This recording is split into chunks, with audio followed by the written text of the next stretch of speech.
Welcome to an overcast, slightly cold match day here for number 14 for these two sides, the Southern Vipers versus the Sunrisers. It's a huge game for the Sunrisers, who must win today to jump into the top four and qualify for the semi-finals. For the Vipers, who are already qualified after Sparks beat the Blaze yesterday and helping them out, they're playing for a home semi-final. So if they win today, they will gain themselves a home semi-final. Your commentary entertainers today are myself, Charlotte Taylor, BBC student next to me, Kevin James, and later you'll hear from Hursley Park manager Phil Green. Now that we know if Vipers win today and South East Stars lose to the Diamonds in Durham, then the Vipers have themselves a home semi next Saturday. I'll bring in the toss in the teams just a second, but how important could the chance of a home semi-final be, Kev? In terms of logistics, for me, and I'm only thinking about me, I'd rather it be at home. For Kevin James's personal preferences, yes. A home semi would be great. Listen, I think everybody would prefer a home tie. Of course they would. But listen, I think if we're being honest, the way the Vipers' results have gone since the 100 has ended, I think they're lucky to be in the top four. They're only there because they were top going into that break during the 100 after 10 games. So they've lost 3 out of 3. All their players, all their England players, are not playing for various reasons. No George Elwes today either. I know you're going to mention the team news as well. But so, forgetting today, I think they're lucky to be in the top four right now. Well, that's what I was sort of thinking as well. Sort of, looking into this game was, happy to be here and in the top four as a guarantee. But also, I think the momentum is important now. So a win, a home semi, just to get that sort of momentum flowing would be really important.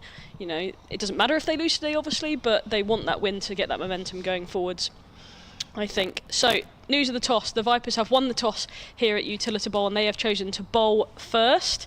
Quite an important toss, I would say. The overcast conditions may be favouring that decision. It's very cloudy here, not 1 inch of blue sky to be perfectly honest with you. A little bit to our right, I can see a little strip, which is good enough for me. Hopefully that will come in later on. It doesn't look good though.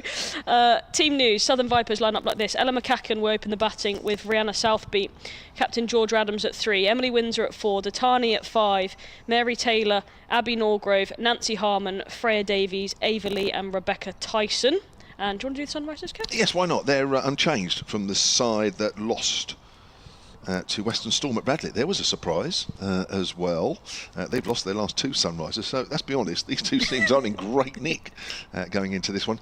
Grace Scrivens, the captain, Joe Gardner, who's been promoted up the order to open the batting, Cordelia Griffiths, Jodie Grucock, Lizzie McLeod, Eva Gray, Flo Miller, she's one to watch for me, that up at Radlett in that 50 over game. Won the Sunrisers the game earlier in the season against the Vipers. Amara Carr, the keeper. Sophie Munro on loan from the Blaze. Kate Kopak and Abtahar Maksood, the Scottish leg spinner, who is another one we're watching and will be going to the Scottish World Cup. Malaysia T20 World Cup with Scotland. It's not a Scottish World Cup. It's not exclusively Scottish. Well, no, it's not. But Scotland will be represented yes. By a variety of players that are playing in this domestic competition. I assume we'll be playing in this round only. I think there is a Scottish camp next week, I think, before that World Cup prep starts. So they will probably be lost. So from the Blaze, the Bryce sisters obviously be missing from their side. Apta Masood here, Rachel Slater and Catherine Fraser from the Diamonds, so a little bit of disruption there. And also it is probably going to be that some players will then go to the Irish T20 series, so yep. George Adams will be missing from this side, which will be a big loss for the Vipers.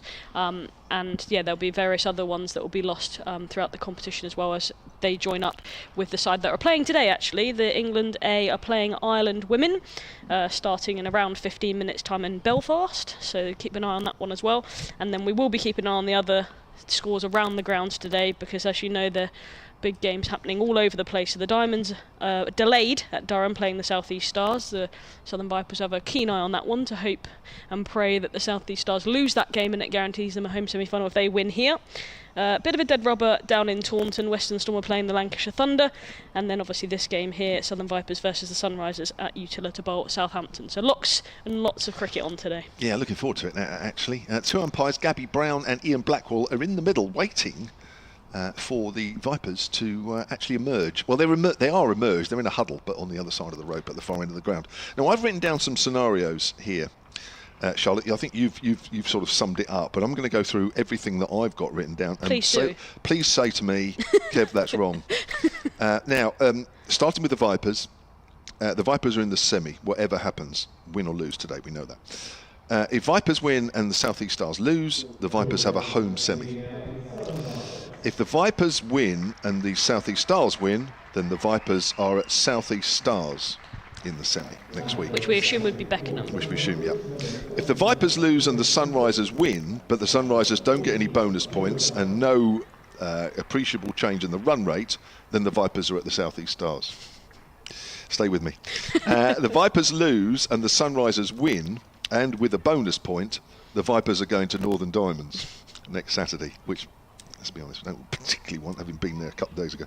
And if the Sunrisers win, they're into the semis. Whatever happens, if they lose, they are definitely out, and the Blaze are in.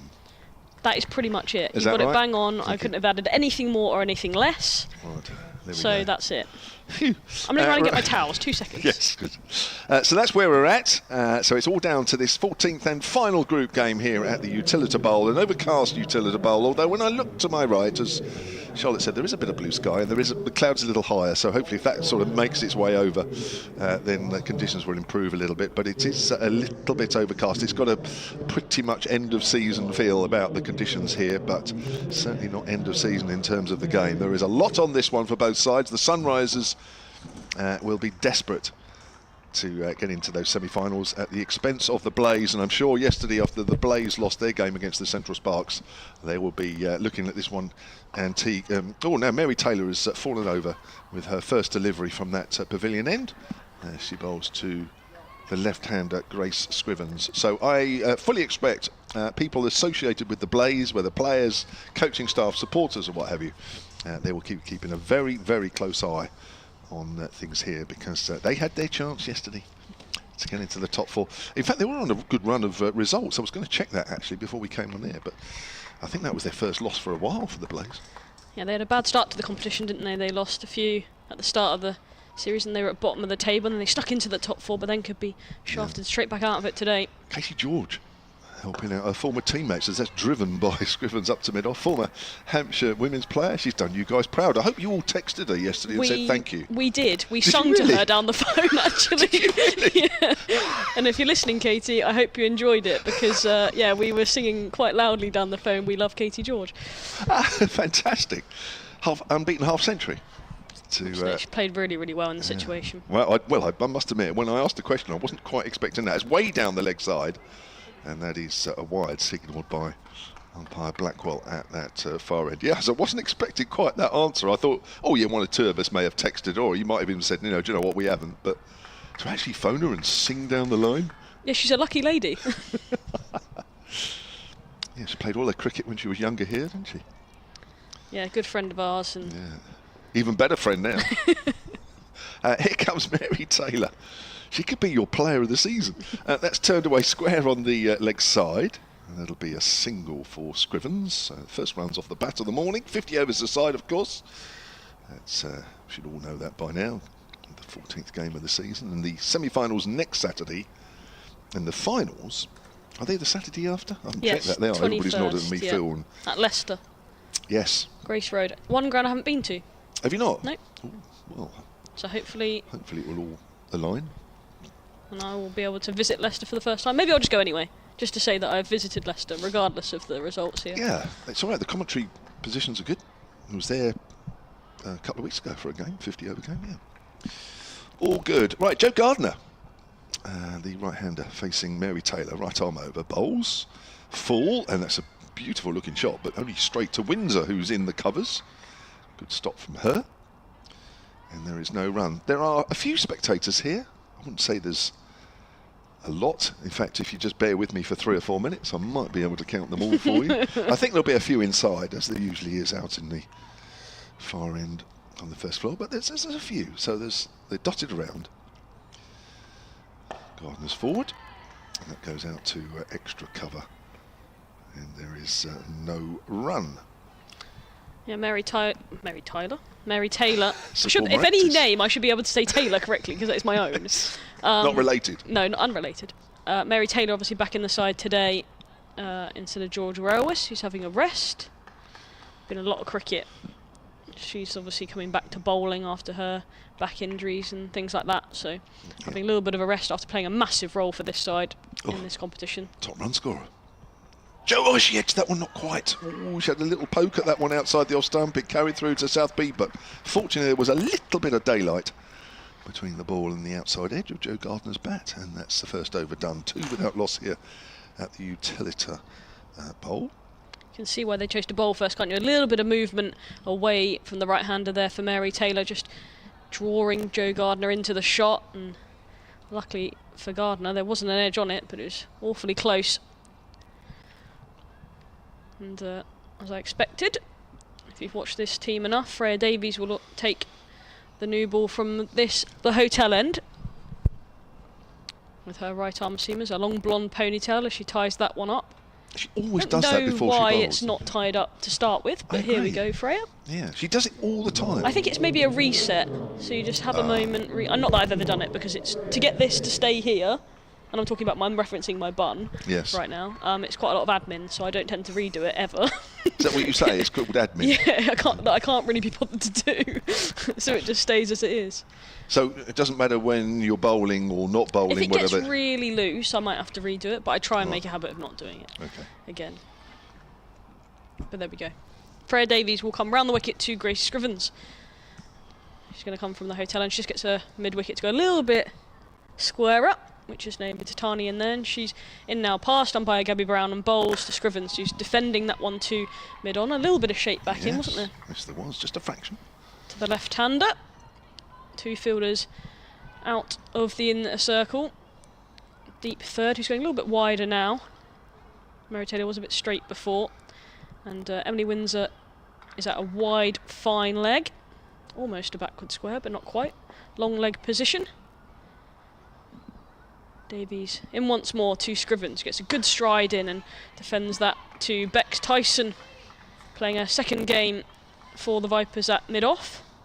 And there is no run. Bowled well in the last game, but had to bowl the last over of that absolute nail-biter up in Leeds. I was watching from my sofa because I've had a back injection this week, so I was relaxing on my sofa, and it wasn't so relaxing. I was not relaxed in one shape or form for the majority of the game. It was highly stressful to watch, but great as a neutral. Davis in again, and Grace Scrivens is trying to cut that one through the offside, but it's a bit too close to her to do so, and finds Nancy Harmon at extra cover, who's buzzing around as per usual. And there is no run. Well, 2 things on that. Yes, it was an exciting game up at Leeds. It went to the last ball. 25 the last pair put on to win the game for the Northern Diamonds. It was a very exciting finish.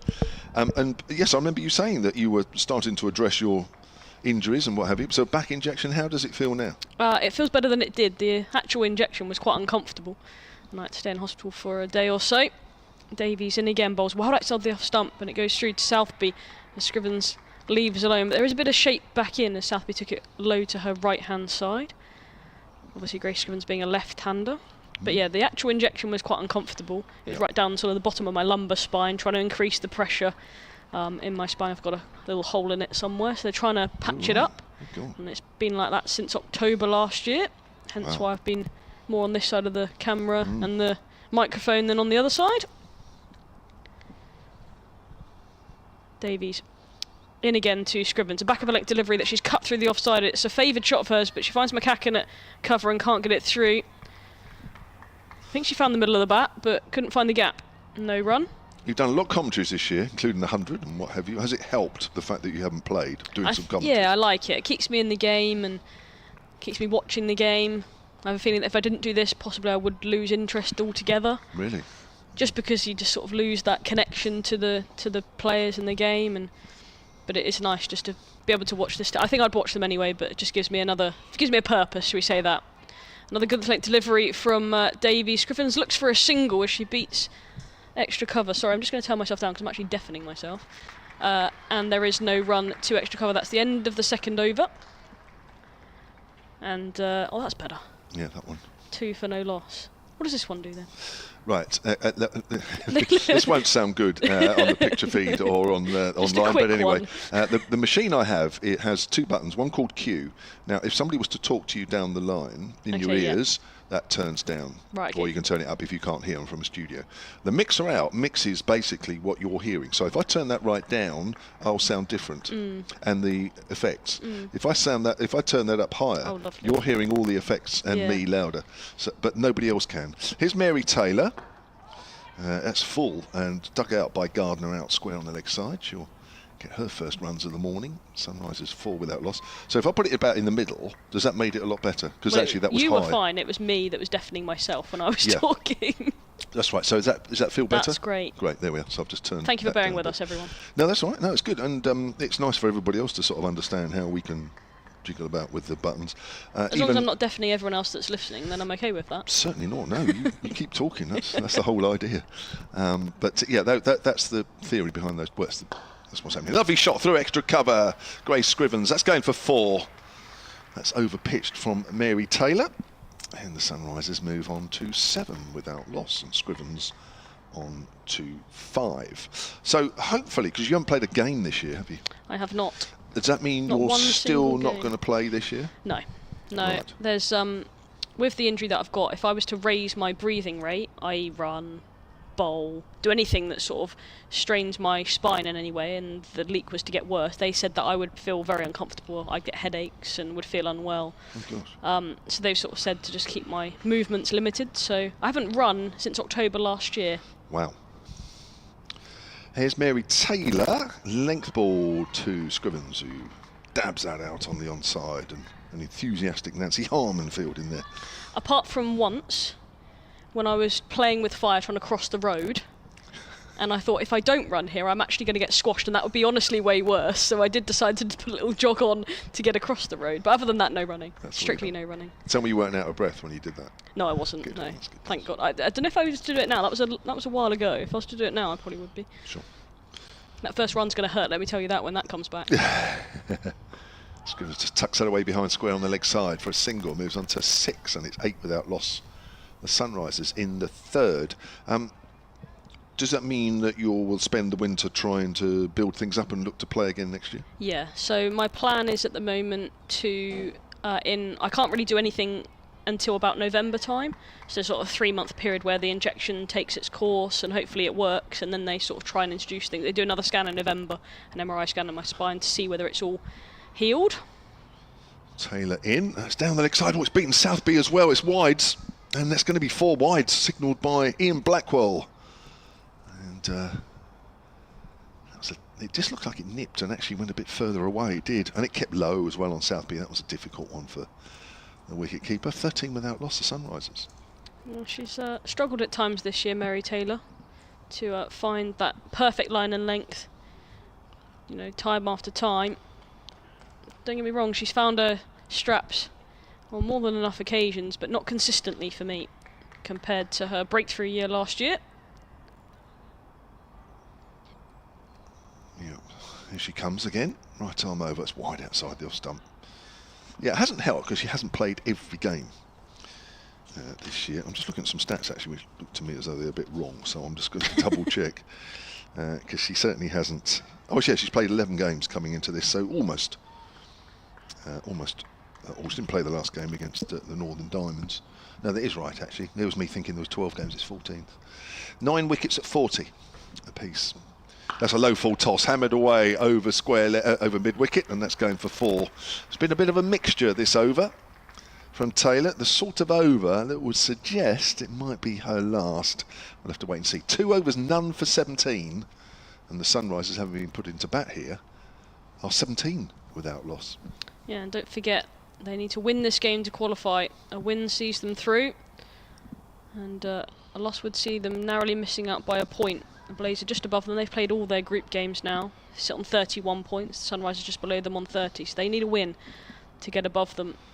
Or a draw, a tie, sorry, would probably see them just sneak in as well. Or even a rained off. Because there was a bit of rain this afternoon. But they'd love to sort of go in there with a win, bit of momentum. Yeah. You're right, 2 points would be enough because they're 1 point behind the Blaze. So, 1 would be enough. Yeah. They are just outside of that top 4 at the moment, the Sunrisers. So a lot to prove today. Grace Scrivens leading the pack. with her captaincy. Waits for Davies, comes round the wicket to her, and she pushes forward onto the front foot and finds Bex Tyson at mid-off, and there is no run. Well, Scrivens is by some way the Sunrisers' top run scorer this year. 423 runs coming into today's game, averaging 47. Yeah, she's had a good season and doesn't find herself with the England A side. She went to the Oman camp in the winter as Davies comes in again and beats the outside edge of Grace Scrivens' bat. It was a wide delivery that kept low on South base. It went through, but she wafted at that one, Scrivens, as she tried to play it through the offside. So she went to Oman and New Zealand as well, Grace Scrivens, with the England A, and it was almost a bit of a surprise when she wasn't selected for this Ireland? I sounded Irish then. That wasn't me trying to put on an accent at all. It was just me pronouncing it completely wrong. The Irish series that's going on today in Belfast. We'll keep you up to date with those scores as well. It begins just shortly. Again, Davies beats the bat of Scrivens. He's trying to cut that through the offside. Just a little bit of movement off the pitch, isn't it? Not a lot, but just enough. She's still only 20, Grace Scrivens. And she's one of a few in the Sunrisers side that's been with them since their journey started in 2020. And there's lots of talk about her being sort of next England captain in 10 or so years' time, and she's got that ability to lead, and obviously she's leading this side at being only 20 years old when there's players in this side that are much more experienced in terms of their age and number of games played than she has. But she's taken the reins for the Sunrisers. It's a back of a length delivery that Scrivens tries to work square on the offside and can't beat Abby Norgrove, who's at backward point. Takes a bit of a divot out of the pitch with her knee. It's probably quite soft out there. There's a lot of rain over the last couple of days. Heavy rain, consistent rain. Wasn't a pleasant journey to the ground the day before yesterday. Was it yesterday? Yeah, yesterday. Horrendous drive along the motorway. But the game's on. As Davies comes around the wicket, Scrivens works that square on the leg side, just past the umpire Blackwell. And they'll pick up one off the bat. 17 the score, 18 the score. Beg your pardon. Scrivens moves to 7. Well, I think, because there is a little bit out there for Freya Davies, I would put Naomi Ditani on, take Mary Taylor off. That would give you the other seam bowling option, because that's the only other seam bowling option they've got now that Georgia Elwes isn't playing and she's being rested. Yep. She might have been ideal today. Yeah, she would have been. She would have got the nip off the surface. Davies in once again, this time to Gardner, who leaves alone outside the off stump. It was a fairly wide delivery, so safely left through to Southby. That's the end of the 4th. We're through 4 overs here. Of course, 10 overs makes up the power play. Scores 18 for no loss. Scrivens 7, Gardner 5. Mary Taylor and Freya Davies have bowled 2 each. Is Mary Taylor going to get another one? She's coming in. She's given her hat to the umpire. So Captain George Adams is saying, yeah, you can have another one. Maybe trying to bowl her into some form, give her a bit of confidence. Yeah, she may be needed, as George Adams is not going to be available for the semi-final, you would think, as the Ireland T20 series gets underway, and she will fly to Belfast, I assume, to join up with that squad. So maybe overs are required, and Mary Taylor's going to give them to you. Round the wicket to the legs. That goes up to mid-off. I think that'll be Freya Davies behind at that one. So just to repeat, the simple equation is that that doesn't matter to the Vipers. They can win or lose this. They're in the top 4 no matter what. Of course, depending on results and results elsewhere will depend on where they go or here. Sunrisers have to win, and if they win, they'll be in the top 4. If not, they are out, as that's driven up to mid-off. It would be nice for the Sunrisers. That's a nice strong drive, but again, no way through. Freya Davies. It would be nice for the Sunrisers to end this competition and their journey, really. Their 5-year journey, isn't it? 2020, 2021, 2, 3, 4. Oh no, yeah, 5-year journey. Yeah. So many of these teams will, yeah, obviously going back to their counties, and the players will probably remain pretty similar. There'll be Essex next year, but the Sunrisers name will no longer exist. No. There's been 1 or 2 like that. Oh, it's a drive and a miss by Scrivens. Now that's better from Taylor. It just had been a hint of seam. Oh, there was. Just hit the pitch and straightened drew Scrivens into the shot. Western Storm, there'll be no more. But they've had a longer journey, haven't they? Because they started 2016 in the Kia Super League. So and arguably probably the most successful Kia Super League team. Yeah. So that name will be no longer consigned to history. Sunrisers as well. That's cut away. And she's found the gap square on the offside. That should go all the way, and it does. Width there from Taylor. Again, she can't string just 2 or 3 balls into the same area, and I think that's been, she's only 19, I suppose we've been a little bit harsh on her, but I think that's been her season this year. Can't string sort of 3 or 4 balls together in the right areas, unfortunately. 22 without loss. Trying to think of the other teams. There'll be, well, no more Northern Diamonds. No, they will be Durham. Yeah. No more Southern Vipers, they will be Hampshire. The Blaze keeping their name, they will continue to be the Blaze. That's an interesting one, isn't it? A strong drive to extra cover by Scrivens, and that ends Mary Taylor's over. 3 overs, none for 21. Thank you, Charlotte Taylor. She's going to take a quick break. 22 without loss then the away side here, with Scrivens on 11 and Gardner on 5. Taylor 3 overs, none for 21, as I said, and Freya Davis. Yeah, Phil doesn't need all those towels. He's a little taller than you, Charlotte. Charlotte has a big bunch of towels to help her with the chair, and Phil, he's big enough anyway, he doesn't need to worry about that sort of thing. Phil, the Hursley Park ladies manager, he's got a final of his own to look forward to with his club, you were telling me, Phil, next week. Yeah, big day for the our under 13 girls at Hursley, who are playing at Lords next Saturday in the national final of the ECB Vitality under 13 competition. At Lords. Here's Freya Davis then, into Joe Gardner. Gardner leaves that one alone. That's a good delivery. Yeah, and good morning everyone, by the way. Cloudy day, but there's no immediate threat of weather intervention. Just finalising on the outcomes here. If both games were rained off today, and the one in the north hasn't started yet, then by my reckoning, Sunrisers would get through on run rate over the Blaze. Ooh.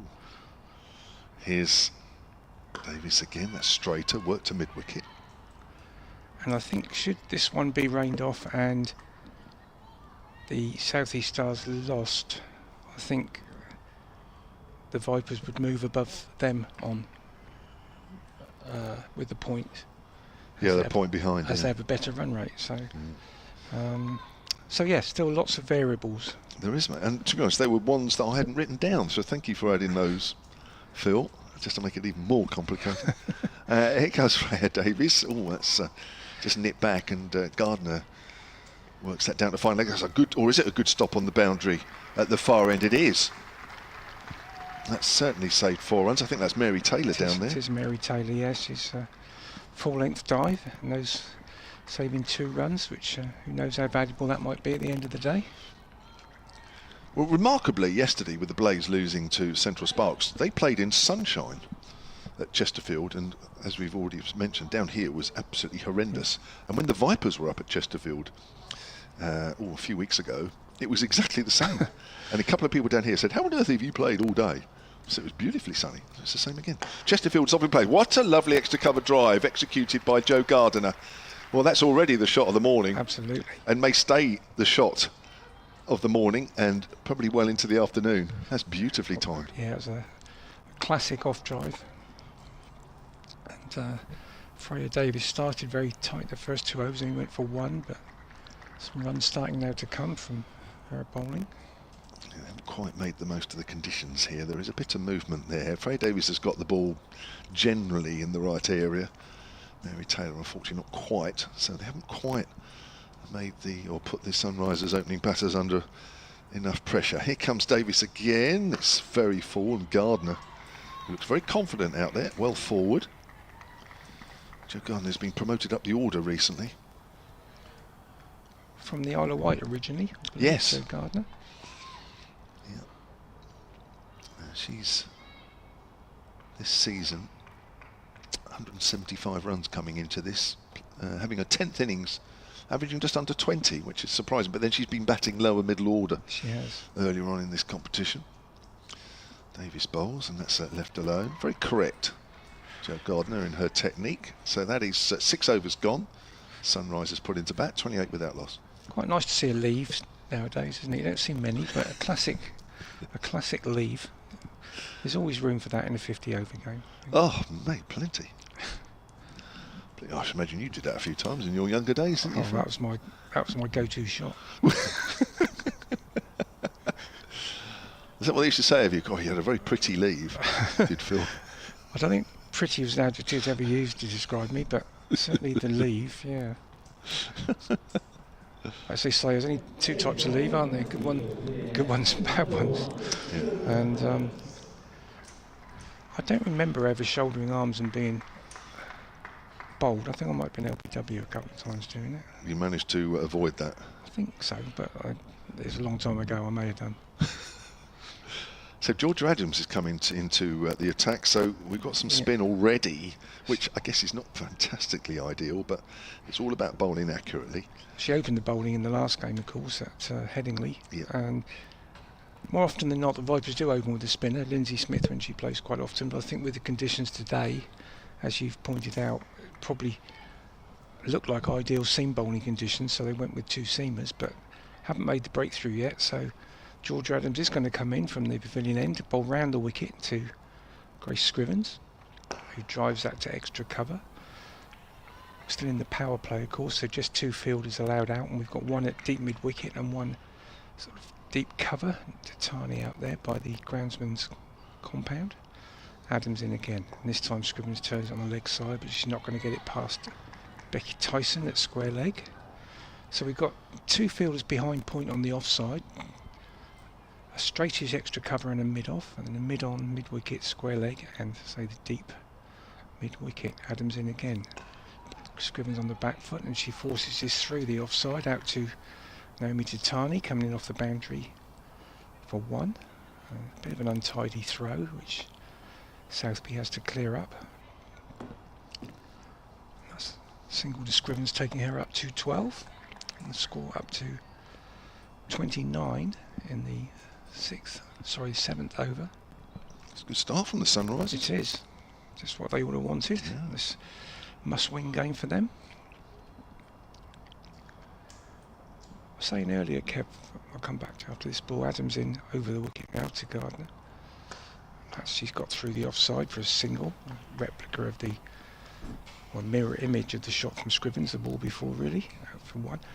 It's saying it's quite unusual in professional sport now that in the last round of a group game they normally play them all at the same time. Yeah, Blaze played yesterday, which you could say gives an advantage or disadvantage, I don't know. This one again played through the offside and again for a single. So Sunrisers know exactly what they have to do today, whereas had Blaze been playing at the same time, I know you can watch and see how it's going and whatever, but it does seem unusual that not all four games are being played at the same time. Yeah, it spoilt it a little bit. Yeah. This one is Fuller from Adams, and it's just dug out by Gardner.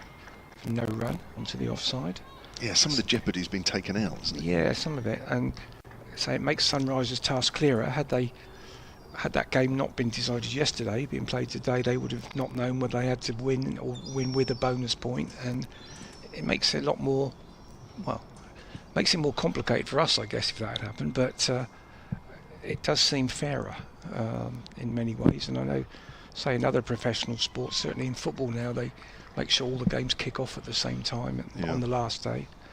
Doesn't mean they finish at the same time, of course. No. But well, also, of course, there would have been a real possibility that the Vipers losing today would have been out.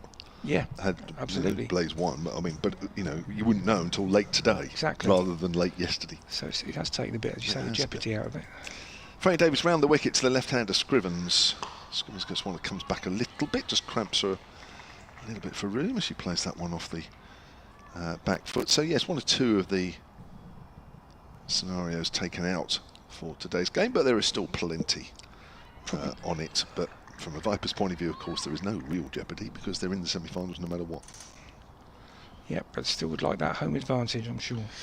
Yep, and they'll be relying on the South East Stars to lose their game against the Northern Diamonds for that to happen, but they have to win. Oh, there's a leading edge there from Scrivens. The ball goes out down to third. She moves on to 14, 32 without loss, so up Well, the other games so far, we mentioned earlier that the game between the Stars and the Diamonds hadn't started. That's up at the Riverside ground up in Durham. It's still delayed. They have actually tossed. Northern Diamonds have won the toss and have chosen to bowl first. That's tucked away through square leg. Nice looking shot there from Joe Gardner. Now that could be a race on to save it going over the boundary, and it's gone for 4. Well, she's timed that nicely off the front foot, just closed the face of the bat.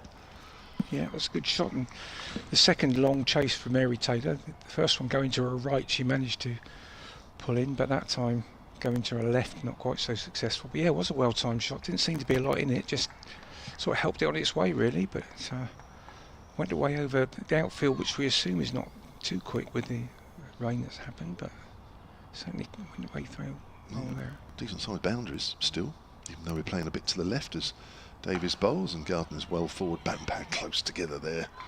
36 without loss then. Gardner has 16 and Scrivens is 14. Davies is into her 4th over, none for 12. The other game that's going on today is a dead rubber really between the Western Storm and Lancashire Thunder. I think that's at Taunton, that game.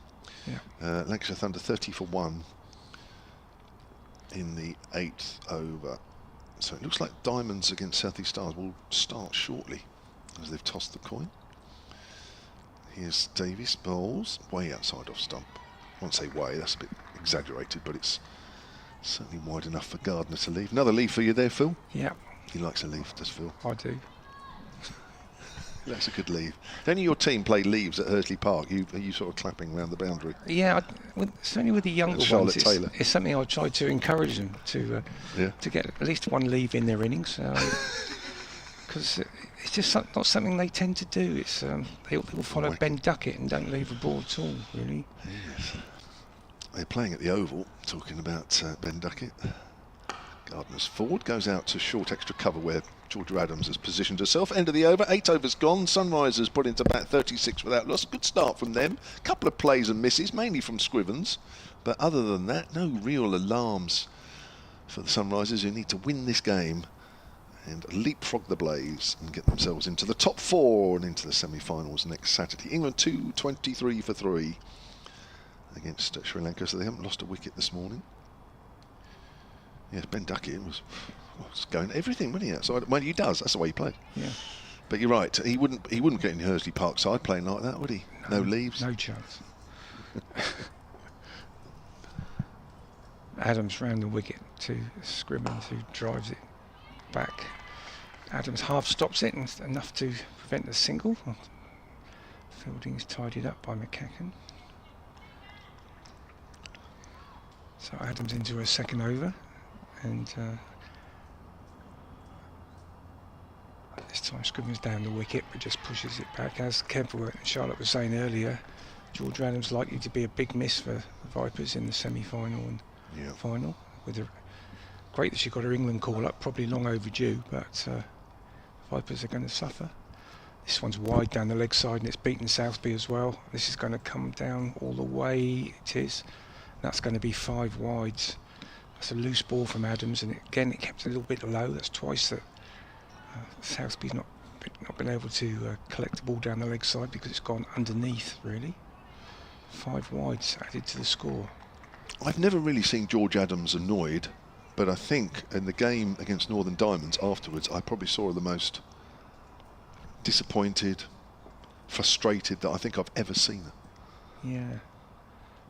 It was a hard one to take. This one's just turned away by Scrivens. I think it's off the bat. It might have been off the pad, but Tyson chased it, and they're going to come back for 3. This could be tight, is it? No. Good throw.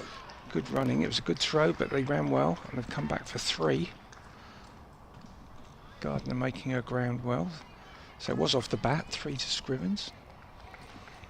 Yeah, she was frustrated with the result, as I guess everybody would. It was a very tight game, as we've mentioned. Yeah. But also, Emma Marlowe got a half century, looked plumb LBW in single figures early on from Adams. She did, yeah. I think Marlowe and... This one's just defended back down the wicket. Yeah, Marlowe and... who was the other one? Put on Oh, Duckworth, wasn't it? 90 for the second wicket. That's right. Duckworth, yeah. That one's just defended again by Adams. Yeah, it did look out. I mean, I was only watching it on the stream, but it was. It looked as out as any LBW looks out, to be honest. Yeah. I know what everybody's saying. Oh, you guys are biased. It was out. Adams in again. This one's just played late by Gardner. Trying to run it down, beat the short third, but she couldn't. And there's no run, so a good finish to the over from Adams. Went for a few at the start. She's now 2 overs for 11, and the score has moved on to 44 at the end of the 9th. So a really good start this for Sunrisers. They'll be happy with this having been put into bat this morning in overcast conditions. Floodlights are on. They've been on since the start. I think there's a little bit of rain forecast this afternoon. Yeah, a little bit, but not too bad. The real bad forecast is tomorrow, but today doesn't look too bad. That's good news. Of course, it's lucky that we can use the floodlights. Not every ground in this competition would have that available to them. I'm guessing most do nowadays. Certainly most sort of major county grounds do. But Chesterfield, for instance, where was played yesterday, wouldn't have that facility. But mind you, from what you say, they don't need it with all the sunshine they have up there, Kev. It seems to be the sunshine capital of England. From what I've seen in the last couple of, well, not the last couple of games, but a couple of games I've looked at. Davis starts edged. Oh, it's gone through the vacant second slip area, and it's racing up to third, and it's going for 4. Well, I'm not sure anybody would have expected a second slip in there. No. But even so, it was an edge drive. Just watching that again on the replay. Deflection wider than second slip. Adams at first slip, so well wide of her. 48 without loss. Several ways you can pick us up. Live picture feed on the Hampshire Cricket website. The Southern Vipers Twitter feed. We'll have a link to that as well. And also BBC Sport Online. Go to the BBC Cricket pages. Scroll down to the live. In fact, on the front page, on the cricket page, there's a link to this game. Davis bowls. Scrivens cuts it away, and that's a beautiful shot through extra cover, and that's 4 more. Scrivens looking dangerous. Moves on to 25. Not just because he's edged to drive, but because she does look particularly strong with anything that's a little bit of width. 50 up for the Sunrisers in the 10th over. It's a good start from them. They need to play well. They need to win this game. Yeah, as Charlotte said earlier, it's a slight surprise that Grace Scrivens hasn't made the England. It is an England team that's playing in Ireland, but it's sort of a second string team in a lot of ways. A lot of fringe players have been called in, and she was one that would have been touted to be in that squad. But around the wicket, Scrivens tucks it away square on the leg side for a single. 53 without loss. First email of the morning from Neil Halsworth, Explorer Coffees. Down there in Gospel, other coffee companies available, which I always have to say, and I do say it a lot. Morning to you, Neil. He says, would love to have been over at Hedge End today, but the joys of self-employment precludes that, he says. Gutted that Alice Monaghan's not playing, and I guess we won't be seeing her again in a Vipers kit now that she's signed for Surrey. That's right, a couple of players announced they're leaving this week. Or it was announced that they're leaving. The other one was George Elwes, who's going up to the Blaze. I think she's a real loss, talking about Alice. As her batting has looked much more composed this season. Forward is Gardner, that goes out towards mid-wicket, half stopped, fortunately. Rebecca Tyson is sweeping up.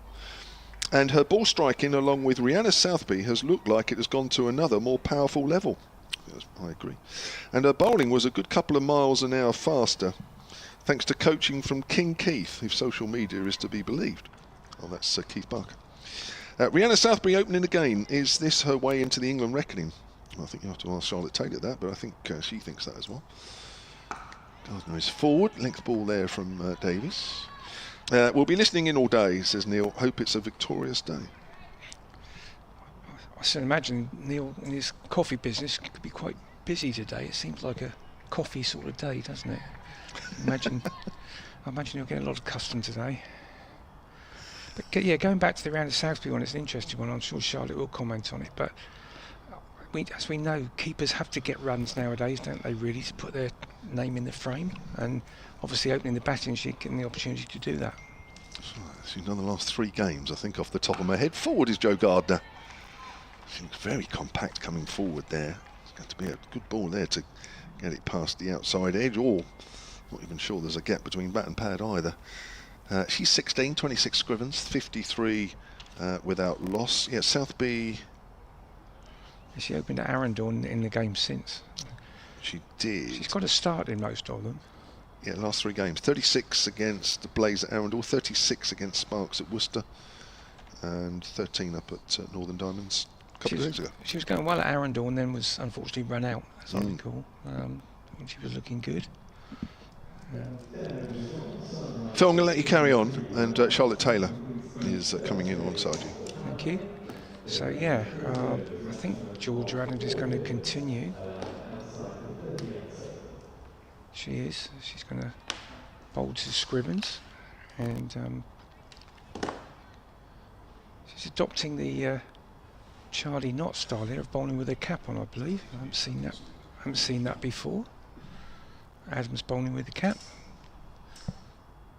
Is it something to do with her hair? Hello, Charlotte, coming back in. Hi, Phil. Oh, is this something to do with the hair thing? Anyway, Adams in round the wicket, and Scrivens just defends that back down the wicket. I think there was a game earlier in the season when she bowled with a cap, and you said it was something to do with her. Well, she had a finger dislocation or a finger break or something, which means that she couldn't do her hair up, so or take the hat off. That was it, yeah. Anyway, it's round the wicket now. Scrivens down the wicket and driving through extra cover. It's wider to Tani, but not wide enough that they can come back for 2. Tani moving to her stronger side, the left, and the left-hand throw, of course. Yeah, we're keeping an eye on other games as well around the grounds, and obviously in Ireland, Irish women batting first in Belfast, a 21 for 2. Cross and Filer with the wickets there. Cross is captain, of course. Adams short this time. It's hit off the back foot by Gardner, but she can't get it past mid-off. Mary Taylor. Yeah, Cross captaining the England side in Ireland. Bowled 3 overs so far, 1 for 11. Adams in again. This one's just defended by Gardner out to Windsor, who's unusually for her not on boundary duty. She's in on the offside. Sunrisers representation in Maddie Villiers at that game as well. This one has gone over the top from Gardner. It's a bit fuller from Adams, and she's committed fully to the shot there. And a good shot over long on. I think it's just 1 bounce for 4 down to the far end to the pavilion. So good aggressive shot there from Gardner, who's looking. They're both looking pretty good, Charlotte, at the moment. Yeah, brilliant shot from Gardner. Really extended her arm. She's caused a field change as well. So Longon's now back. Freya Davies back there. Of course, we're out of the power play now, so we can have 4 fielders out. This one's just pushed up to mid-off, but no run. Oh, it's gone through mid-off actually, and that's going to go away for 4. That is a mistake in the field. It's Mary Taylor there. Very casual bit of fielding, you'd have to say. No long barrier as such, and it just went through her legs for 4. It was just a push, but hard enough to go all the way. So a bit loose there from the Vipers, and the Sunrisers up to 62 for 0 from 11. Yeah, it's poor from Mary Taylor, wasn't it? Just allowing that ball to go through her legs. And away for 4. Just keeps the momentum building, back-to-back boundaries. And it was just a push from Jo Gardner. Didn't strike it, brilliantly cleanly. No, she wasn't even looking to run, was she? She just sort of stood there as if it's just a defensive shot. But it's a bonus 4 runs for the Sunrisers, 62 for no loss after 11. Looks like there'll be a change of bowling from this end. Kev's getting what he wanted. Naomi Datani comes into the attack from the hotel end. The left arm seamer on loan from Lancashire Thunder, who are playing today, of course. They're playing in a dead rubber fixture down in Taunton against the Western Storm. But she's got almost like a much bigger job to do for the Vipers now in her loan spell here. It's interesting, Charlotte, you might be able to throw some light on this, but the announcement was that her loan was just for the 2 group games, is that right? I'll let you Datani over the wicket to Scrivens, who just nudges that off her hip, goes fine, and Mary Taylor does brilliantly well to come round, making up for that earlier mistake, and she'll save the boundary. They'll come back for 2 runs, but it's a brilliant bit of fielding to make up for her earlier mistake. Yeah, the announcement just for the 2 group games. I don't know whether she's allowed to play finals because she's played for someone else. Because she's played for some, cup side effectively. Yeah. But I don't know the answer to that. Okay. I could ask the question, but I don't think I'd get an answer in time. to update you. Yeah, it was just how it was worded on the announcement, wasn't it? That she was on loan for the last 2 group games. She's got an important job to do here with the ball. Left arm over the wicket. Bowls to Scrivens. A full toss on leg stump. Works square of the wicket. Windsor comes round to her. Left slides. Does good bit of fielding. Come back for the second once again. So 2 twos off the first 2 deliveries. Definitely straying too far down the leg side from Datani. Yeah, Sunrisers moved to 66. At least one of those would have been a wide had they not made contact. They're both down the leg side, as you say. Just struggling a little bit with their line, bowling left arm over to a left-handed batter. Might think about going around the wicket at some stage, I thought. She waits at the top of her mark. 4 fielders out. Square at 2 square on the wicket on the leg side and offside. And then 2 behind the bat as well. Datani in. Bowls a Yorker length delivery that Scrivens guides nicely to third. Ava Lee does the fielding. They'll collect 1 more. 67 the score. Scrivens looking good. 32 not out of 40 deliveries. Jo Gardner looking good also. 24 from 29. They're not scoring slowly, are they? The Sunrisers were through just over 11 overs. Halfway through the 12th. 5 conceded off this one already. I don't know if you heard while you were off the mic, Charlotte, but there was an email came in about several things, but including Rihanna Southby's potential, where she sits in the England pecking order, and is her opening the batting helping? You can come back to this one. Datani, that's a better line and length to Gardner, the right-hander. She goes across her and bowls a good length delivery that she pushes into the offside, and there is no run. Yeah, you've got to be able to bat, haven't you? They're looking for, you can clearly see in their plans, they're looking for a batter wicketkeeper probably than a wicketkeeper batter. That bats, Bess Heath is sort of underneath that. Amy Jones, they're looking for maybe someone to bat in the 6 or 7 position, but with no great opportunity so far. It's definitely helping her that she's opening the batting for the Vipers here. It's got another good length delivery from Datani, goes across the right-handed Gardner again, who again pushes it into the offside to the fielder at point, which is Abby Norgrove, and there is no run. It's interesting, of course, that Heath doesn't even always keep for a region, does she? No, she should get good opportunity. She's keeping today for England. Yeah. For England against Ireland, so she'll get good opportunity to do it today. But that's definitely what they're looking for. So any chance that Southby can get to bat will be much to her advantage. As this one's another good length delivery from Datani. Jo Gardner tries to work it square on the leg side, and gets a little bit of nip off the surface to Datani. And there is no run. Good finish to the over. She started 2 leg side to the left-hander, but as soon as Jo Gardner, the right-hander, come on strike, she's a little bit more comfortable. Yep. And she finishes with 3 dots. So Sunrisers 67 for no loss after 12. Yep, and that's, as you say, came back well after the start, looked more comfortable to the right-hander. Interesting to play at Datani, isn't she? Because she's been at several different franchises and 100 contracts. Never quite seemed to cement her place in any, but obviously well thought of in cricketing circles, because a lot of coaches, managers, whatever, have picked her up and brought her into sides, but never quite established herself anywhere, really. Would that be fair? Yeah, I think you're right. But a good all-round cricketer, offers with the bat, and certainly had a good game on her Vipers debut on Wednesday. As did the bowler coming into the attack now, Becky Tyson, left-arm spinner, who made her first appearance at this level on Wednesday. She's going to bowl over the wicket to the left-handed Scrivens, coming in from the pavilion end. And that's a good start, beats the bat. Southby gets the bails off quickly. That's a good start from Tyson, who took 3 wickets on her debut and was entrusted with the final over, which didn't quite work out, but it was a big call to give to her, and obviously faith shown in her to bowl that last over. Tyson in again. This off the back foot from Scrivens. She's got it through extra cover. They might look for 2 here. Tatani's making ground, but they're going to come back for a second. That's well run. Yeah, Becky Tyson, actually a Sunrisers player, I believe, or second team player, has never played first team. Plays county cricket for Hertfordshire, club cricket at Bishop Stortford. Coming in again now. Over the wicket, and this on the leg side. Scrivens trying to beat short mid wicket, but can't get it past. That's Is that Ava Lee? That's Abby Norgrove. Sorry, it's isn't it? Abby Norgrove, yeah. Some of them look similar, don't they? Yeah, they do. Tyson in again.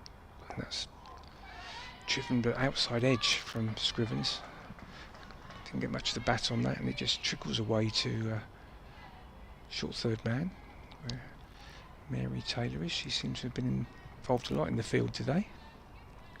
Ball following her a little bit. Tyson in again. This is full, almost a Yorker length, and Scrivens has dug it out. Titani's going to field this, but there's only going to be one. Slight stumble from Jo Gardner, lost her footing, which ruled out any chance on coming back for 2. So she's now going to be on strike. Tyson will go to a more familiar round the wicket style. Yeah, it might be a more interesting approach as well. The left-handed off spinner gets a little bit more turn than, say, Lindsay Smith, who darts the ball in. She'll get a little bit more turn away from the right-handed Gardner, so that'll be exciting. I'm surprised there's not a slip in at the moment, but George Adams opting for the regulation field in front. This time she's defended by Gardner, so decent start from Tyson. Just 3 off her first over, and Sunrisers have moved on after 13 overs to 70 for no wicket, with Scrivens on 35 and Gardner on 24. Yeah, they're going well. They started as well at the Diamonds versus the South East Stars up in Durham. A long trip for the South East Stars yesterday, I believe about it was 9 hours and 40 minutes to get up there, but they've started the game, and the South East Stars are batting first there, and they're 15 for no loss. It's just updated after 4.2. The game down in Taunton, Western Storm put the Lancashire Thunder in. They are batting first, 43 for 1. Eve Jones is out there, obviously on loan and now signed for the Lancashire Thunder. And obviously the game here, Sunrise is doing the best out of the lot, 70 for no loss at the Utilita Bowl against the Vipers. Datani in once more, Yorker length delivery to Scrivens. That's a better line and length to the left-hander, and she digs it out onto the offside. Ella McCacken does the fielding, and there is no run. So just to repeat, the Sunrisers need to win this game here today at Utilita Bowl if they stand any chance of getting into the top 4 and into those 2 semi-finals. The Blaze stand in their way at the moment, and so do the Vipers. Datani bowling a good length delivery that Scrivens tries to work for a single on the leg side, finds George Adams at mid-wicket. No run is taken. So just the Blaze sit above them in the table. They're in 4th. They're in that magic spot of 4th. And Sunrisers are just below them in 5th. And they've got to beat the Vipers today to qualify. The Vipers, they've already done that job. They're trying to play for a home semi, bearing other results. Tatani in again. That's a brilliant delivery outside of the off stump. Beaten the outside edge of Scrivens' bat. She was squared up on that occasion. Goes through to Southby. The little of the crowd that's here, Phil, likes that one. Yeah, not a great crowd. It is building slightly, but they're very spread out, because when you come to a big ground like this, the crowd never looks that big because it's so spread out. If this was a club ground, they'd probably be sort of lining the boundary almost, but yeah, very sparse at the moment, I have to say. And they all sort of congregate in little patches. Tatani, and again a back of length delivery that Scrivens defends into the offside. I think she was tempted to pull that for a second, but decided against it, opted for the back foot defensive option. I guess the fact that the Vipers are already qualified might have some effect on the crowd, as it, or lack of it, and also it's not the greatest weather day to come out and watch cricket, I have to say. No, I think the weather would have put a lot of people off, especially after yesterday. They might have been thinking that there's no chance of a game. Absolutely. Because the amount of rain that came down in this area. Datani in again, bowls to Scrivens, who's cutting in the air to Abby Norgrove at point. And they've got there first, the Vipers. It's an easy catch from Norgrove. It's good bowling from Datani. She went slightly shorter, and Scrivens just couldn't get the room to cut it through the offside. And the Vipers have got there first, 70 for 1. Yeah, it's a fairly tentative sort of shot after all the way she's played so far. Just sort of pushed the bat at that, and as you say, it went very comfortable height and pace to Norgrove at backward point. So a bit of a disappointing end for Grace Scrivens, but a good innings, 35. And a good start for her side. Yeah, she got them off to a bit of a flyer, but struggled against her ex-teammate. She's moved twice since she's been at the Sunrisers. She moved to the Thunder and now on loan at the Vipers, Naomi Datani, but she's got the opposition captain out for 35, and it's a good wicket for the Vipers because she looked dangerous. Quite a common way that Grace Scrivens gets out is caught in that point cover, extra cover region, playing balls on the up, not being able to keep it along the floor. It's maybe a work on for her. But she's had a brilliant season so far, Phil. Yes, she has, and as we were saying, a bit unlucky maybe not to get a call up to higher level, but it almost looked, it was sort of wide and short that if she's going to play that shot, she could almost go over the top of the fielder there by committing to it, but she just sort of helped it to backward point really. It was a disappointing end, as we say. Slightly hesitant, wasn't it, rather than just throwing the arms through the shot. Yeah. But it's, is that Tatani's first wicket in a Vipers shot? I think it might be. I don't think she got any at the Diamonds in Leeds. I'll have a quick look at it in a minute, but it's Cordelia Griffith is the new batter. She's been in good form lately. Scored some runs for Sunrisers. She has had a key role in the 100 as well for the Oval. The London Spirit. She was at the Oval Invincible. She's cutting off the back foot out to deep cover. Emily Windsor does the fielding. She's off the mark straight away. Griffith. And the Sunrisers score, moves to 71 for 1. And that concludes the 14th over of this first innings. The Vipers won the toss and put the Sunrisers in. 71 for 1 the score. And I can confirm that was Tatani's first wicket for the Vipers. She was wicketless on Wednesday at Headingley, 8 overs, 0 for 44.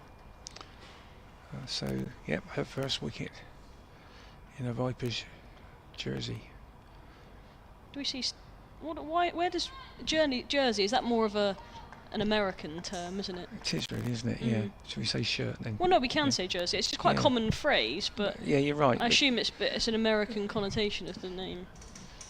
Yeah, they say uniform, don't they? Do they? Yeah, they say in the team uniform in American sport. That sounds very formal, like you're in school. I suppose you can get a schooling at some case of cricket. You can definitely get a schooling. This is Tyson in now to Griffith, and that's just defended to mid-on. She got 39 in her last game against the Storm, Griffith. 65 the game before against the Blaze at Derby. That was a good innings.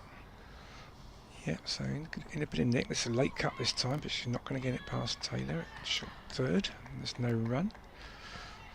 You could say both of these teams could end up obviously qualifying for the semi-finals. We'd have to say they've sort of limped over the line somewhat since the return to the trophy. This one's short, and Griffiths pulled it away. It could beat deep square. No, he's going to come around and collect it. Okay. That's McCacken down there at deep square, and they're going to get a single. Yeah, I mean, Vipers have lost 3 out of 3 since they came back to this trophy, and I think Sunrisers, I think they won 1 and then they've lost the last 2. So both teams not actually on winning runs at the moment, but could well end up both qualifying after today. Tyson in again, round the wicket. That's just defended by Gardner. Southby chases after it from her keeping role, but doesn't get there first. Norgrove gets there first. No run anyway. 72 for 1. Tyson in again. This one's short, but gets away with that a little bit. Gardner only managed to get it to cover. Fielded it square cover. So good start from Tyson in a second over. Just gone for 4 so far. 1 ball remaining of her second. And this one's just defended by Tyson, by Gardner. So a good finish to Tyson, but Tyson's over. 72 for 1 at the end of 15. I'm handing over to Kev James, who's back in. Thank you, Phil. So 35 overs to do here. Still a good start here from the Sunrisers. Just to repeat, and we will repeat all day, Sunrisers need to win this. If they do, they will be into the semi-finals. If they lose, then the Blaze, who lost yesterday, will be into the semi-finals. So I should imagine there will be a few Blaze supporters and what have you looking at that scoreboard and saying, I think the Sunrisers have got a few too many at this stage. Not particularly comfortable with that. Yeah, definitely they've got off to a good start. But the Vipers have got their first. Ditani, with her first wicket in a Vipers shirt, comes in again to bowl her third over. She comes over the wicket, and it's a full toss to Griffith, who helps it on its way. Doesn't get all of it, actually, but will find the boundary. I think Bex Tyson is after it and loses the chase. 4 to the Vipers, to the Sunrisers total, sorry. 4 to Griffith, who's just waving to the bench. I don't know whether she needs a new bat. She's not happy maybe with how that one sounded. I don't think she got all of it, Griffith, but she got enough of it to help it to the boundary. She moves to 6. Maybe a slightly slippy ball. The towels are out. Freya Davies in front of us with a Vipers branded towel, aggressively drying the ball for Ditani. It's back in her hands now. She comes into bowl to Griffith once more. It's a better length delivery, and Griffith just plays it gently onto the offside, square on the offside, and there is no run. Ditani bowling that heavy length. She bowls a heavy ball. She doesn't get an awful lot of swing at times, kind of bowls it into the wicket, sort of relies on movement off the wicket rather than swing. I think if she was to pitch it up a little bit more, she'd get a little bit more swing out of her bowling. She's pitched that one up. That did get a little bit of tail back in. It's a good length delivery that's driven nicely by Griffith to Bex Tyson at mid-on. She's actually got quite a good action. Yeah, it's she, strong. Really? Yeah, it is a strong action. Yeah, and there's a bit of shape on that one coming back in. But you're right, it only happens when she just pitches it up a little bit further, when she's bowling back of her length. And she does hit the deck relatively for, you know, in this is sort of standard of cricket, that it doesn't do anything, but when it's pitched up, just a hint. Yeah, I definitely think that she's got more room to swing the ball if she pitches up a little bit further. I'm hoping that's what Freya Davies is saying to her right now. Bowl that one again. Had a bit of a break there because Griffith could no longer use that bat. Couldn't even bowl another delivery with using that bat. So she changed it mid-over. She's got a new one, and that one's outside the outside edge of it. She's lucky that it didn't have a slightly wider edge on that bat. Otherwise it might have found its way through to Southby behind the stumps. It's really weird. No, it's like a Sunrisers game at the moment, isn't it? Ditani bowling one end, Rebecca Tyson bowling the other, and the 2 Sunrisers out there. It's like an all Sunrisers game at the moment. Yeah, everyone else might as well just leave.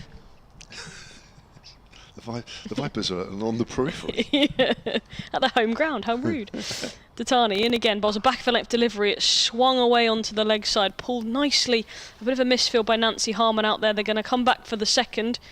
And it's going to be an easy second in the end because the fumble in the deep from Harman. It's unlike her, a bit sloppy in the field, the Vipers. Maybe a wet ball playing mischief out there. They'll get 2 more. Griffith moves to 8. Sunrisers 78 for 1. It played 19 matches for the Sunrisers in this competition, Ditani, before she moved to Thunder. And now here on loan. She waits for Griffith, stands tall, waiting for Ditani now. Bowls a back of a length delivery. It's guided nicely to third. Mary Taylor does the fielding. 1 more to the total. 79 for 1. And that comes to the end of the 16th. 34 overs left in this first innings. The Sunrisers willing and hoping and praying for a good total, which I would suggest, as the sun just tries to come out actually. It's just trying to burst through the clouds above us. Would be around the 220 mark at a minimum from here. Yeah. If they can get up to 250 and above, that'll be a really competitive total, and one that would take some chasing as the weather comes in a little bit later on. Possibly, but then again possibly not, because it looks quite promising at the moment. Yeah, I think it was the forecast yesterday was worse, wasn't it, later on in the afternoon? But it's slightly improved.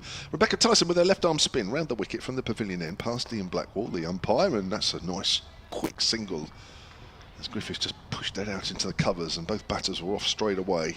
Total moves on to 84 1. Second email of the morning at solentcricket@gmail.com if you want to get involved. Stephen Clark says, sorry to hear that the coffee man has been unable to make it today. That's Neil, who's down in Gosport making his coffee. And he says, sorry he's not here.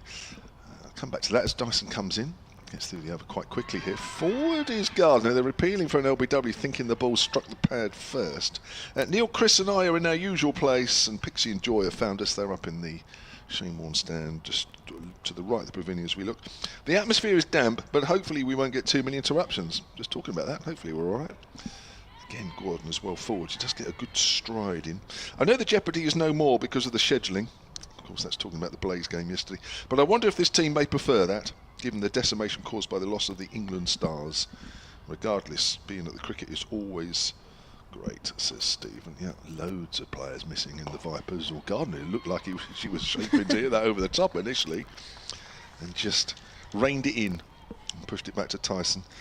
So just to name a few: no Lauren Bell, Maya Boucher, Charlie Dean, Freya Kemp, Lindsay Smith, Diane White for the Vipers. Oh, and she's playing a missing, and that's gone through Southby as well. It's gone over the top of the stumps, I think. What's the umpire going to signal here? 2 runs, 2 somethings. Slight deflection off the bat. Just watching that again on the live picture feed if you're watching. Oh yeah, nice. She's got a lovely shape on the ball, hasn't she, Tyson? Just bounced and turned, and good delivery. Inside edge there from Gardner. She moves on to 26. She's playing very nicely though. Jo Gardner seems to be taken to this opening lock. She works that towards mid-on, and that's the end of the over. So we've had 17, 82 for 1, 3 runs off that. Jo Gardner, another one of the Sunrisers team that's been with them since their inception back in 2020. Grace Scrivens, who's been and gone also, and so too Cordelia Griffiths. So 3 of the more experienced players in this Sunrisers team up top for the visitors here. Yeah, there's other games obviously going on as well. We should take a short break here. The helmet is off and on for the Vipers wicketkeeper, Rihanna Southby. She's opting to stand back, obviously, to Datani. The Ireland women against the England women in Belfast. It's a glorious day in Belfast. Some pictures there with blue skies. Ireland are 42 for 2. Ex-Viper Gabby Lewis was out for 7 from 14 deliveries, played in 2022. Datani is into Cordelia Griffiths, a slower delivery that's pulled into the leg side, out to Nancy Harmon, who loses her footing, and again almost misfields, but they've thrown at the wrong end actually. Harmon comes in. Now there's going to be some overthrows. It's all going on here. So Harmon misfielded slightly as she slipped out of deep square leg, got the throw into Datani. It was the wrong end because Gardner had come halfway down for the second. Cordelia Griffiths sent her back. Datani got the ball in her hands at the bowler's end, threw at the wicketkeeper Rihanna Southby, and it was miles past her, and went for 4 overthrows. So in all of that chaos, they've conceded 5 off of a delivery that should have only been 1. Yeah, not the best throw. And it's easy to get excited when you know a batter's coming so far down the wicket, but the throw has to be a bit better than that. Composure. She had a bit more time than maybe she first thought, Datani. 87 for 1. 5 off the first delivery. Datani bowls and beats the outside edge of Jo Gardner's bat as it goes through to the wicketkeeper. And there is no run.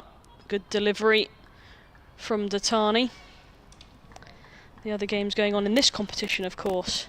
South East Stars at Durham are 30 for 1. The wicket to fall there, Alexa Stonehouse, has gone for 10. Lancashire Thunder down in Taunton, they're 66 for 1. Smale and Clark doing the business there. Eve Jones, new signee, out. And then this game here, Sunrisers 87 for 1. The wicket to fall, the captain, Grace Scrivens. Prodding, was a bit of a prod, 2 point. Not a great shot. Datani into Gardner. Bowls left arm over the wicket, gets an outside edge, and it's skewed off the bat down to third. I thought it might have gone into the hands of Abby Norgrove, but she then turned the other way, so I assumed not. And it's probably miles past her. The angle was difficult to see, and Mary Taylor does the fielding at third. They collect 1 more. Good delivery from Datani. A false shot from Gardner. She moves to 27. That was less than convincing. Yeah, but getting a bit of shape, pitching it up. That's not bad. What were we into, the 18th over? White ball? Datani, and again, a head-high full toss on this occasion. It's pulled into mid-wicket. There's nobody out there. It's going to be called a no ball, and it's gone for 4 as well. So that's 5 off that delivery. The next ball will also be a free hit. So the wheels are coming off at the moment for Datani. She's just struggling at the moment. Conceded 5 off the first with a misfield and a poor throw from herself. And then a head high full bunger off ball number 3. And just maybe the slippy ball. Freya Davies has got the towel out again, drying the ball. The dew on the surface is still apparent. And the ground announcer telling the small but passionate crowd that you get here at Utilita Bowl that the next ball will be a free hit. Tatani to bowl it. Griffith to face it. And she's in. Bowls a wide one outside the off stump. Griffith really tried to throw everything at that and missed it. And luckily for Tatani, it doesn't concede a run. 93 for 1. Griffith's done well here, isn't she? Keeping the momentum going. 19 from 14. Yeah, she doesn't hang about. That was her sort of role in the London Spirit side in the 100. The aggressor came in if there was an early wicket to fall and just carried on the momentum in the power play. Feels more comfortable maybe playing that more positive and aggressive higher order batting position rather than the nudger and the nerdler. Tatani changes the angle, comes round the wicket this time, and forward is Griffith plays it late down to Mary Taylor at 3rd. One more to the Sunrisers total, 94 for 1. Griffith moves briskly to 20. Gardner been out there quite a while longer, is only on 27 but playing nicely. A vast difference in the strike rates of the two batters at the moment. Yeah, but actually still effective, isn't it? This is a good start. It is. Needs a change of fortune. That's it for Tatani. She's beaten her. Pitches the ball up, gets a bit of movement off the surface, off stumps out the ground. And that is the change of fortune that the Vipers needed. Jo Gardner's gone. It's a second wicket for the Vipers. Oh, that's pitched and straightened. That is an absolutely wicked delivery, that. Gardner's playing a little bit from the crease, so allowing the ball to actually move on it, but nevertheless, that is a super ball. Angling in, it's straightened, and Gardner's beaten all ends up. And to be fair, the way Gardner was playing, it needed a decent ball. That was certainly that. It was a second wicket to fall then. She goes for 27. Jo Gardner played a nice hand, but Tatani's got her second. It's a good comeback actually, because she's really struggled in this last over. It's been an expensive one, with 5 coming off the first with a misfield and an overthrow, and then a no ball, a head high no ball that was deposited over mid wicket for 4, and then the wicket off the last. So a real mixed bag, but a really important wicket for the Vipers. They've got 2 of them now. They've got 2 of their more senior players. Jodie Grucock, the 4th batter to come out to the middle, is again somebody really exciting for the Sunrisers. A really exciting young left-hander. Bowls as well. Skiddy, top spin. Really exciting prospect in Jodie Grucock. 94 for 2 after 18. Yeah, 19 years of age. So we're going to the other end of the scale here with Cordelia Griffiths in 28 years. Youth and experience out there. There's Rebecca Tyson bowls, start of a new over that goes out on the onside. Griffiths remains on 20. I think what that last ball has shown is that there is still a bit of movement out there. And I think the Vipers will be a little disappointed that the Sunrisers have got to 94 for 2. So that's a next ball from Tyson, which Griffiths just defends, because for a white ball to be doing that in the 20th or the 19th over, 18th over even, doesn't matter. I think it does show that there's still some moisture out there. Here's Tyson again, fly-tiered. Griffiths cuts that away out in the deep. Emily Windsor runs around, think about 2. Windsor's quick, does well. 1 bounce into Rhianna Southby, and the Sunrisers move on to 95 for 2 in the 19th here, having been put in to bat. Brings Grucock, the left-hander, who's playing a 27th game for the Sunrisers in this competition. Average is 25 overall, career-wise. Yeah, she's got a lot more to give as well. Jodie Grucock, she's exciting. Played some good innings, especially against the Vipers I've seen over the last 18 months. Yeah, she averages 23 in this year's competition. Tyson over the wicket. Grucock forward, goes out square on the offside. Top score of 56. That came in the 3-wicket win against the Vipers at Radlett earlier in the season. Yeah, she played well that day. Yeah. Tyson bowls. That's driven up towards extra cover. I would say that was a similar day there. Actually, when we arrived, you were there, weren't you? When we arrived at Radlett, it felt like November, didn't it? Just the way the whole ground felt. It was weird. It wasn't particularly wet. Well, it was wet. It wasn't raining. It was just wet, damp, overcast. Improved as the day went on. That's a nice sweep shot there from Grucock. Goes out to Windsor at backward a square leg. And Tyson has completed 4 overs, none for 9. I think she's been a good addition. I know Phil is claiming some of the credit for Tyson being at the Vipers. Apparently he mentioned her name a couple of years ago to the hierarchy at Vipers, and he thinks that they've remembered that from 2 years ago, and they've put her in on Phil's recommendation. I'm surprised he didn't say that earlier when he was on commentary. He did. Oh, he did? Oh, did he mention it? All right, well, I've done it for him again. So he's taking some credit. 96 for 2, 19 gone. Mary Taylor returns. The return of Taylor from the hotel end this time. She bowled 3 overs earlier on, none for 21. They were all from the pavilion end, the Rod Bransgrove Pavilion, that we can see right in front of us, the famous tented roof. There's actually an immaculate condition considering how long it's been up now. I think it gets a jet wash every year. But there's no like holes or anything. No. No small rips. Not that I can. Well, there could be small rips, but I just can't see them from here. She comes over the wicket to the left-handed Grucock. Bowls across her, and a good take from Southby stood up. As Grucock misses the ball. It's a good start from Taylor. The 4 fielders out of the inner circle. Deep square leg, a fine, a third, and a deep cover as well. So mid-off and mid-on are up inside the circle. So if Grucock wants to be brave and go over the top, she can do. Taylor in once more, past the umpire, bowls, and driving square on the offside as Grucock finds Abby Norgrove at backward point. No run is taken. A good return so far. 2 dots of the first 2 deliveries to Grucock. 2 left-handers in their top 4, Scrivens and Grucock. I don't think there's any more in the middle order to necessarily worry about.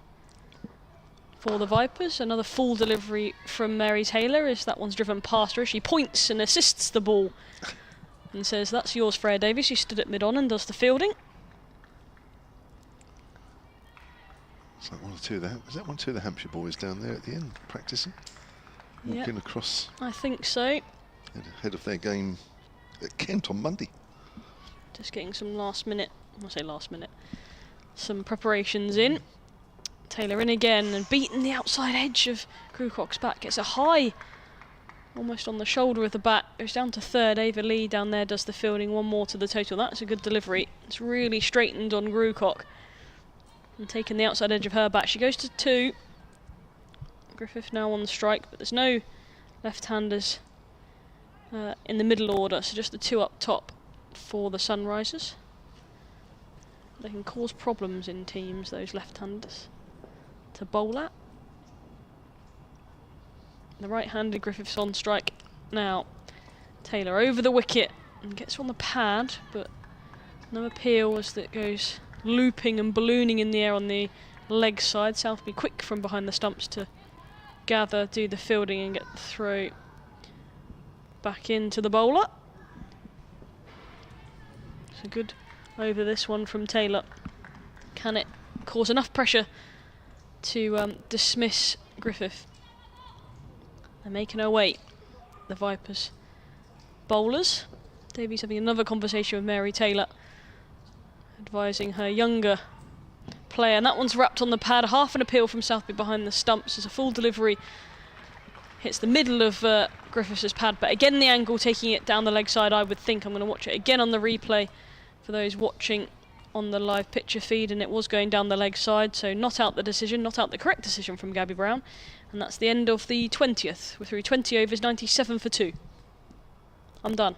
I think you are. For a little while. So several ways you can pick us up. Live picture feed, which is going out on the Hampshire Cricket website, also on the Southern Vipers Twitter feed. We are also on the BBC Sport website and app. Just go to the cricket page and we're on the front there. Just click through. And then the other click is watch and listen. Click on that and you will pick up our commentary. Charlotte Taylor, myself, Kevin James, and now Phil Green, who's in alongside me for this next period of play. And we've got a bit of Ava Lee, a bit of off-spin here, Phil. We have. First time she's been in action today. Yeah. And in she comes round the wicket to the left-handed Grucock. 19 years of age, in her second season with the Vipers in the senior side. And last time I saw her was at Arundel when she, on her birthday, took 4 wickets, I think. Yeah. Right. This time it's short and Grucock's pulling this out to mid-wicket, but she's picked the fielder out there, so it's just going to be the one. In most of her games, I believe, she started, the first couple of overs have been a bit loose, and then she's picked up. So maybe she'll be hoping to start a little bit better today. But she's certainly come back in every game and bowled well. She's playing in her 6th game this year in this competition, 9 wickets at 21. But she has been going at nearly over 5 1/4 and over economy rate. Over the wicket now to Griffith. That's just defended. You know, funny little things in. I sort of appealed to me in the game, Kev, as you picked out, but something I noticed earlier, Cordelia Griffith had to change her bat, which Charlotte pointed out, in mid-over, and she just ran off with the bat, and I'll come back to it after this. This one just defended back down the wicket, and whoever the player from Sunrise came out with about 6 bats, like they do nowadays, and she didn't even look. She just reached out, took one, and ran back with it, as if like anything will do. This one's just back of a length and cut away, and it's going to get a single, is Griffith. And it sort of sums up what she's like as a person. I mean, Charlotte probably knows her better, but she's so laid back, Cordelia Griffith, that I can imagine she didn't even look and see what bat it was. It would just be, yeah, that'll do. She's that sort of person, and it's great to see, because you see so many of them with all these bats to choose from. Would have taken an age to sort that out, but anyway, she didn't. Round the wicket. And Grucock just defends it to mid-on. End of the over, first over from Ava Lee. Tidy one, just goes for 2. So starting better than maybe in the last game. And I'm sure she'll kick on from there. Sunrise is now 99 for 2 from 21 overs. And we're going to have Mary Taylor continuing from the hotel end. Yeah, I wonder how many of those bats were hers, and maybe 1 or 2 other teammates, I don't know. But you don't know how many they've got now. I mean, I know that in the pro game they tend to get a lot of sponsored bats. And do you get given a lot of bats in your playing days, Kev? You normally get a little supply from your bat supplier each year. Yeah, I think I went through 3 lots, actually, 3 lots of different companies. Here comes Mary Taylor then. Oh, it's down the leg side. What a take from Rihanna Southby. Diving down the leg side, standing up. It is a wide, but very she's taken it cleanly. Yeah, fantastic. And the 100 up for the Sunrisers at the same time. I don't see too many keepers taking a ball that wide down the leg side, standing up. Not cleanly, anyway. No, you won't. Wow. Right, Mary Taylor again. Needs to settle again. That's a bit better. Griffiths drives pleasantly out into the covers. 101 for 2. Griffiths is closing in on 1,000 runs in this competition for the Sunrisers. She's playing her 34th game. I make it. She had 970 coming into this. She's got 993. Closing in on a milestone in the Sunrisers, what might be their final game as a Sunrisers team. Could be, yeah, indeed. Otherwise, they will live to fight another day next week. Playing a missing outside the off stump. Draws Grucock forward, does Taylor. Cordelia Griffith's dad was a county cricketer. I don't know if yes. In your era, was it, Kev? Or just after? I think I did play him against him, actually. Frankie. Yeah, he played quite a few, I think, for Derbyshire, maybe from memory. Essex. Was it? Thank you. Yeah, both. Sorry. Well, both, yeah. Okay. But I know he always used to follow her about because we first came across her when she was at university at Durham, and she scored about 180 against us one day. And I remember her dad was there, and Well, that's playing a miss there. Prasapi doesn't take that one cleanly, but at least gets the gloves on it. as I say, she's very, very laid-back character. Law, I think she's got a law degree. She was certainly studying law. Okay. As is Freya Davis, of course, in the Vipers side.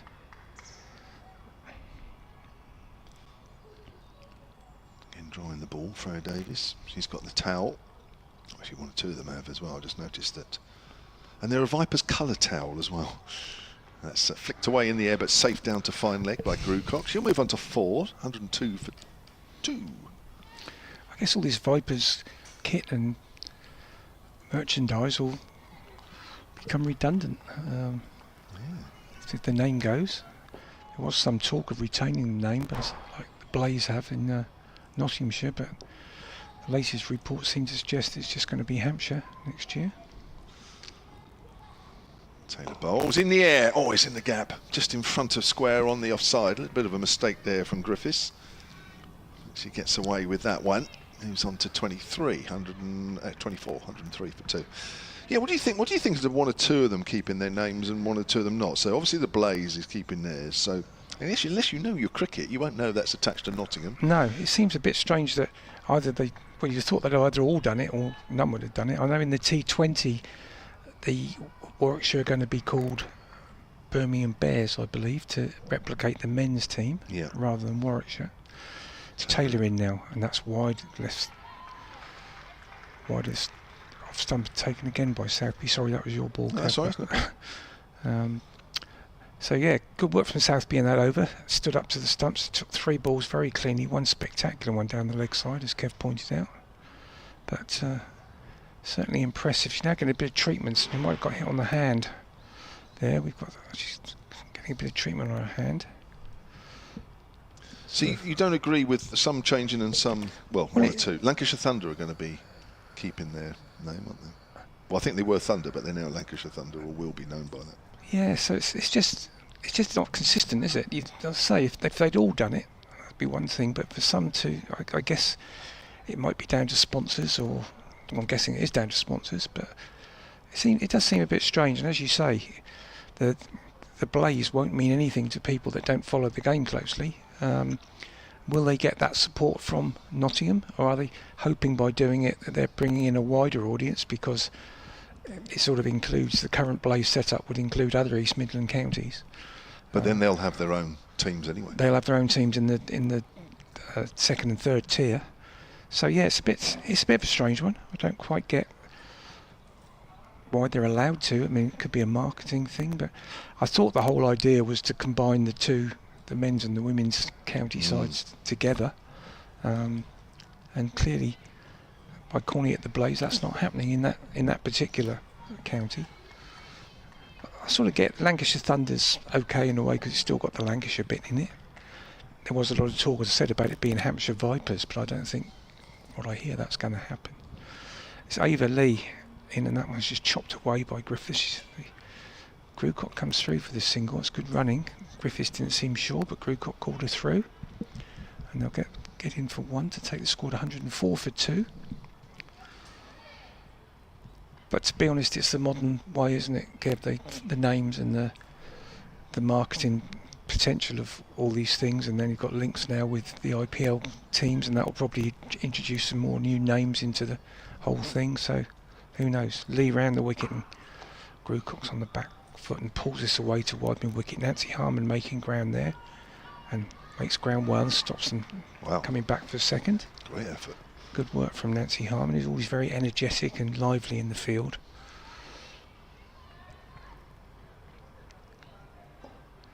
Lee back to Griffith now, who's moved on to 25 from 26 balls. That one's just cut away to another single out to Emily Windsor. We're in that stage of a 50 over game now, that middle stage where there seems to always be a little bit of sort of impasse between the batting side are happy to take singles, the bowling side always happy to give them singles, and there seems to be always a little period in the middle that nothing really happens. Anyway, Lee's bowled again, and that's just turned away for another single by Grewcock.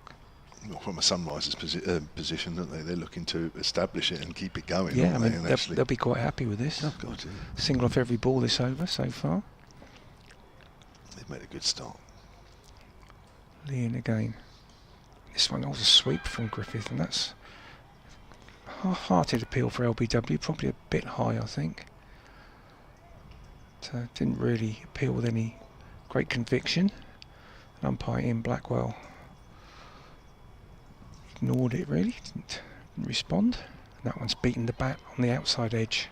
So good finish the over from Lee again. That one's beaten Griffith. Goes through, taken by South 3, and Sunrise 107 for 2 at the end of 23. Another email here, solentcricket@gmail.com to get involved. Jocelyn Gullis says, please can you explain why the wicketkeeper has someone to bring on either their cap or helmet rather than keep them on the ground behind the wicketkeeper? Let you go on that one, Phil. Yeah, I'm glad that's been asked actually, because it's another thing that's a little bit of a bugbear of mine. I'm absolutely delighted that that's what happens, because obviously in club cricket you don't often have people who can do that, so club cricketers up and down the country tend to just put the helmet behind them, but there's the risk of the 5 penalty runs, of course, so I'm pretty sure that Charlotte Edwards would be one of those that would be insisting that they take the helmet off the pitch in case that happens. Here's Mary Taylor then to Grewcock, the left-hander. Again, she's pushing at it and playing and missing. So yeah, that's the reason, I think, just to avoid the possibility of 5 penalty runs. Yep. And it's a very sensible thing to do, I feel, if you've got the facility to do it. That's right, you need a few reserves and subs. Exactly. Yeah. So 107 for 2. 2 batters out. Grace Scrivens for 35. Joe Gardner for 27. Here's Mary Taylor. Grewcock does get a bat on that one. He goes out to point. Abbey Norgrove fields. Both those wickets taken by Naomi Jatani, the former Sunrisers player. So I don't know how both Scrivens and Gardner feel about that. Getting out to a former teammate. I think it's an increasing part of the modern game, isn't it? They tend to play with the 100 as well, where people play in different teams. That most games you're playing against a former teammate, or they all know each other each other's games fairly well. Let's put it that way. Yeah, they do. So we're into the 24th over here. We'll get a bit of a break at the end of the next over. They tend to have a bit of a drink and a bit of refreshment. Chat going on between Georgia Adams and Mary Taylor currently. I just think because Mary Taylor was pushing the ball across Grewcock and she's played and missed once or twice, probably a chat about maybe changing the field, but nothing has happened as yet. Still no slip. Grewcock pulls that away on the leg side. Nice looking shot, but goes to Emily Windsor down at deep backward square. Grewcock moves on to 7, 108 for 2. It was a good connection, that 5 yards either side. It would have been 4, I think, but picked out Emily Windsor perfectly. So we are also, of course, keeping an eye on other matches going on in this competition today, both on behalf of the Vipers and the Sunrisers. More at stake in this game for the Sunrisers than the Vipers, as that's nipped back and bounced a little bit at Griffiths, who may have just got wrapped on the glove there as it goes out on the leg side. For the Vipers, they're into the semi-finals, win or lose, but the result of this and the result of the Northern Diamonds South East Stars will determine whether they're here next Saturday or away, whereas for the Sunrisers we know that they need to win this to get into the top 4, and they will have a semi-final next week. That's pushed out on the onside quietly by Griffiths, and there is no run. So the Northern Diamonds South East Stars, which started a little late, Stars are 67 for 2 up at Chester Street after 15 overs. Western Storm and Lancashire Thunder, who are playing just for pride really. Thunder 88 for 4 after 23 overs. That's at Taunton. Of course, the 4th match was played yesterday, which, from the Vipers' point of view, ended in relief. With the Blaze losing, which means the Vipers are into the semi-finals no matter what. That's pushed up to mid-on, whereas if that game was played today, we'd all be standing around saying, ooh, well, we hope the Blaze lose at least. And then the Vipers won't have to worry about winning or losing. But as it is, with the Blaze losing yesterday, the Vipers are safely into the quarterfinals. Yeah, there'd be a lot more tension around today's game had that been played today, but as we discussed earlier, that wasn't the case. One of the reasons that you suggested might be the reason, Kev, was that Chesterfield, of course, being a club ground, probably had a club game today. That was my thought. I think the leagues up there tend to go on a bit later than the club leagues here, because they finished last Saturday, the Southern Premier League. But the Derbyshire Premier League probably goes on longer. I'm just seeing if they've got a game today, actually, Chesterfield. You're right. Up in Manchester. Lee round the wicket. This one's driven by Grucock, and it gets through extra cover. That might go all the way. Titani's after it. Is she going to get there? No, she doesn't. Not quite. Despairing dive. The crowd are clapping as if she did save it. Perhaps she did, actually. From her reaction, I thought she looked disappointed, but it's not been given. So it's just 2. So it was a good stop by Titani. She made a diving stop, then looked like she was disappointed and sort of put her head down, but it's only 2. Driven again by Grucock, but this time can't get past extra cover. Well, up in Manchester, which this came up because I think the local leagues all finished last week or week before. They were still playing league games in Manchester. Yeah. I think up until at least this weekend. Yeah, most parts of the country do, actually. And this one's turned away by Grucock. She's going to look for 2, but it wins as quickly in as always. It's just going to be a single as she comes in from the deep square leg boundary. Yeah, the Southern League tends to finish earlier than most. You say finished last week. I think certainly the Northern League's probably got 1 or 2 more weeks to go. Well, Chesterfield are playing at home today, actually. Okay. Lee in. This one's just defended by Griffith. They're at home to Clifton Cricket Club, and actually there's rain there, so they did well yesterday in the sunshine. They're not starting there and for about another 10 minutes.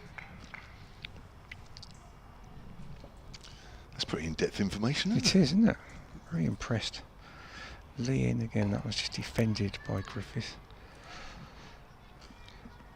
Yeah, so it's not sure why the Southern League the Women's Southern League got 2 more weekends, playing tomorrow and next Sunday. But the men stopped last week. Lee in again. That was just defended on the offside. And those that aren't aware, the Southern Premier League was won for the first time ever by Hampshire this season. Hampshire Academy play in that league. Did they? And they actually won it. Went into the last game, a winner takes all game against South Wilts. We have a break now for drinks. And on the nursery ground here actually, and it was a low scoring game. I think South Wilts got about 110 and Academy got them for 8 in the end, up in being like 80 for 8. So it was a good finish to the season and the first time that they've ever won the league. Yeah. Well done. Brad Taylor takes charge of that side, former Hampshire off spinner. He's been looking after that team this year. Obviously a lot of very young, very promising players in that, like Dom Kelly and Eddie Jack. Some of them have broken through into the first team a little bit this year. They were certainly both playing in that game. And evidence that there's still a lot of talent coming through the Hampshire pathway in the men's game and the women's game, of course. Of course.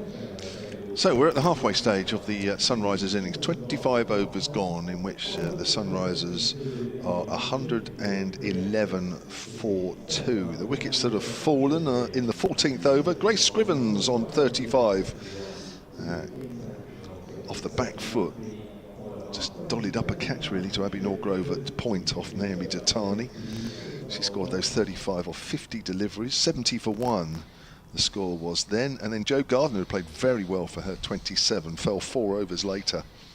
Bowled by Titani, an absolute beauty of a delivery. The left-arm seamer coming round the wicket, angling the ball in. The ball pitched and straightened, and the off-stump knocked out of the ground, although Gardner was playing very much from the crease. That was 94 for 2, since when Cordelia Griffiths has scored 26 not out of 35. She's 4 short of 1,000 runs in this competition for the Sunrisers, playing in her 34th game. And Jodie Grucock, the left-hander, the 19-year-old, is 10 not out from 22 balls. She's played a miss once or twice outside the off-stump with a ball coming across her, but she's still there. And for the Vipers so far, bowling figures, 2 wickets for Titani, who's on loan here. The original 2-match loan spell finishes today, so whether the Vipers have extended that for the semi-final next week, we'll have to wait and find out. 4 overs, 2 for 25. Quite expensive though. And the Vipers perhaps guilty up top of being a little expensive, especially Mary Taylor opening up from that pavilion end. But since when, with her second spell, she's been a little tighter. 6 overs, none for 27. Freya Davis, 5 overs, none for 21 with 1 maiden, opening up from this commentary in the northern end. Georgia Adams with 3 overs, none for 20. Rebecca Tyson, the left arm spin of her, 4 overs, none for 9, playing just her second game after being plucked out of women's county cricket and Sunrisers second team cricket. And Ava Lee, the off spinner, 3 overs, none for 9. That's where we are in this game. And just to repeat, the Sunrisers need to win to get into the top 4, and they will be playing again next week. The Vipers, win or lose, will be playing next week regardless, but very much on this result here and on the South East Stars result against Northern Diamonds will determine whether the Vipers play here, which looks the least likely of the options. More likely going to perhaps Beckenham next Saturday to play the South East Stars, or maybe back up to Leeds just a week and a half after playing them previously. It's getting a bit brighter now weather-wise. So, dear, or Durham. Sun trying to burst through a little bit. You're off, Phil. You've got a off. break. Yeah, is it you or me, actually? Let me look. It's me. Oh, gosh, yeah. Phil, you're on. And Charlotte Taylor. Oh, gosh, I've got a break. Charlotte Taylor back in. Georgia Adams has come back on from the hotel end, bowling round the wicket to Grucock. He forces on the offside and just wide enough of McCacken to come through for a single. So back into the action now, into the 26th over. Welcome back, Charlotte. Thank you, Phil. Had a well-earned break. I'm going to take my towels back. back. Yeah, you want to take your please cushion over? Cushion made up of several towels. Adams into Griffith now, and that's just defended back. Griffith started very quickly. She had about 20 off 12 balls, but she's now reined it in a little bit. She's now 26 off 36, but she's got an important role to play here for Sunrisers. Adams in again. Griffiths just pushed something offside. That's the quick single. That could have been quite a risky single, I think, had Titani picked the ball up quickly. Griffith called it. Grucock didn't respond straight away. And yeah, Titani, if you picked that up, it might have been very tight, but she didn't, and they got through for a single. The field now spreads out on the leg side for the left-handed Grucock. Adams bowls and she's chopped that away on the offside, and it's going to come through for a single again. Again, there was a bit of hesitation too. They're not quite in sync yet on their running, these two. Both the last two there, one of them was set to go and the other one wasn't so keen, but they made it both times. Adams in again. Very short run, of course. It's bringing Titani in tighter now. Try and stop that push single on the offside. Adams in. And this is swept by Griffith, but didn't really get hold of it, and it's gone fairly slowly to short fine leg. There's no run. Even Lee, the fielder there, I think. Yeah, it is. Adams in again. This time a sort of slog sweep from Griffith, but again didn't really get hold of it. She's just going to pick up a single to McCacken on the square leg boundary. So another over of made up of singles really, and Sunrisers got 4 off that, 115 for 2. Yeah, they're sort of clawing this run rate back a little bit, the Vipers, at the moment. It was above 5 for a while. It's now at 4.4. So they're just doing a job just to steady the ship a little bit, but they need a couple more wickets to swing the game back into their favour. At the moment, they're behind, I would say. Yeah, I think I was saying to Kev, this phase of the game, isn't it, you often get where both teams seem quite happy that there's like 3 or 4 and over ticking along, and nothing seems to happen for a few overs. No, Ava Lee in to start a new over. Sweeping is Griffith, and it balloons off the pad. There's a couple of shrieks of excitement for an LBW appeal, but nothing more than that.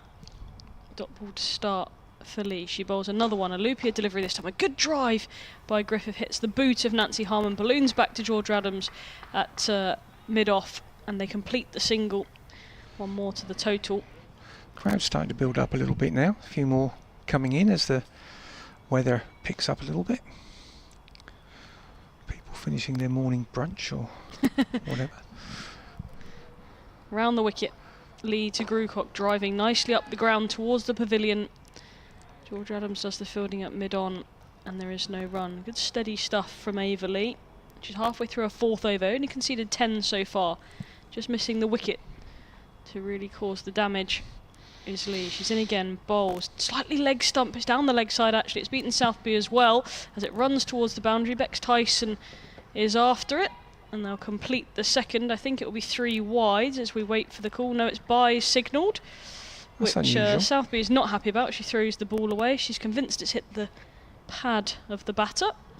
Seems unusual to have byes down the leg side, because normally if it's down there it's either wides or leg byes, which is insinuated by the wicketkeeper. Yeah, so a bit of an unusual call.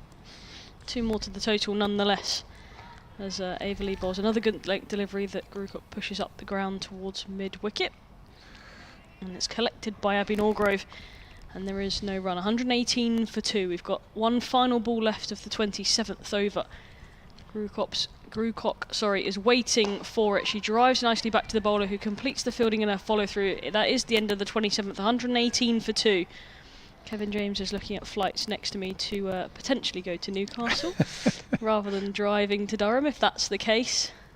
And he's not looking best pleased at the price and the time. Some of them are diverting you through Dublin, which I wouldn't suggest is a good idea, because that would take a hell of a lot longer. Is it Durham rather than Newcastle? Wait, I don't know. I'm just saying it could be, couldn't it? Yeah. It could be Scarborough. It's going to be somewhere quite a long way away if they play them. Let's put it that way. Yeah. But you got to hope for all eventualities that doesn't happen, for Kevin James's own personal sanity. George Adams again now. That one's driven hard by Griffith, but there's a fielder down in front of us at long on. That's Freya Davis. Just be a single. Adams, the towel flapping out of her trousers. It's that sort of day when you need a regular wipe on the towel. That's the ball, which is round the wicket now. Grewcock goes to try and late cut that, but misses. Goes through to Southby. Probably still a little bit angry about the 2 byes given in the last over. Keepers get quite annoyed about that sort of thing if it's not really byes. Adams in again. That's pulled by Grewcock, and that's going to be 4. That's a poor ball. Dragged down from Adams really, and got what it deserved. Grewcock has hit it over mid-wicket for 4. Takes her squad to 16. I know you were saying earlier about what a promising player she is, Jodie Grewcock. She's got a lot of runs in the game last year here, didn't she, as well as at Radley against the Vipers, I think.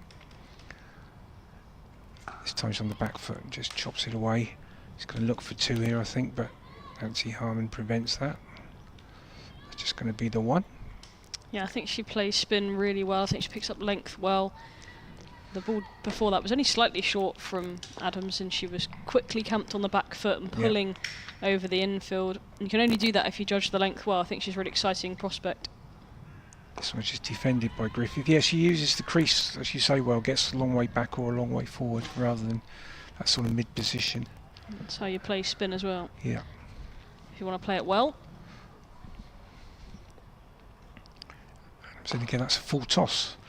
But Griffiths doesn't take full advantage. He managed to work it out to wide mid-wicket boundary where Nancy Harman is. And it's going to come through for another single. So 31 to Griffiths now. Sunrise is up to 125 for 2 at the end of 28. Yeah, with 22 overs to go. What do you think they'd be looking for here? I'm just going to do the maths because I really struggle with maths. But so I'm going to see if they were to go at they? 6s from here. Would be another 132. Add that. So to 257, yeah. So that would be a very good total, I think, if they could do that. I think they'd be certainly aiming at 250 from here. Yeah, 6 and over wouldn't be unreasonable. Lee then to continue from the pavilion end. It's a hoik into the leg side. Fielder Datani's coming in, doesn't get there. And she's going to concede 2 as it doesn't go through to the boundary. She misjudged it, I think, initially, was come tearing in That's where you might miss Alice Monaghan out there, because she would have potentially made the ground, because she's super quick. I think she's just going to stroll behind Tatani there. She's going out for a bat, I think, over in the far side of the ground. She's just strolling round. But 2 is conceded, and that's a good length delivery. It's biffed over the top of the bowler's head for a 1 bounce 4. No, it's gone for a flat 6. That's a brilliant shot from Griffith. She's really on the attack now. She moves to 33. Sunrisers, sorry, she's on 39. I was ahead of the scoreboard. Sunrisers 133 for 2. Yeah, it was a good shot.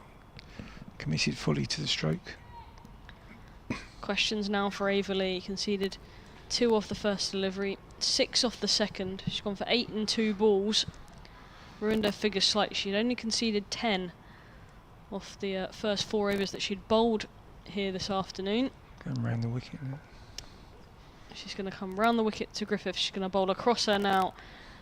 And Griffith's sweeping. It's down the leg side. Did he get a bit of glove on it? I think it did, because it's not called a wide by umpire Blackwell. So a dot ball, the result. Wicket falls at the oval. Smith's been dismissed there for England. A little nudge into the leg side from Griffith. Quick single taken, and they get comfortably home. So the score at the test match. Let me just have a little look. Got so many things open on my phone that it becomes quite difficult to tell you things quickly. Such a popular person, Charlotte, aren't you? No, just different sports and different games going on. 290 for 5, the score at the Oval. Another good length delivery by Averley, driven by Grucock. Takes the quick single, gets comfortably home. A good single to Grucock there. Takes it to 18. Sunrisers 135 for 2. Smith was dismissed for 16 just moments ago. 290 for 5 against Sri Lanka. Another good delivery from Averley. No single taken on this occasion by Griffith. Was waiting to see if it went past the sliding George Adams at mid-off. It didn't do that. So they are content with a dot to finish the 29th. 135 for 2. There used to be a thought, I mean it's a few years ago now, that you sort of doubled the score at 30 overs in a 50 over game if you had wickets in hand. So we're at 29 overs now. So on that basis, that old theory, you'd be looking at 270 plus here for Sunrisers, and that might not be out of consideration, that sort of total. Certainly if these two carry on for a while. And they're looking fairly comfortable at the moment. There was a miscue in the last over from Lee, nearly carried to mid-wicket, but not many mistakes being made. No, and they have got batting to come, of course, as well. With Lissy McLeod, she made runs in the last game. The experience of her, Eva Gray as well. Flo Miller. He's got runs against the Vipers before. Wicketkeeper Amara Carr. Sophie Monroe can bat. She's carded to come in at 9. So they've got batting all the way down the Sunrisers if they want to go big. Adams in now round the wicket. That one's just defended back down to the bowler by Grucock.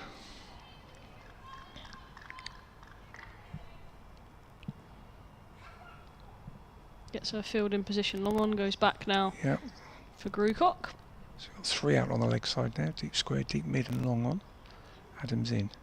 Grucock on the back foot and forces it back past the bowler. Good contact there, but the long on who's just been sent back comes into play. And it's just going to be a single. As throw comes in and hits the stumps at the bowler's end, but no threat of any run out. Just an extra bit of work for the umpire. Yeah, that would annoy me if I was an umpire.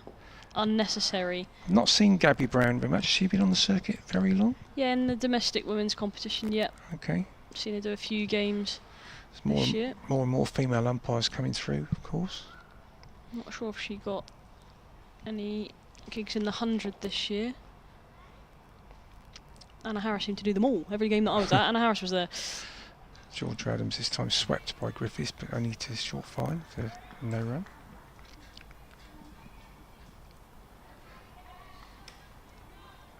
Yeah, it's good to see so many female umpires in the game. It is.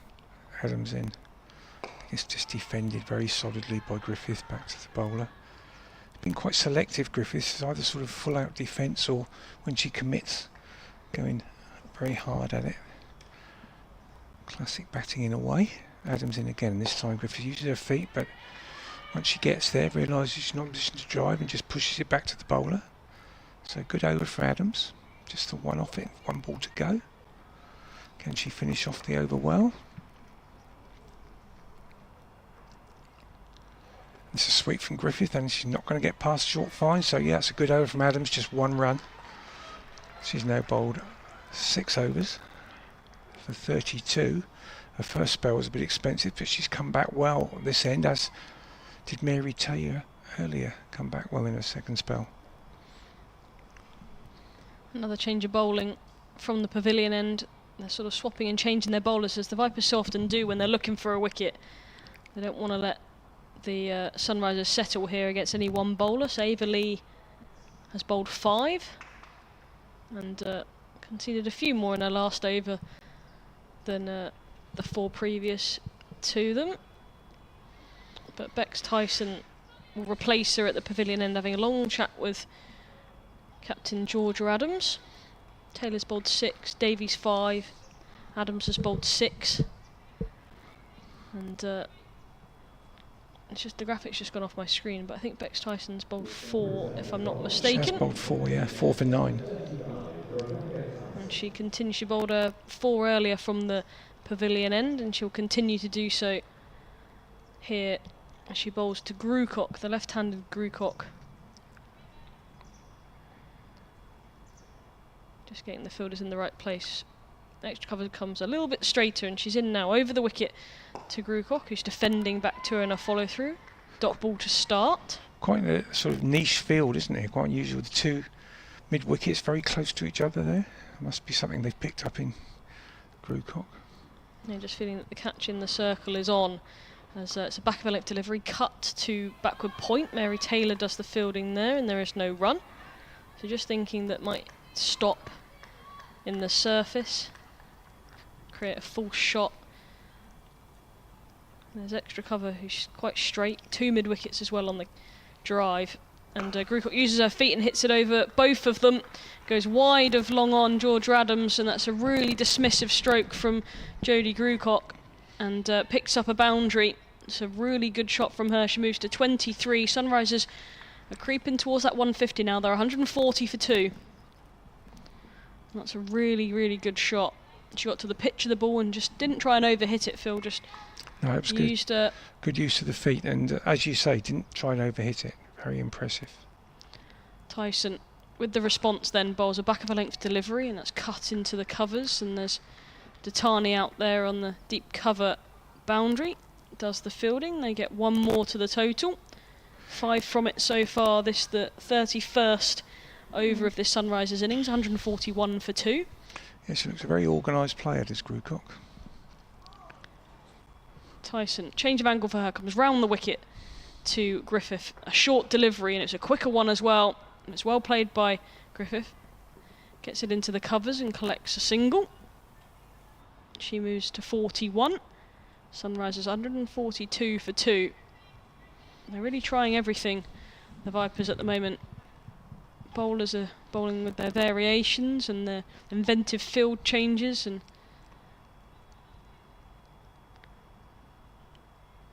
really trying to gain an advantage here. It's another back of a length delivery, cut smartly out to Datani at deep cover. Another one to the total, 143 for 2. It looks easy for the Sunrisers at the moment just to rotate through the middle. Yeah, it's hard to see where this wicket's coming from for the Vipers, I have to say. George Adams, as usual, changing the bowlers quite frequently. As you say, Charlotte, that's a normal tactic for the Vipers when wickets aren't falling. Or even when they are, actually. She often still rotates the bowlers pretty regularly, doesn't she? That's a feature of her captaincy. And she's doing it again now, because we've got Freya Davis coming back on at the pavilion end. So, to use your term, she's going to do some admin on her hair. To prepare herself to bowl. And I'm handing over to Kev. Thank you very much, Phil. Myself giving Ian James and Charlotte Taylor to take you through this next passage of play as Freya Davis is back into the attack. 5 overs, 1 maiden, none for 21. Got the ball to move around a little bit this morning.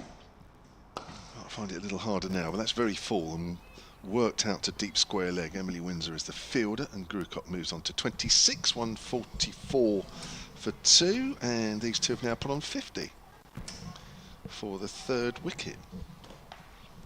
Another good partnership. 70 for the opening wicket between Scrivens and Gardner, 24 for the second, and now another substantial partnership here for the visitors, who need to win today, and then they will knock out the poor old Blaze, who currently sit in the top 4. That's edged over the top of short third. That's well over the head of Rebecca Tyson, and that will be 4 runs. Yeah, fortunate boundary for Griffith. It was a bit of a wide one, and it kept going from Davies. There's a bit of swing actually still on offer with 30 in the 32nd over, but it did move through the air as it took it away from the batter. But luckily for her, it went over the head of Tyson as well. And there's a confirmation of that partnership. 54 runs from 80 deliveries, 44 minutes these two have been together in the middle. During the course of Cordelia Griffiths' innings, she's passed 1,000 runs for the Sunrisers in this competition in her 34th game. Here's Davies again. Strong drive through the hands of Freya Davies. It looks like she's taken a painful blow. The blow ricochets out to extra cover, and they've taken a single. I think she's okay, Freya Davies. That'll just hurt for a little while. 149 for 2. They've made a terrific start to this innings. There was a little bit of movement. That's why the Vipers put Sunrisers in. I mean, that's a terrific start, considering there was a bit of movement out there, and there probably still is, as you said, from time to time. But certainly up top. But I think Vipers just guilty of not quite getting enough balls in the right areas. There was 1 or 2 plays and misses, especially from Scrivens, but she survived it. It's nudged away behind square by Grewcock, who picks up 1. May look for 2, does turn for 2. She'll have to hurry here. She gets in. Awkward throw for Southby, with it bouncing just in front of her from Tyson, down in the deep. 150 up in the 32nd. Yeah, that was a well-judged 2, wasn't it? Turned quickly, and as soon as she saw it, went to Tyson's right-hand side, which is a weaker side. She's got to come round the ball to get the throw away. And as soon as she noticed that, she scampered back for the second. It brings up the Sunrisers 150. Yeah, they made a good start, and they'll be hoping to get a really tough score here as that's pushed to mid-wicket. The Vipers without Georgia Elwis as well, their top run scorer in this competition. That won't make things any easier when they reply. She's, we think she's resting, don't we? Yeah, I think so. Ahead of next Saturday. So 151 for 2, coming towards the end of the 32nd over. Yes, Davis is in, low full toss, driven out through extra cover, runs here. Work for Nancy Harmon out in the deep, does well. And again, good running in between the wickets between those two. 153 for 2. Davis has completed 6 overs and has conceded 31. As ever, we keep an eye on what's going on, mainly at Chestler Street, between the Diamonds and the South East Stars. That's first versus second. The Stars win that one, they will go top. And if the Diamonds win that, they will stay top. And that will determine who plays who next week. South East Stars 117 for 3 in the 23rd.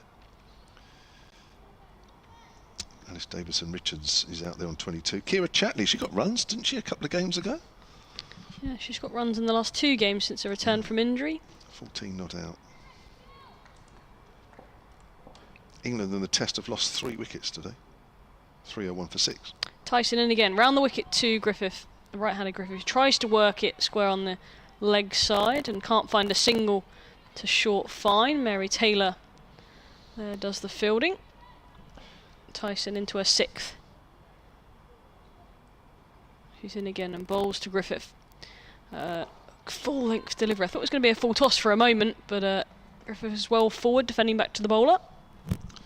Ollie Pope still batting. 152 not out. He's answered a few critics there, hasn't he? Needed to. There's definitely a few questions around his form as captain as well. It's another good length delivery, defended back to the bowler by Griffith. So Duckett, one of the wickets, he was out for 86. Jamie Smith out for 16, and Chris Wokes for 2. Atkinson, oh, there'll be another 100 there. I'm not out. Tyson in again, driving again is Griffiths. Not a full flowing drive, but just a push. Can't beat Harmon at extra cover. Another dot ball. That's 4 in a row for Tyson. Good over this for her. Good pressure. Here's the false shot coming. She bowls another good one. It's wide outside the off stump. That was a false shot. And it's dropped, annoyingly for the Vipers, in the middle of the two fielders. One at point and one at extra cover. The gap where deep cover was out on the boundary. Emily Windsor does the fielding. And they pick up a single.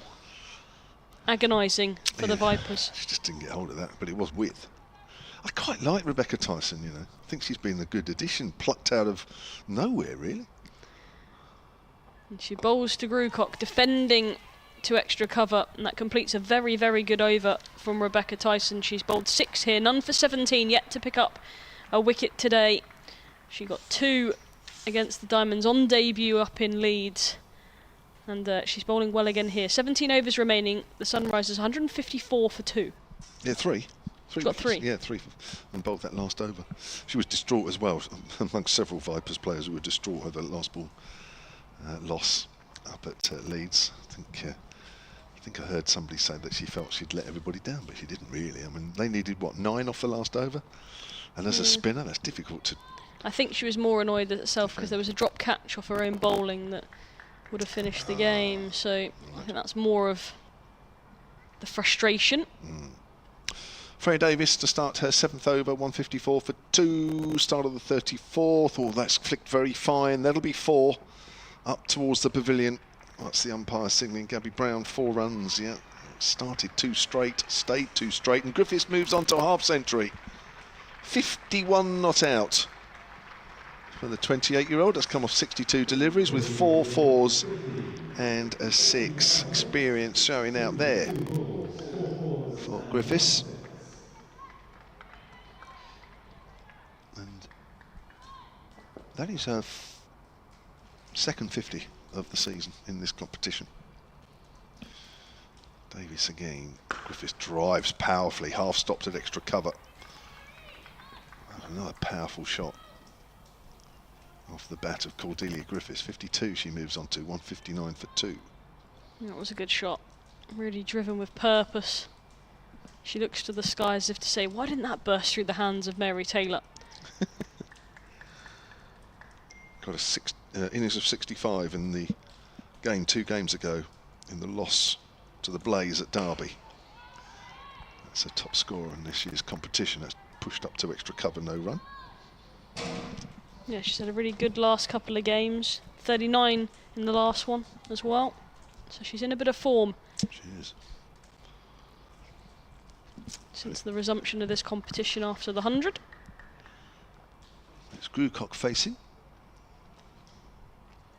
She has a half century this year as well. Here's Grucock again, gives herself some room and works that out into the deep on the offside and moves on to 31. I have to say, all the Sunrisers batters have looked comfortable today. Yeah, they haven't really looked like they're in any sort of bother.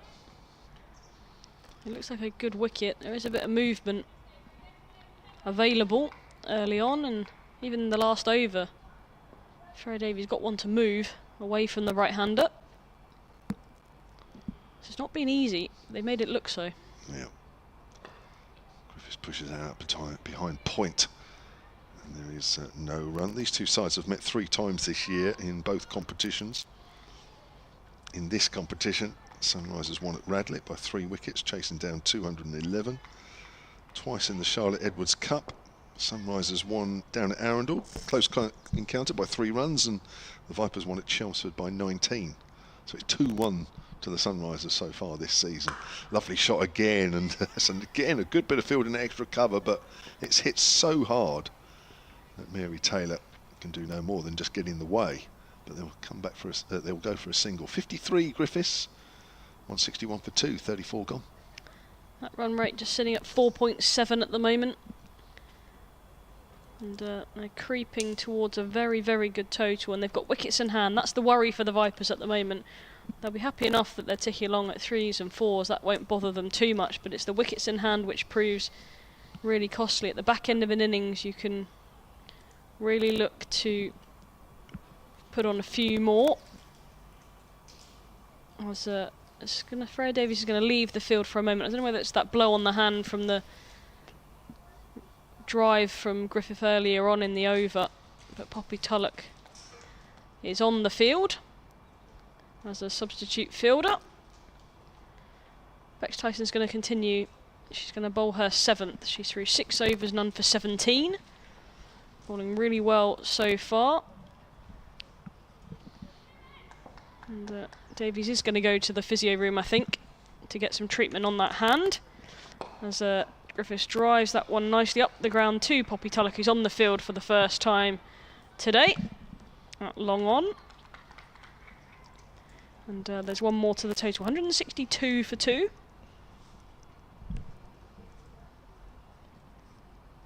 Making sure that fielder's in the right place for each batter. Adams is busy,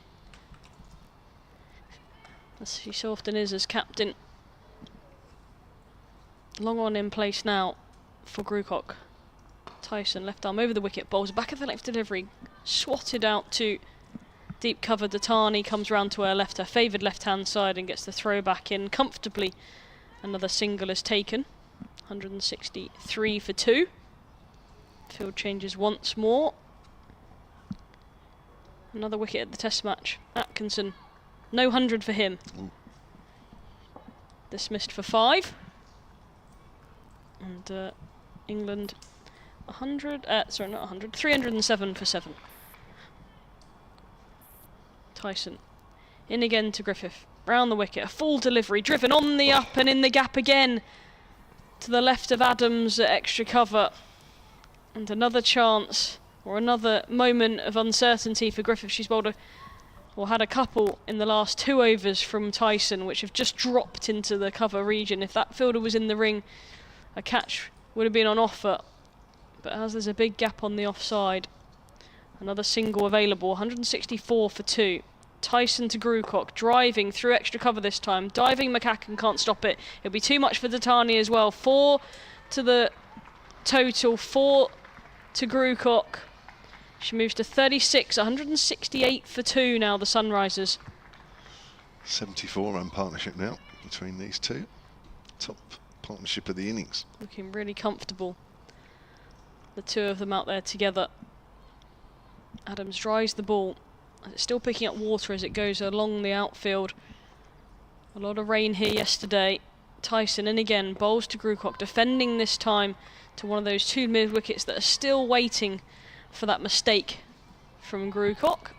And there is no run taken. She's 36 not out. Here Jodie Grewcock waits for Tyson, who bowls over the wicket, digs it in a little bit. She's camped on the back foot and pulls it to Poppy Tulloch at long on, who does a good bit of fielding. And one more is taken, 169 for 2, 15 overs remaining. Griffith, she's on 55, Grewcock with her on 37. And still that infamous 3rd wicket is nowhere to be seen for the Vipers at the moment. Well, rather annoyingly, my weather app has changed a bit, suggesting maybe a good chance of rain this afternoon. I think there was only a little period of rain, but mine's showing more chance of, if there's rain, it goes on for longer. 60%, which I suppose it could be rain, could be not, but if it does come, it looks like it's hanging around for a bit longer than was originally forecast. So, oh my word, that will...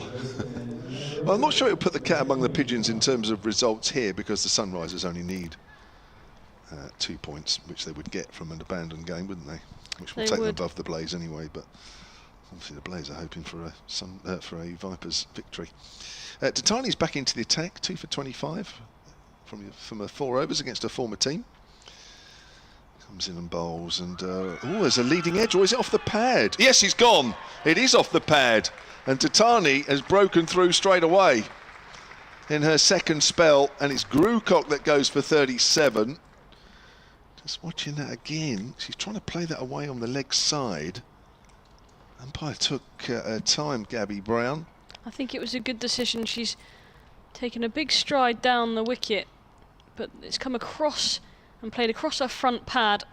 And to me, it looked adjacent. We're a little bit off centre here, so we can't see directly, but the picture feed is fairly straight behind the bowler's arm, give or take, and definitely showed it was close, and that's all we can see. But it was enough for Gabby Brown to give out Jodie Grewcock, who played a handy 37, and she's been part of a brilliant partnership here between herself and Griffith to get them up to 169 for 3, but the third wicket's been taken. Another one for Datani. She's now on a hat-trick because she got 2. It says she's on a hat-trick. How is she on a hat-trick? Because she must have got a wicket off her last ball of her previous over. A wicket on the first ball of this one, so now technically will be a hat-trick delivery. It's a long drawn-out hat-trick. Yeah, there's been about an hour in between, but that's okay. The excitement still stands. I don't know if anyone in the ground, other than maybe her, knows that she's on a hat-trick, and of course us and everyone listening. But I don't know if anyone else knows that she'll be on a hat-trick ball, unless the ground announcer decides that he's going to inform everyone, as he so often does. I think it's Robbie James on there today. Yeah, you'll know. He won't miss a trick. Just on cue, Robbie decides that he must be listening to me. Yeah, well, he will be. He'll have the picture feed on. Yeah. And I better mention the fact that it is a hat-trick ball. Yeah. So it's going to be Lizzie McLeod to keep out this hat-trick. Right-hander. Tall figure. Yeah. Here's Sally then round the wicket and bowl. Oh, it's way outside off stump. Oh, what's an anticlimax? So maybe Tatani got a little bit too excited there, and that was a good couple of feet outside off stump. Yeah, just not quite the delivery you want to bowl for a hat-trick ball, is it? You want to at least challenge to the bat. It's got to be straight. It's easy to say from here, but it has to be straight. So Lizzie McLeod again facing Tatani. Oh, and that's better. That's the ball. It should have been the ball before, but it's nicely played out to point. And there is no run. Lizzie McLeod's playing her 8th game this year in this year's competition, so 7th innings. She's averaging 29, having scored just under 150 runs this year. Well, she had a good T20 competition as well, which saw her get drafted in as a wild card in the 100. Didn't play though. Ooh, she's almost bowled there, inside edge. The ball trickles away behind square on the leg side. Who's she playing for? Great question. I think it was the Birmingham Phoenix she was drafted in for. Didn't play for the Birmingham Phoenix in the competition, I don't think. Oh, right. But had a really good T20 competition and therefore got herself drafted in as a wild card. But she's definitely probably the oldest in this team, I would say. She's 30, yeah. Driving on the up back to Datani. Yeah, she's a couple of years older than Cordelia Griffith. Oh, Kate Kopac's also 30. Right, okay.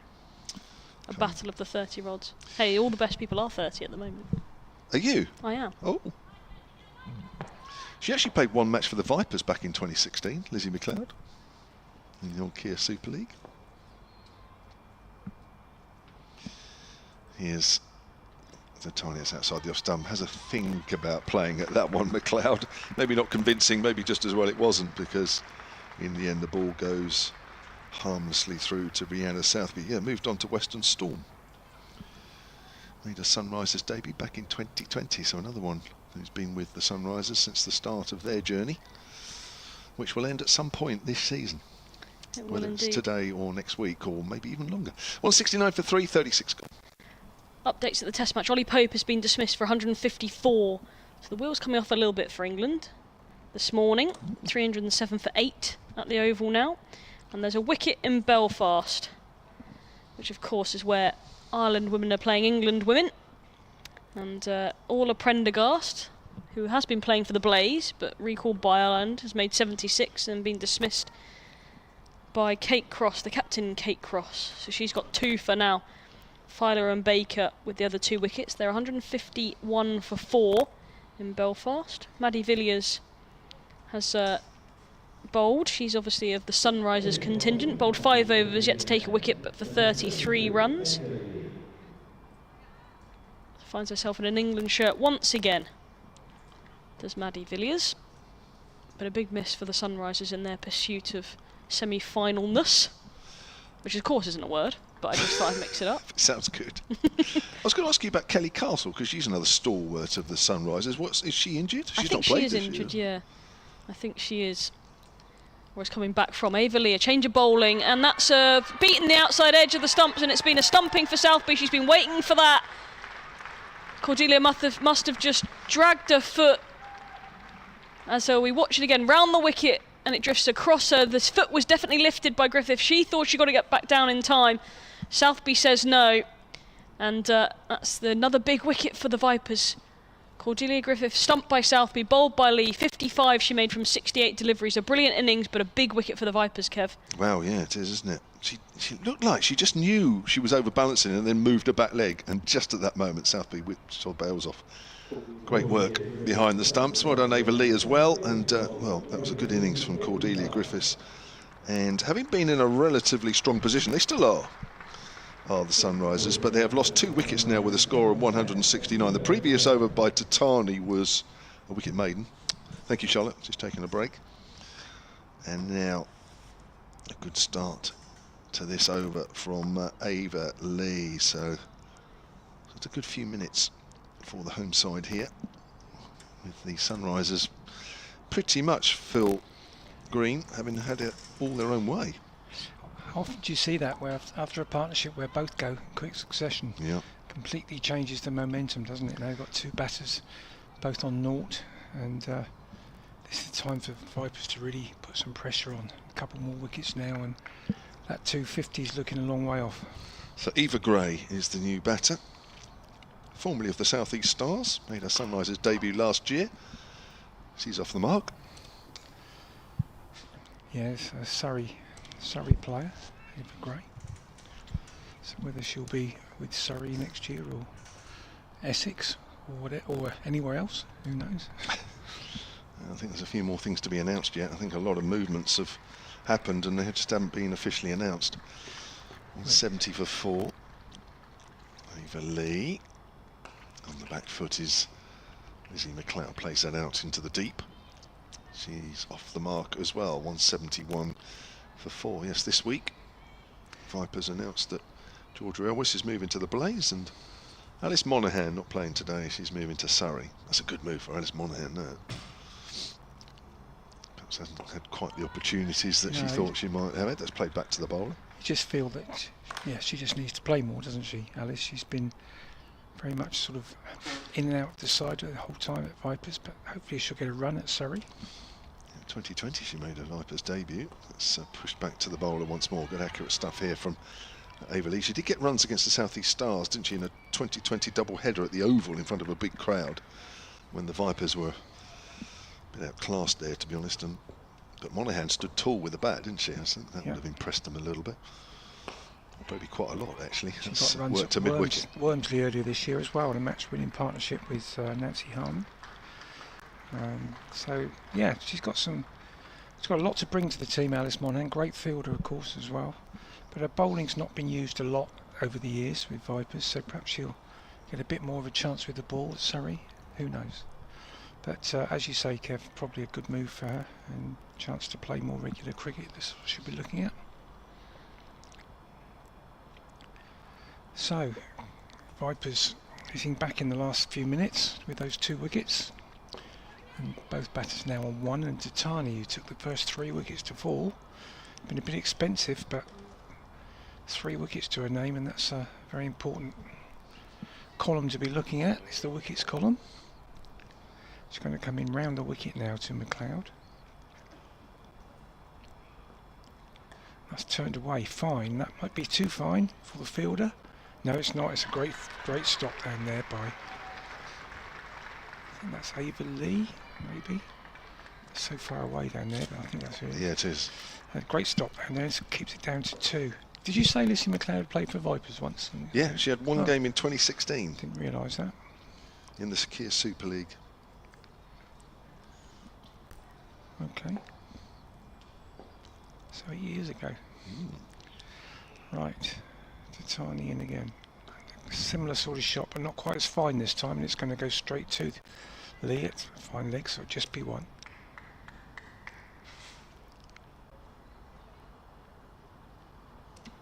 So yeah, I know Lissy McLeod was Exeter University, I remember that, in university times. As was Freya Davis. Mm-hmm. And several other players have gone on from that. Fee Morris, Phoebe Graham, Mara Carr, Hamish Cranston, so quite a lot of good look. Oh, and that's bowled. That's another wicket for Titani. That seemed to keep really low. And Gray has just pushed forward and the ball's hit middle of the leg, I think. But I'm not sure. So look on the replay, that just seemed to keep low.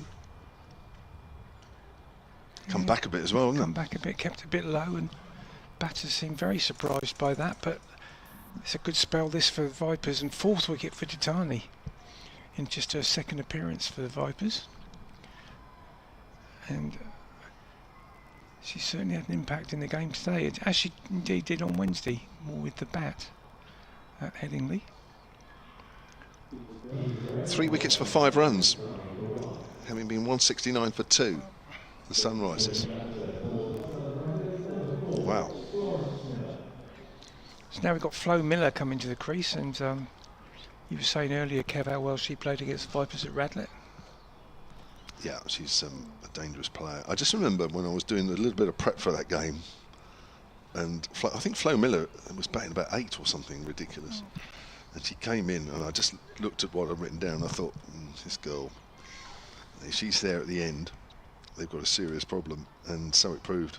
Her actual top scorer in this competition was that 47 not out she got earlier against the Vipers. She's in at 7 today, so she hasn't moved up a lot from then, but obviously an important role for her now, because there's still a long way to go in this innings. Titani round the wicket, and she's pushed that away on the offside, but she's not going to get any run. And all of a sudden the whole mood in the Vipers camp must have been raised considerably with those 3 quick wickets, 2 to Titani and 1 to Lee, and 174 for 5 now. It looks a totally different proposition to what it did a quarter of an hour ago.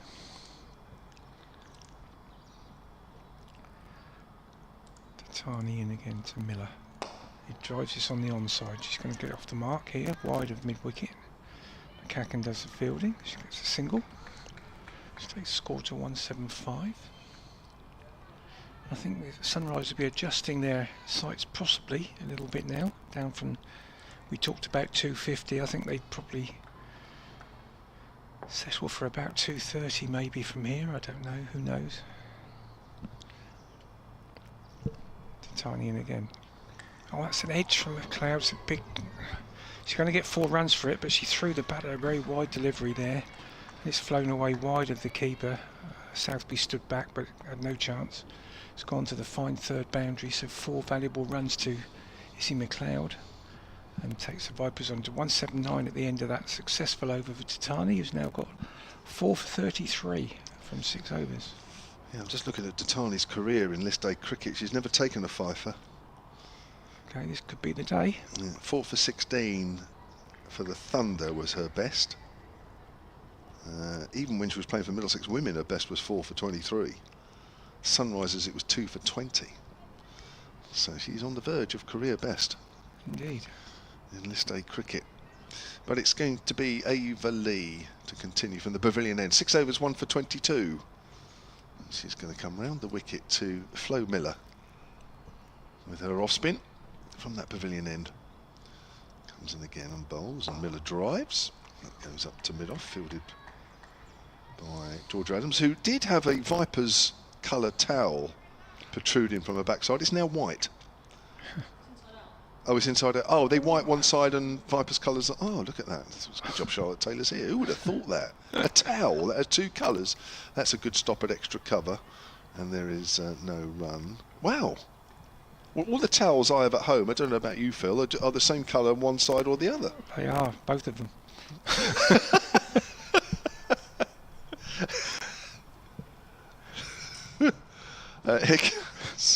I'm trying to not think about that, actually, as that's pushed quietly up towards mid-off. I really want to move on in my head. I'm only joking, by the way. You've got 3.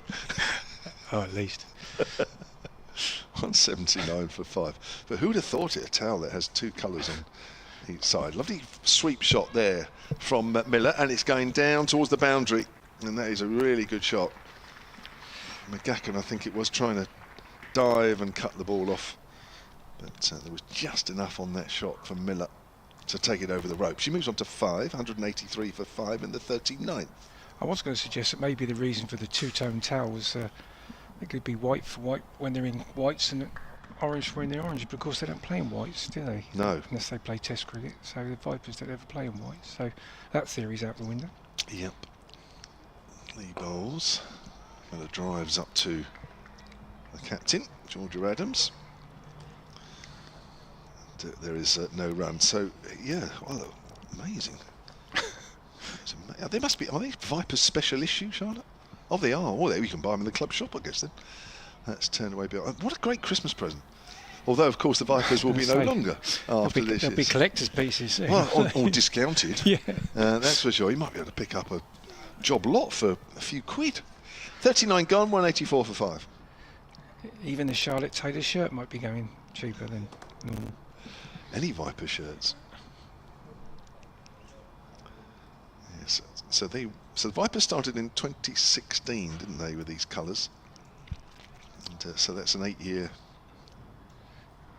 existence. Yep. Some of the teams, i.e. Sunrisers, half that. So I think Western Storm have been there since the beginning. Since 2016, yeah, they have. I think that's their last game today, isn't it? Will be, yeah. That's the last time ever a Western Storm side will play. What do you think to the changes of names of the competition as well? Because the women will be playing 50 over cricket under the Metrobank One Day Cup, which the men do, and likewise Vitality Blast. Here's to Tani. It's driven. Is it me? Sorry, have I nicked an over? That's all right, it's mine, but don't worry. Go on, it's yours. That one's played out to the offside by McLeod for 1. But yeah, I think interestingly though it's going to be playing the Metro Cup, they're still playing for the Rachael Heyhoe Flint Trophy, I believe. The actual trophy is remaining. Yes. I'm not sure if that's the same with the Charlotte Edwards Cup, but certainly is the case with the Rachael Heyhoe Trophy. Which is bizarre. Yeah. It's a tiny in again round the wicket, and this one's driven nicely, but looking for it. That was McLeod looking for a single, and well, Miller was looking for a single. McLeod wasn't really interested, and she had to scurry back. Yeah, I guess when like all things, when there's this transition, there's a sort of period where there's a little bit of both the past and the future tournaments in play. This one's driven on the full toss by McLeod, half stopped, and it was a good stop in the end, I think, but an extra cover because that might have got through to the boundary, but it's deflected away. It's Mary Taylor, deflected away to cover boundary, so it's just 1, fielded by Windsor. That might have gone through extra cover for 4 had it not been half stopped. So yeah, I think there's always that transition between as things change, where there's a little bit of the old still left and the new coming in, and in time it'll sort itself out. This one's a wide ball which is slashed away by Miller, and that's going to go for 4. That beats a diving Tyson at wide third to her right. Again, a bit of width from Titani, and Miller just threw the hands at that, and it's flown away. So she's up to 11 off 10 overs. Off 10 balls. So a good start for her. Yeah, I must admit, in the limited conversations I've had with Charlotte Edwards on the topic of a trophy named after her, I don't think she'll be too miffed. No, actually, that's taken away. She's been a bit uncomfortable about it, isn't she? Obviously a bit different. This one's cut away again to the same position by Miller, but this time Tyson can get round and keeps it to a single.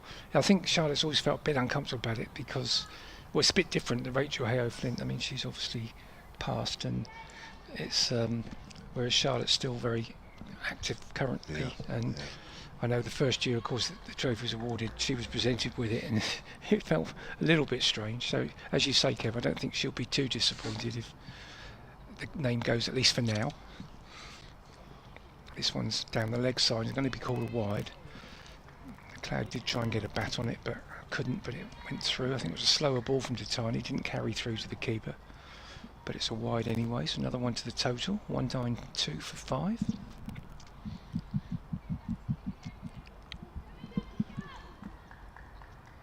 Well, the pressure was off the Vipers in the end when they won that trophy, wasn't it? Because I know they wanted to win it in her name, which they've done, so they haven't got to worry now. This one's edged again. Oh, and the third has come up and it's gone past her again. A bit of width from Titani. She's bowled quite wide that over, and McLeod's thrown her hands at that. It's flown through about third or fourth slip, and as third come up into the ring, had no chance of stopping it. So 4 to McLeod. So that's quite an expensive over from Titani. There's 11 off that, and 12 in fact. 12, yeah. And the Sunrise is up to 196 for 5. Actually, I must admit though, in the big picture, I do prefer a trophy named after a player rather than a sponsor, because sponsor is very much a thing of any given time, and in 3 years' time it'll be a different name, whereas a sort of legendary name like Rachael Heyhoe Flint is a perpetual thing, isn't it? True. Well, unless Charlotte Edwards stumps up about £250,000 out of her own pocket, I suppose she's struggling a bit, to be honest. Yeah. I say £250,000. I mean, I have absolutely no idea how much Metro Bank, other banks available, pump into the tournament, but you know what I mean. Here's Rebecca Tyson then. 7 overs, done for 25 with her left arm spin, and forward is Miller, not quite sure where that ball was going. She bowls at good pace, and she doesn't. She bowls quite slowly, it's more very traditional sort of left arm spin, and doesn't fire it in the sort of Lindsay Smith way. It's more a traditional left arm spin. It's very easy action, isn't it? Yeah. It's on the line of leg stump. That'll be a wide, actually. I was just about to say she's quite accurate and bowls a tight line, but there she goes and bowls a wide. 197 for 5. But I think for somebody that, as I say, the best has played Sunrise as second team and playing county women's cricket and 24 years of age, that's swept away on the leg side. They may look for 2. They do.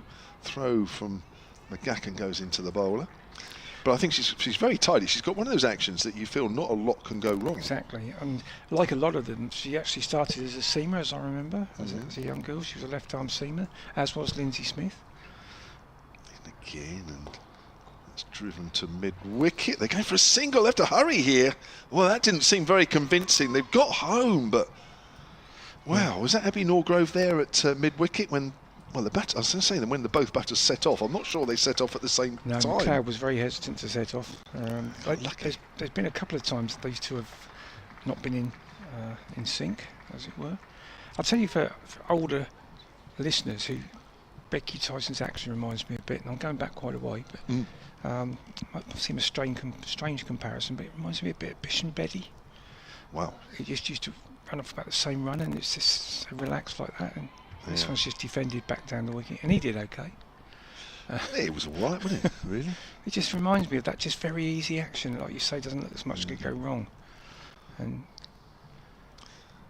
yeah, obviously very consistent bowler. That's pushed from just the onside. That's a better single, run. yeah.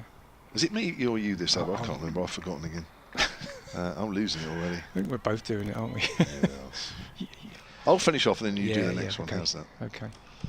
201 for 5 then. Miller has 15, who's facing the next delivery. McLeod at the non-striker's end is 14, and it's another sweep shot. That's gone fine. This could go all the way as well, and it will. Mary Taylor's not picking that one up, even though it's an outfield that has seen an awful lot of rain over the last 2 days. That ball was always favourite to get over the rope. So 41 overs gone, and the Sunrisers, after those 3 quick wickets in the space of 5 runs, seem as though they're back on track here for a decent total.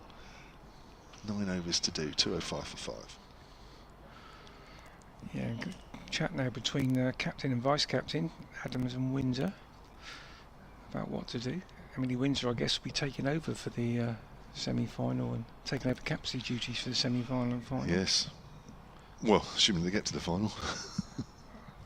Yeah, well, let's stay on that line at the moment. We'll keep on that one.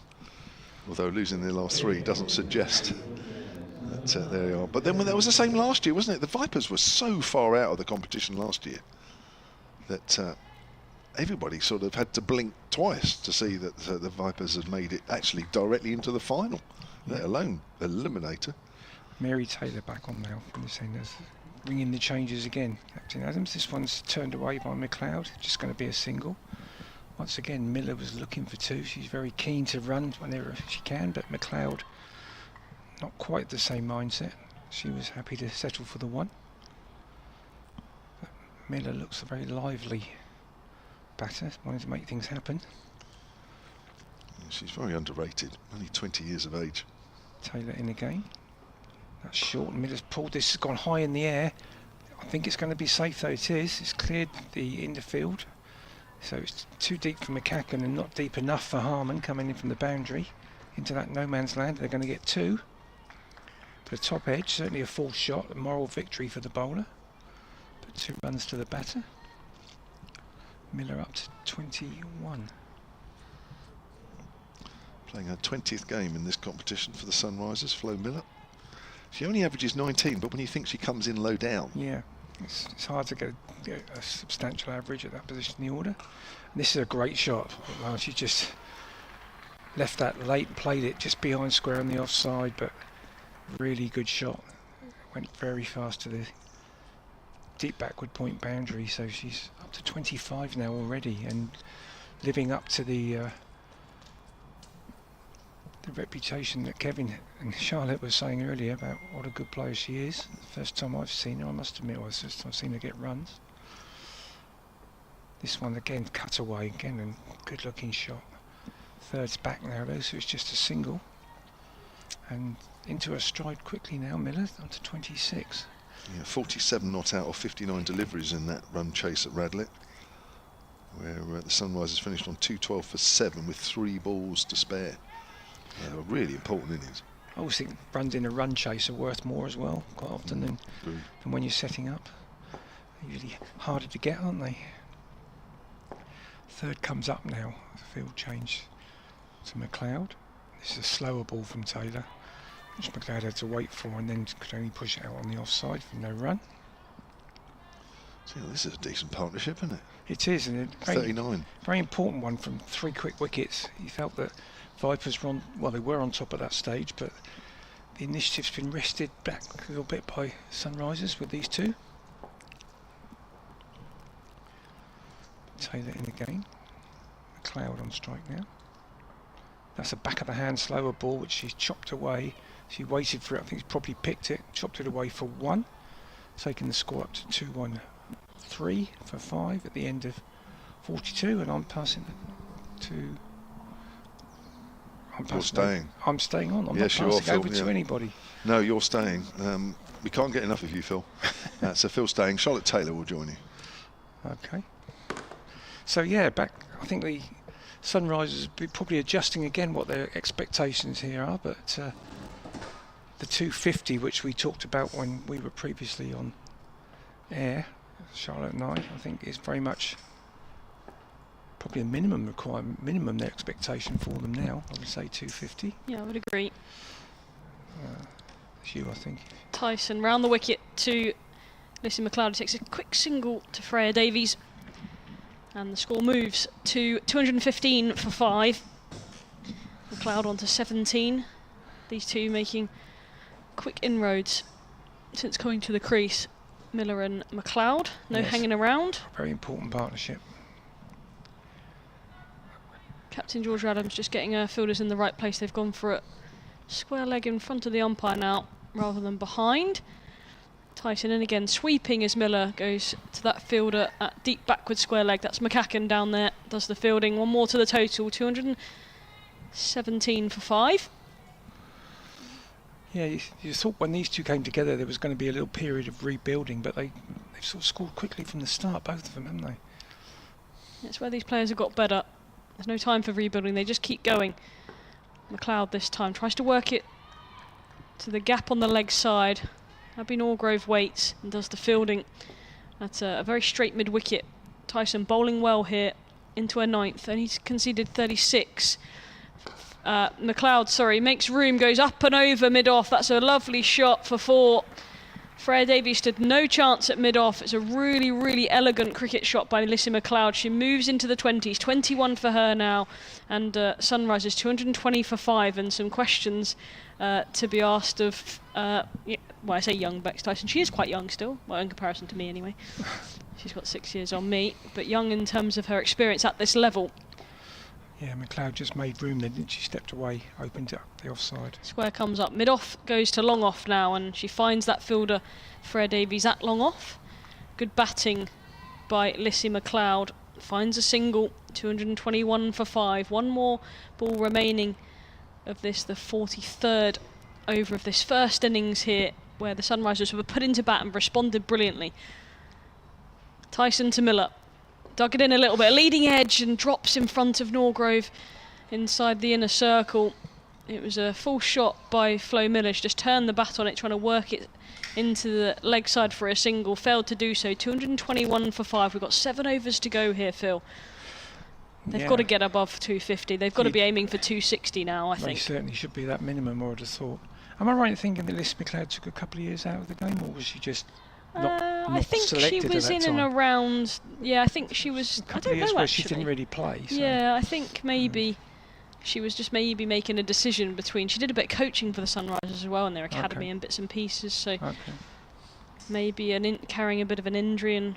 Possibly, yeah. But really finding her feet in the last couple of years. She played for the Welsh Fire in 2021 and struggled in the 100, but then in this year's T20 competition, she was by far one of the best players for the Sunrisers.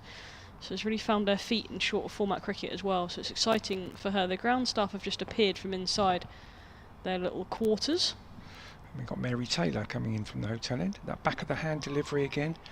And it's too good for McLeod, who went for a big sort of slog sweep over mid-wicket, but he's beaten the off-stump and goes through to Southby. I think in the last couple of overs, Mary Taylor's bowled quite a few of those back-of-the-hand deliveries.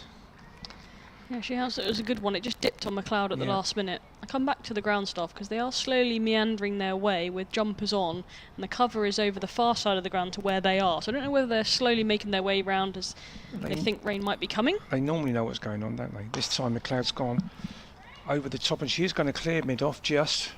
Didn't get all of that, but she's got enough of it. She's going to come back for 2. Yeah, it's beaten Freya Davis at mid-off. Yeah, the ground staff normally know these things, and as you say, Charlotte, they're not rushing round, though, are they? You couldn't accuse them of rushing. No, but Simon, the Leeds groundsman here, is leading them with force. He's the one out in front, followed by 3 behind. So if they're just going for a little stroll, that's fine, but they are making their way round to the covers. Taylor in again. That's a great shot by McLeod. She's crashed that through the offside, but Windsor's done really well down the boundary there. Just managed to keep her feet inside as well. Great bit of fielding. But she can't stop them coming back for 2. But that was hit really hard by McLeod. Got to the boundary very quickly. And that's a 50 partnership in just 36 balls. So a really good partnership coming together when 3 wickets had fallen in quick succession. Brilliant from the Sunrisers. These partnerships appearing all the way down their batting scorecard. McLeod, that's again the back of a handball from Taylor, but McLeod's waited for this time and smashed it over mid-off for 4. 1 bounce for 4. She's almost, perhaps it's becoming too frequent a delivery now, and she's spotting it.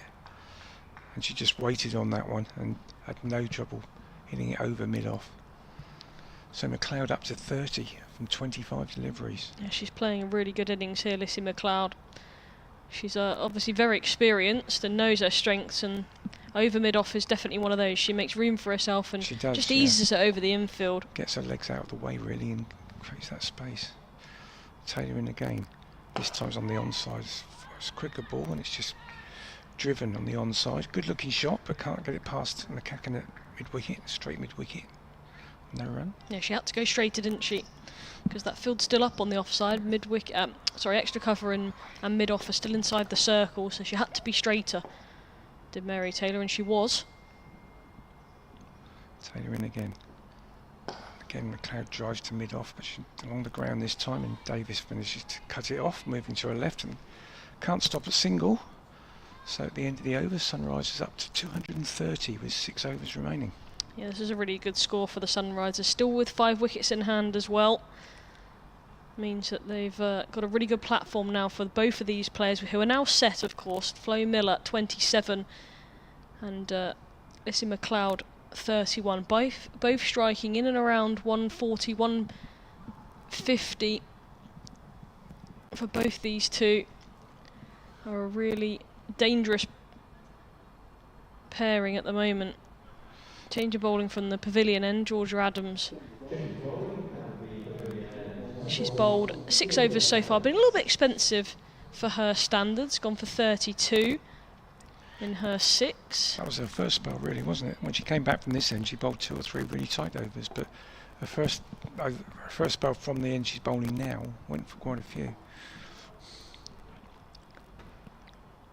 Adams then to Lissy McLeod, who's sweeping, a slog sweep, and Datani's lost her footing in the deep, and it's gone over her head anyway for 6. She didn't stand a chance of catching it, even if she was on the rope. But Datani slips and the ball goes over her head, and it's a really good shot from Lissy McLeod. A strong slog sweep over mid-wicket. 6 to the total, 6 to McLeod, 37 for her, 236 for the Sunrisers.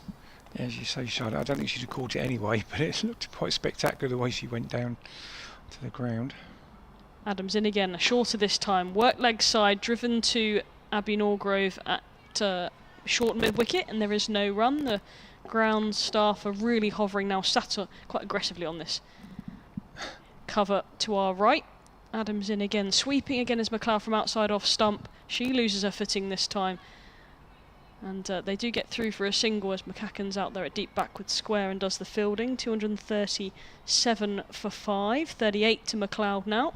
Must be quite slippery in all parts of the ground, because as you say, we've got fielders slipping and batters slipping out there. Adams in again to Miller, who this time is sweeping. A brilliant one-handed pickup from Mary Taylor saves a single inside the ring. Really good from Mary Taylor. She let one go through her legs at mid-off really earlier on today, and since then she's been outstanding. It seems to have been a bit of a ball magnet as well. The ball's followed her wherever she's been, hasn't it? Adams to Miller, driving, and Adams can't stop that one in her follow-through. Davies comes round from mid-off and does the fielding, but they do come through for a single. Flo Miller moves on to 28. Sunrisers 230 for 8. Adams just waiting for a field to be ready. Windsor's come up inside the circle from deep cover. 3 out on the leg side and a long off to McLeod, who tries to drive that one up the ground. Gets it past Abby Norgrove at mid-wicket. Goes to long on. Nancy Harmon is there to do the fielding. That completes Adams' 7th over. She's not taken a wicket today. Been quite expensive in her standards. 41 runs conceded for her. And with 5 overs to go, Phil, 239 for 5. They've got to be looking at 260 plus. At least you say run a ball minimum from here, which would take them to 269, and so I think that would be an absolute minimum. I think we're going to see Freya Davis back into the action now, as Adams continues to ring the changes. Just as a quick look before we start this next over, the scores elsewhere. Ireland women are 6 down now, 177 for 6. Paul and Stockel are the last 2 to go. Freya Kemp with the run out of Leah Paul, of course, of the Vipers. And the other scores round the ground in this competition: South East Stars 183 for 5 at Durham, and 183 for 8 at Lancashire down in Taunton, which is a bit of a dead rubber game. So is the Stars game still 50 over? They started late, or was it reduced? Yes, it is. Still, okay. Davis in. That one's wide down the leg side. I don't know if it'd be called a wide. They've come through for a run of some sort. It is a no. Dead ball, no shot played. Okay, that's an interesting call by the umpire. Didn't realise it hadn't gone off a pad, but if it has, then correct call. She didn't play a shot.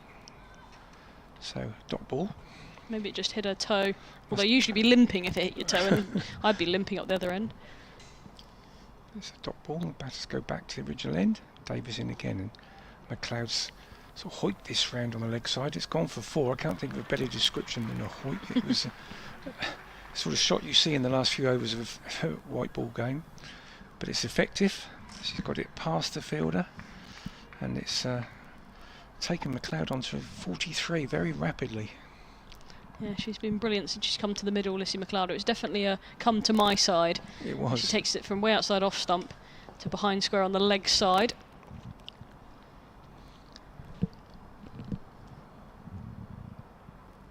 This is a full toss, and it's gone exactly the same place, exactly the same result. That was a more orthodox shot because it was just a low full toss, and she helped it round. It's gone all the way down to the worn stand. Yeah, it was a poor delivery, an over-pitch delivery from Freya Davies. It was helped on its way by Lissy McLeod. She moves on to 47, and the Sunrisers now are in a very dangerous position, 247 for 5. If you'd have to say if McLeod in particular stays in till the end, we could be revising our estimates here of what could be the score. Whatever the score is from here, it's going to be a hard run chase for the Vipers. Anything 250 plus is always, whatever the conditions. Davis in again. This time McLeod's off the back foot but can't get it through the offside. Well, in fact she can, because there's a fumble, and there could even be an overthrow as well. Throws actually hit the stumps and deflected off, but it wasn't out. So it was a misfield in the first place, which allowed them to come through. Emily Windsor there, but then her throw did hit the stumps and there was an appeal. Not out, but they didn't get the overthrow, so just the one to McLeod after all that. They've been a bit sloppy at times in the field, the Vipers, today. There has been a few mistakes, hasn't there? Davis in again. That's quite wide, in fact it is called wide by umpire Brown. Yeah, there's been some sloppy fielding and not too many balls in the right area today for the Vipers, but it's just a sort of a telltale of their last couple of games, really. Yeah. Not getting enough things right. I don't remember any drop catches, but there's been a few that have sort of landed in no man's land, which you could say is unlucky. This one's short and pulled away by Miller hard. Just one bounce down to McCacken down there at deep square leg. Just a single. So yeah, there's been quite a few balls that have landed, sort of been miscued but landed in the middle, and you always think that's a bit unlucky for the bowling side, but it is sort of reflective of how it's gone for Vipers recently. So Davis in again now to McLeod. That's down the leg side again. Southby does well athletically, but I think that's going to be a wide.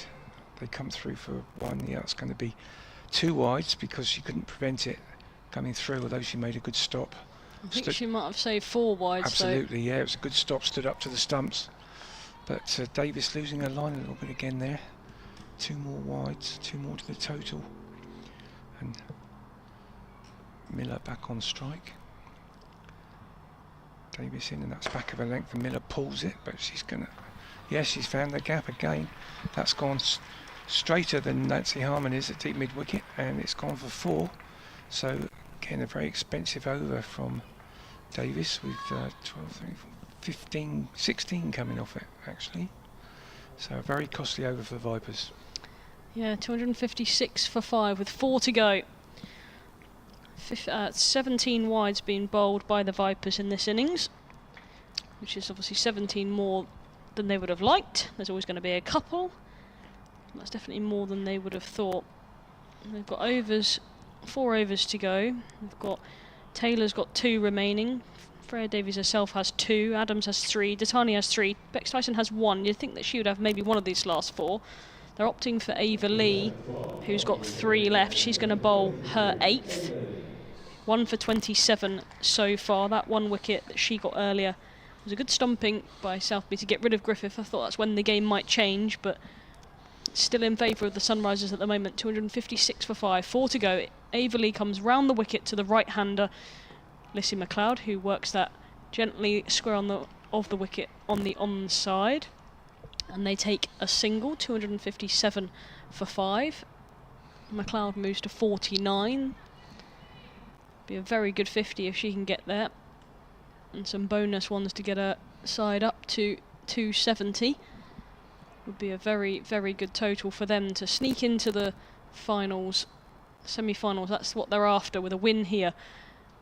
Ava Lee bowling to Miller, who's off the front foot, pulling very straight though to Nancy Harmon, who's at long on. We'll come round to her right to do the fielding. 1 more to the total, 258 for 5.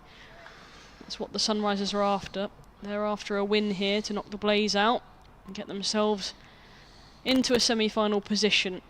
Lee again round the wicket to the right-handed McLeod, who has front foot pulled that wide of Datani at deep mid-wicket. Will get 4, she'll get 50, 53 for her off just 37 deliveries. A brilliant innings, striking at 143. Only been out there for 43 minutes, but she's done a hell of a lot of work at that time to put her team in a brilliant position. Without this innings, they might have been struggling. She's doing a brilliant job. And this time, Ava Lee bowls outside the off stump. McLeod tries to drag it leg side. She gets through for, I think it will be 1 by as it went through Southby. McLeod's dropped her about halfway down, but doesn't matter. She goes and gets it now. Must be a little bit of a away support crowd down to our left. There's a lot of noise there. Perhaps it's like Lizzie McLeod fan club or family or something. There's a lot of noise coming from just down below us to the left here. Well, just appreciation of a very good innings. Leon again to Miller. She still comes around the wicket to her and beats the bat. Southby takes the bails off, and it's a dot ball. A very rare dot ball in this partnership, to be perfectly honest with you. There's not been many of them since these two have come together. Excellent partnership. Ground staff all still sat on the cover over there to our right. Flo Miller moves across to the offside, sweeps in the air, 1 bounce in front of McCacken at deep backward square leg. There'll be 1 more to the total. 264 for 5. I don't know why I'm looking at that scoreboard, because that one's way closer to me. 3 overs remaining. Phil, you're going to stay there for just a second. I'm going to join Kevin James. Yeah, thanks. So, all going well for the Sunrisers. Roger. It certainly is. Thank you, Phil. Yes, it certainly is. These two have put on 89, and they've done it in 9 overs. 9 overs? My word. They came together in the 38th when Eva Gray was bowled by Ditani for 1. My word, they really have put the accelerator pedal, they've pushed it right through the floor. Here's Adams switching ends. That's driven up to mid-off by Miller. She's moved on to 36 from just 28 balls. And Lizzie McLeod, what a job she's done. 53 from 38. Sunrisers 264 for 5. 3 quick wickets in the middle there seems to be a distant memory. They lost 3 for 5 between 169 and 174. They've certainly picked up the pace since then, though, as that's cut in the air and that's catch. Rebecca Tyson takes Lizzie McLeod for 53. First wicket for Georgia Adams. And that partnership, which really has put the Sunrisers on the front foot, comes to an end. 265 for 6. Yeah, it was a brilliant partnership, a brilliant innings from Lizzie McLeod. Makes 53 before she's got to depart, but she's done all the damage that's probably needed at the moment, because they were looking like they were only going to sort of scrape to maybe 220, 230, and now they've ballooned into a really brilliant position for them to sneak into those semi-final places. They're now 265 for 6, and she's done all the heavy lifting, her and Flo Miller, in this brilliant partnership that's just been broken by George Adams, but safe to say that they're in a very commanding position now. Yeah, first half century of the season for Lizzie McLeod in her 7th innings, and that may be the most important innings she'll play this season, because I have to say, if you're listening and watching, you're tuning in and you're of a Blaze persuasion, I think the Sunrisers are in a good position here. For me, they're favourites, especially with the Vipers another batter down in Georgia Elwes, who's rested for this game. Their top scorer in this competition. That's going to make whatever they have to chase a lot more difficult. New batter is Amara Carr, the wicket-keeper for the Sunrisers. That's full. Oh, she's trying to sweep. That should be out, is it? Yes, gone. First ball. Full delivery and straight there from Georgia Adams, and Amara Carr, who's just watched that wonderful partnership for 10 overs, has gone first ball. And now Georgia Adams is on a hat-trick. Naomi Ditani was earlier, and she failed to get one. Are we going to see a hat-trick here? Yeah, good delivery from Adams, straight, full on the toes of Amara Carr. And she favours a sweep shot, but couldn't get any connection on it on this occasion. And she's gone first ball. It's always the worst feeling in the world when you've watched a brilliant partnership and players are smoking it everywhere, and you think, wow, this is a great position to bat in. There's sort of a couple overs to go. I can really free my arms. Oh, wait. Don't worry about it. Give Sophie Monroe a chance. That's for sure. She's got some long levers. She's been known to hit a few when she's played for the Blaze. She'll be now trying to stop her former side, although not moved to the Sunrisers, but played the majority of her season here. She'll be trying to upset their camp today. So here we go then, hat-trick ball for Georgia Adams. She comes in and she bowls, and that's whipped away on the leg side. She gave herself a chance, unlike Datani, who bowled it way outside off stump for the hat-trick ball. That was at least straight, but nicely played by Sophie Munro, but it brings Flo Miller back on strike. So 266 for 7. We're in the 48th here. Field scattered, especially on the leg side, as that's a full delivery, and Miller works that up to mid-on, where Nancy Harmon picks the ball up. 267 for 7. I was just looking at this game last year between these two sides, and the Sunrisers won that one by 126, and they got 288 that day. It's turned on the onside for a single. So they're going to get pretty close to that here as well. They're going to get 2. Now, should that have been 2? It was right in the 30-yard circle, so it's always difficult. Always here, there's a chance of 2 on the leg side. I don't know how much the fact that Georgia Adams was running after that meant that Nancy Harmon perhaps wasn't as committed running in from deep mid-on. I don't know, actually. I wasn't looking that intently. 2 overs to go. 269 for 7 are the Sunrisers against the Southern Vipers, who are turning to Naomi Datani. She's got 4 wickets so far. Is it time for her to get her first 5-fer in this competition? She's played for 2 different teams, now the 3rd team. Can she do it 3rd time lucky for the Vipers? She's just taking a moment to get all the fielders in the right place. Even though they've got 269, the Southern Vipers will be wanting to keep them as low as they can, because they've got a big chase on their hands already, but they don't want any last minute leaks of runs to push that any higher, really. We can keep these last 2 overs quite quiet, and they'll be gaining a little bit. We always talk about momentum also going into your innings. If you can take a couple of wickets or have a last couple of good overs, it just makes you feel good as a team, even though you've still got a big task on your hands. She's standing at the top of the mark. She's going to come round the wicket to Flo Miller. Umpire Ian Blackwell patiently waiting. And she comes in now, Datani, to Miller, who's slapping it through the covers. This is going to be a boundary. It's not a good start for Datani. She's offered a bit of width. Flo Miller's accessed the offside this time and slapped it through extra cover for 4. Well, another cameo from Flo Miller. Top scorer, 47 not out in this competition. She's playing her 20th. That 47 came against the Vipers at Radlett earlier on in the season to win them the game. Yeah, this team's so much improved, isn't it? The Sunrisers outfit from the day they first started, where they couldn't win a game. Now look at them now. They're being really quite aggressive. That's pulled hard into the leg side. Caught. She's got a 5-fer. Datani's got 5. It was straight down the throat of Ella McCacken, who was at deep square leg.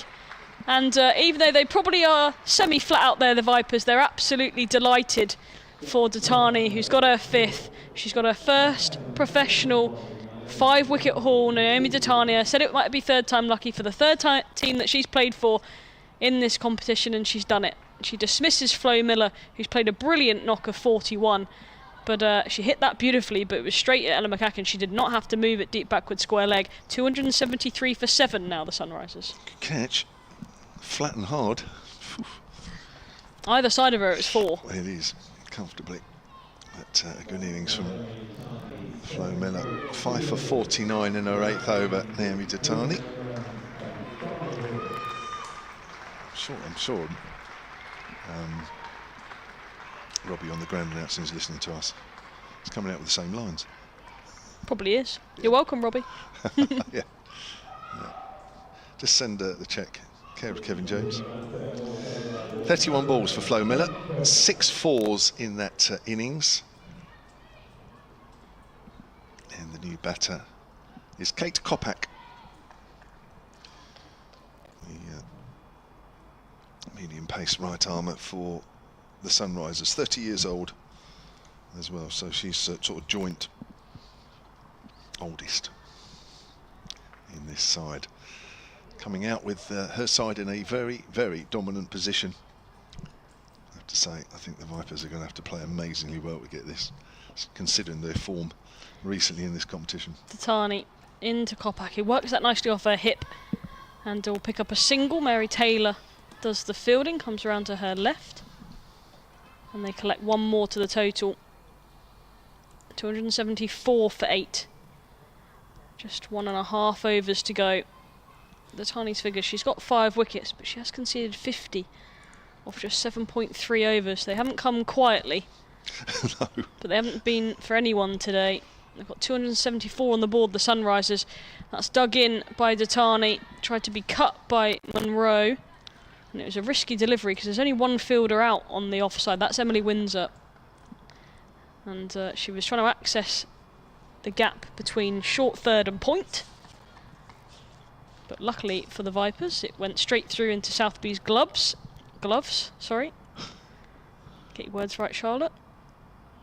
Datani in once more. Bowls to Monroe. Uses her feet and tries to squeeze that out on the offside. Goes through to Southby, who underarm shies at the stumps as Monroe gets back comfortably in the end. Dot ball.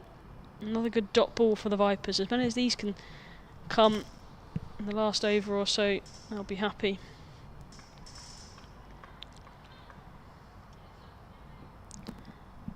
Three fielders out on the leg side, one at deep cover. Datani in once more to Monroe. Bowls a good length delivery and it's fetched from outside off stump by Monroe into the gap at mid wicket. They'll come through for a single as Nancy Harmon comes in off the rope to do the fielding. That's the end of Datani's day with the ball. 5 wickets for her, 5 for 51 from 8 overs.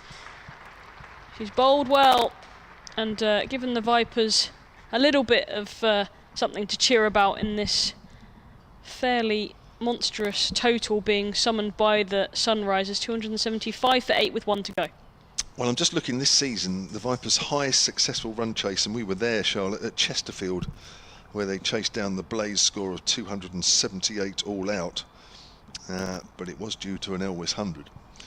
And she's not in the side today, so there's a good chance they're going to be chasing up around then, maybe up around there, even maybe a few more. So that will just give you an idea of just how difficult this is going to be. So again, I'm afraid if you are listening, watching, and you love the Blaze, I think... or you are the Blaze. Or you are the Blaze. We are the Blaze. Then, yeah, don't... well, you'll be... I wouldn't say hoping for a miracle, but you'll be hoping for a vastly improved Vipers performance. There's a lovely drive to mid-off, but well done Georgia Adams, who's in behind that at mid-off. Started a new over from Avi Lee, the last of the allocated overs for Sunrisers. I'm into the 50th, 276 for 8. So this is just about going to be the highest chase that the Vipers will need to do this season. And of course they are missing... or 6 England players, that's apart from Elwes. There's a nice drive down the ground, along the ground by Kopak. Nancy Harmon on the boundary just below us. Oh, that was close. I think the throw had been a bit straighter. I think Monroe might have struggled there a little bit, but 2 to Kopak, takes her on to 3, so 278 for 8. 4 balls left of this Sunrisers innings. Eva Lee in again, flighted and driven again down the ground, and this should be 2 again. Nancy Harmon coming round to her left, although she's got there a bit quicker. Oh my word, there should be a run out. She's out by a mile. Well, I don't quite know what was that Sophie Monroe run out? No, it's Kopak run out. Yeah, well, Kopak turned immediately for the second, but the ball was already in the hands of Nancy Harmon. I think she was just saying to Sophie Monroe that we just got to come back there, but there are still 3 balls remaining after this that you probably want Sophie Monroe on strike for, being the sort of more senior of the batters, but her and Kopak did have a bit of disagreement as she walked off, but she's the one to go, Kopak. They're 9 down now, the Sunrisers, and the last batter, Abta Maksood, comes out to the middle. If the Sunrisers get through, you'd like to think that she wouldn't be available for the semi-finals and the final itself if they manage to get that far, because she will be away with Scotland in World Cup preparation mode. So this might be her last game in a Sunrisers shirt. She'll be at the non-strikers end to start. So 278 for 9. Here's Ava Lee bowls, and scoreboard just taking a bit of time to catch up there as that's driven out towards deep mid-off. that will be 279, I think. Did they get one for the run out? I can't. Yeah, they got one. Of course, they yeah. got one, so it's 280 then. 280.49. There we go. Yeah. Oh, it's almost a bold there as Maqsood was trying to slog that away on the leg side. Full delivery from Ava Lee. So one ball left. 280 for 9. Lee in to Maqsood. Maqsood pulls that away on the onside. There's only one. I think they'll have. Well, she's going to struggle to come back for 2 because Munro is so far ahead of her, and she's out, run out, going for the second. So they will pick up 1 here, the Sunrisers, and they have been bowled out off the last delivery of their 50 overs for 281. Yeah, 281 all out for the Sunrisers. A good bit of work from Southby to gather the ball cleanly and run out Maqsood. And as you can hear, if you can hear above us, the hover cover has started. They're going to drag it onto the field, obviously in preparation for possibly a bit of rain in the break. And it's a good, very, very good total, in fact, by the Sunrisers. And it's going to be a big chase for the Southern Vipers if they're able to get 282 to win this fixture and secure themselves a chance of a home semi-final. Yeah, exactly right. Again, I'm just double checking that run chase up at Chesterfield. Yes, 281 the Vipers got home by, so by 1 run they'll need to better that. So they will need their highest successful chase this season to win this game. It doesn't matter, just to emphasise, it doesn't matter whether the Vipers win or lose, but of course it would help in terms of form, because it will mean if they don't, it's 4 defeats out of 4. And for the Sunrisers, of course, they just need to win. That's all they need to do. And if they win with a bonus point, well, you never know. They might move up another place in the table. So just very quickly, as the cover comes on, I think you're right. I think it's more as a precaution. Yeah. More than anything. It doesn't feel as though rain's immediately in the air.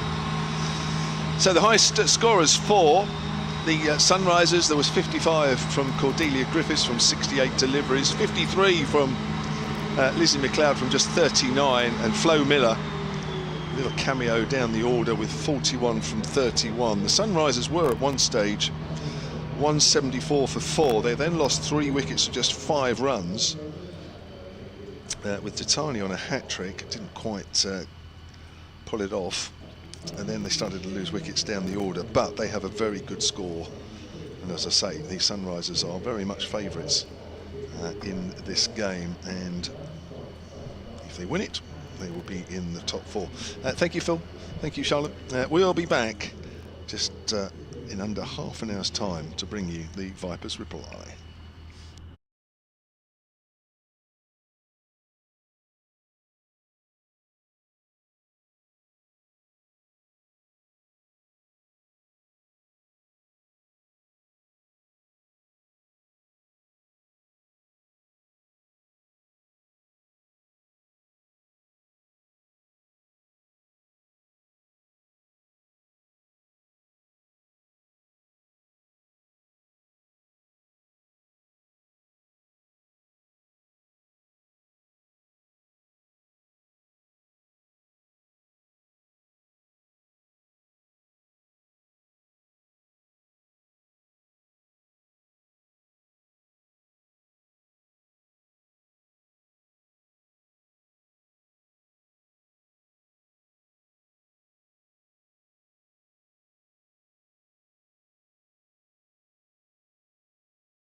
Welcome back. We said we'd be half an hour, we lied. Welcome back to the Utilita Bowl. It's 17:15, it's 5:15 in the evening, and we have a resumption of play here between the Southern Vipers and the Sunrisers in match day 14 of the Rachael Heyhoe Flint Trophy. The Sunrisers will come onto the field, the Southern Vipers batters will join them. The Sunrisers earlier on made 281, they were bowled out. Grace Scrivens made 35, Cordelia Griffith 55, McLeod, brilliant innings from her, she made 53, supported well by Flo Miller. They made 281 all out, 5 wickets for Naomi Datani, her first maiden 5-wicket haul. And the Southern Vipers, they have a rain-reduced target, so they will have to now get 94 in 10 overs. They've got 10 overs to bat to get 94 runs to win this game. And to stop the Sunrisers getting their bonus point, they'll have to get at least 76, 74, what was it? 76. Yeah. And that is the target now for the Southern Vipers to stop the Sunrisers getting a bonus point win here at Utilita Bowl. And the reason they don't want them to get a bonus point win? Well, so they don't jump above them, and so we don't have to go to Durham/Leeds/Scarborough. Correct. And obviously they don't have to either. They want a, the home semi is probably out off the cards, as I think the South East Stars have beaten the Northern Diamonds by 156 runs up in Durham. So the chance of a home semi-final is now null and void, but to not go to Durham and to just go to maybe Beckenham, Oval, Canterbury. Yes, which is much more preferable. To us and them. Is the sort of equation. So we've got a resumption of play. Kate Kopak to take the first ball, 2 overs per bowler. She'll bowl the first ball today to Ella McCacken, who's hit on the pad straight away, but it's fairly high and no real appeal from Kopak or the rest of the Sunrisers players. It seems like an eternity ago that we were talking about cricket. The other opening batter, Rihanna Southby, waiting at the other end. They were carded to open the batting if it went the full 50. They're still opening the batting in this now effectively a T10. 94 the target. Kopak in again to McCacken. He tries to run that down to third, and there is a short third in place, so it's a little bit of a risky option, but goes through to Amara Carr with the gloves on. She might have gloves on, I don't know what they are. Gloves on. There's a deep mid... No, there's not. I need to wake up. There's a deep square leg, sorry, and a deep cover are the 2 boundary riders for these first, we assume, 3 overs of a power play of a T10. Sounds about right. Kopak. Past umpire Blackwell into McCacken. It's a low full toss that she's got out easily for a single to Joe Gardner at square leg. And the Vipers are up and running. They need to go at 9.8. So we're giving you so we're giving you the scenarios for the Vipers. Of course, the Sunrisers would have been happy sitting in the pavilion because 2 points would have given them 4th place. But a win here will do just the same. But of course, when you come out and play, you run the risk of losing. You do indeed. I'd like to think they slightly still have their noses in front as Kopak is in and pulling Southby, trying to get that across to the leg side. It was a good length delivery, went over the top of the stumps. She was trying to get that into the leg side. It's a fairly sizable target, although they've still got all their wickets in hand, of course, the Southern Vipers. I still think that going at 9s from the very start, now it's up at 10s, and if that keeps climbing, the more dots, it becomes very, very difficult. So I still feel like the Sunrisers have their noses in front, even after the heavy rain delay. Kopak in once more to Southby, who's playing that to backward point. They're going to come through for a single, they get home just. The fielding done by Jodie Grucock at point, and they just get through. So the Vipers on 2, Southby and McCacken on 1 apiece. So of course the bowlers can only bowl 2 each. So the bowling options would be Kopak, seam, Eva Gray with her seamers, and then you've got Grace Scrivens, you've got Grucock, you've got Monroe, you've got Joe Gardner. Got lots of options. Maxsood, of course, with her leg spin, as this one's a full Yorker length delivery from Kopak, dug out by her Welsh Fire teammate Ella McCacken, who they get a single. Vipers 3 for no loss after the first. It's a tidy first over that. It's going to be difficult to smack that around the field, but she's only got 1 more over, of course. So yes, the whole reason we're back out playing, and both sides would have been happy to have stayed in the pavilion. There just wasn't quite enough rain, was there? We were going to have a start at 4:39, would you believe, 20 overs, and then it rained again.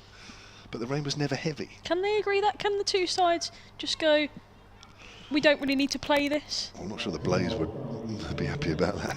Well, For yeah, starters, I suppose so. I'm sure there would be some sort of complaint lodged. Whilst I wouldn't know that for sure, but I'm pretty sure. I'm sure if I was part of them, I would. Oh, yeah, it's bigger. So that's why you can't do it. But I think both sides would have been very happy not to Yeah. have come back out. It's just unfortunately, even though it's dull and it's very overcast. Well, there is a Blaze rain has stopped. contingent that are watching this game and Yeah. listening to us, I've been told, so they will now be eyes firmly back on their screens and listening closely to the action. Eva Gray then from the commentary end, the hotel end, right arm over, comes in and bowls. It's down the leg side. It's half stopped by Amara Carr. It'll be a wide, surely. Yeah, signalled wide by Gabby Brown, and they've run one as well. So we're into the second over of 10. And 90 runs needed. I'm just watching that run rate. It's sitting at 10 at the moment. It started at 9.4, of course. Yeah. And every time there's a dot or inadvertently a wicket, that just will continue to climb. It's going to be McGacken to face this time. Bowled, and McGacken drives in the air. She's called it back with a point. There's the first wicket. Just looped up. McGacken goes for 2. And I think it was Southby, actually. I think they've got the batters. Oh, was it Southby? Oh, They have. Apologies. Rihanna, Southby goes. They have got the batters round the wrong way. Thank you for pointing out. That's okay. 4 for 1. The Vipers still need another 90 to win here. It's always got to be tough. 10 overs, 94 needed in overcast conditions. And they've got McGacken now up on the board. So have they got that still round the wrong way? Yeah, they do. Yeah. That's definitely Jodie Rihanna Grucock Southby with a walking. catch. I think we can safely say that. The first wicket falls for the Vipers, and it's doesn't really affect them in any way, shape or form. The result of this game affects the Sunrisers, it affects the Blaze, but they still would want a bit of momentum. If they can chase 94 in 10 overs, that'll be a really good boost to their pursuit of a semi-final victory as well. Of course, they're the holders of this Rachael Heyhoe Flint trophy. They won't want to give it up easily. New batter is Naomi Datani, the left-hander. Picked up 5 wickets in the Sunrisers innings. Can she play a match-winning knock here? That's turned away on the leg side. I think that might be a leg bye.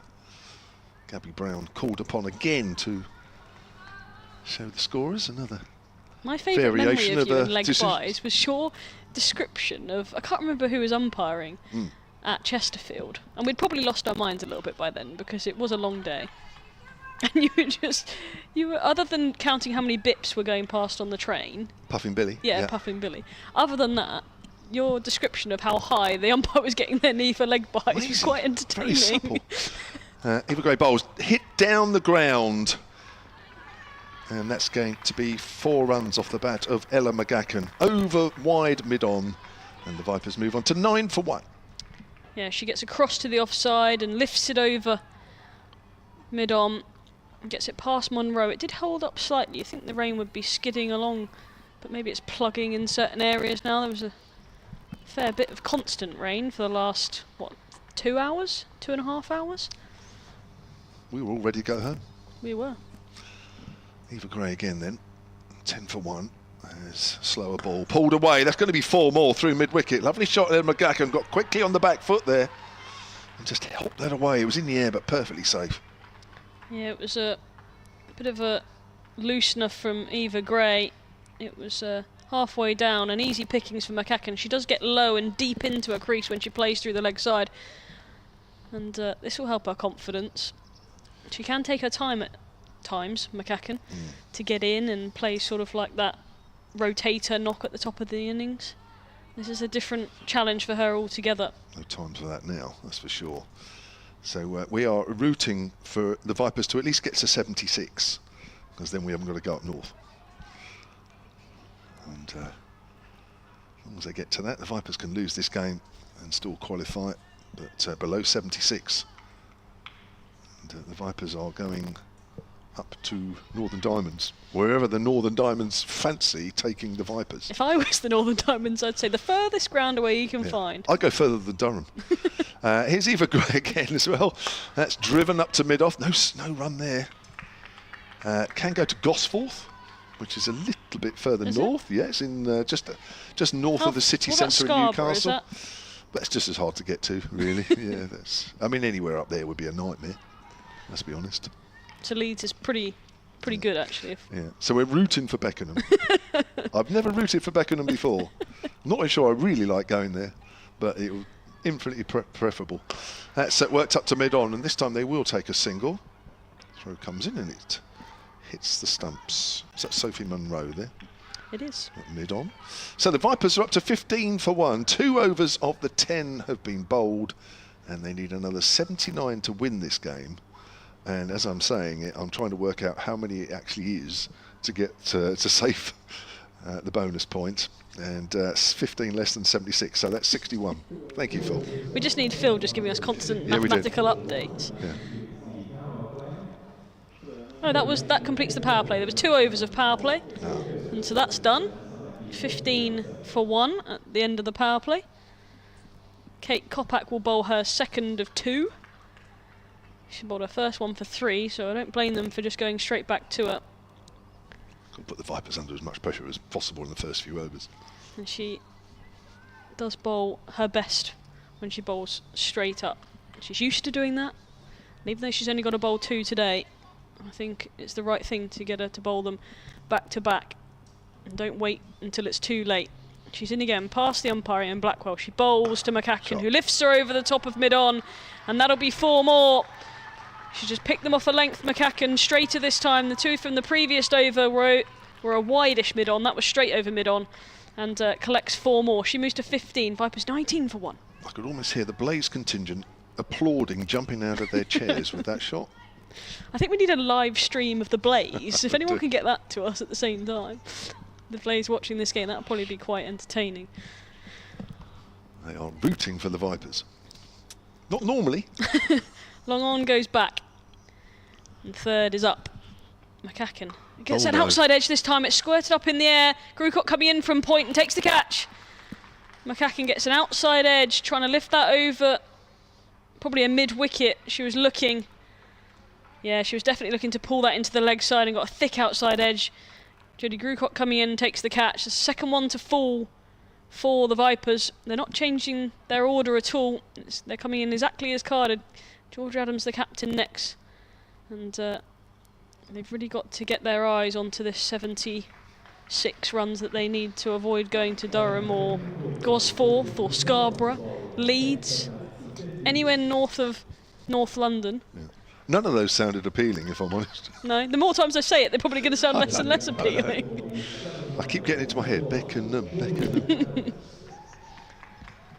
Of course, a home semi-final would have been nice, but unfortunately the Stars have mucked that up. Well, the Diamonds didn't do us a favour, unfortunately,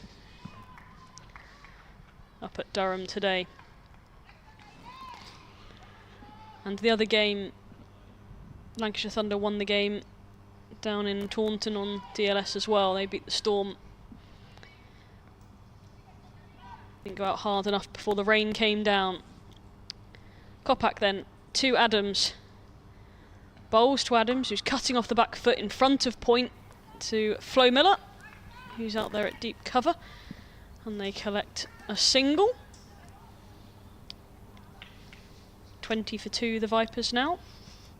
That run rate required that I can never say sits at 9.9, so it's roughly around the 10 still. I don't want to see it tick too much over that, really.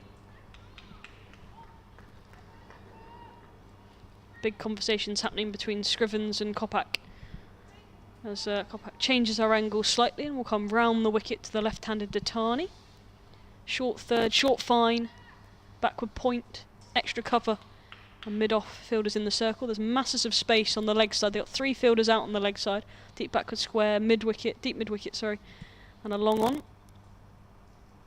Kopak to Datani then. She's driving through the covers, and there's a fielder out there as well. That's Joe Gardner. And they'll collect 1 more to the total, 21 for 2. If you're just joining us after a very long break, we've had about 2.5 hours for lunch. It was lovely, albeit quite cold. The trouble is we ate our lunch in about 2 minutes. Because we thought we didn't have enough time. We sort of got the you know, the staff here to kindly bring our lunch over to us, thinking we wouldn't have enough time because it's only half an hour, as Kopac's in again to Adams this time and works that into the leg side, just outside the 25-yard circle. They think about a second, they decided against it as Griffith comes in to do the fielding, 22 for 2.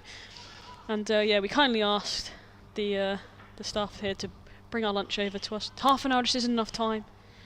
And yeah, we had 2.5 to eat it, have a chat, have a gossip. I feel a bit guilty. But we would have been soaking wet walking around, so Yeah. peaks and troughs. Oh, Kopak bails out of that one as she's running in. Somebody wasn't quite ready. I don't know if it was Datani or Kopak herself, but she doesn't deliver the ball. Bails out about halfway through her run-up. She's waiting by that pile of sawdust at the back of her mark once more. She comes past the umpire, down the leg side. I don't know if Datani's got a glove on it. No, Ian Blackwell's got his arms out wide, and that'll be 5 of them. It's a real poor delivery from Kopak. I thought for a moment then Datani might have just got a little glove on it or an under edge or something, but it goes past Amara Carr's outstretched right hand. And the Vipers move to 27 for 2, so they get closer and closer to that 76 that they need to avoid going to the north. And We like the north, really. we I do mean, love must the say north. that. I really like going up north, Yeah, but I just don't really fancy it on Saturday, no. personally. Just a Saturday. Yes. I don't mind going to Leicester on finals day. That'd be quite nice. Again, I've never been there. I did say that earlier, so I wouldn't mind. Kopak to Datani. A full delivery. That's worked brilliantly. Up and over, mid-off. Is it going to go all the way for 6? It is.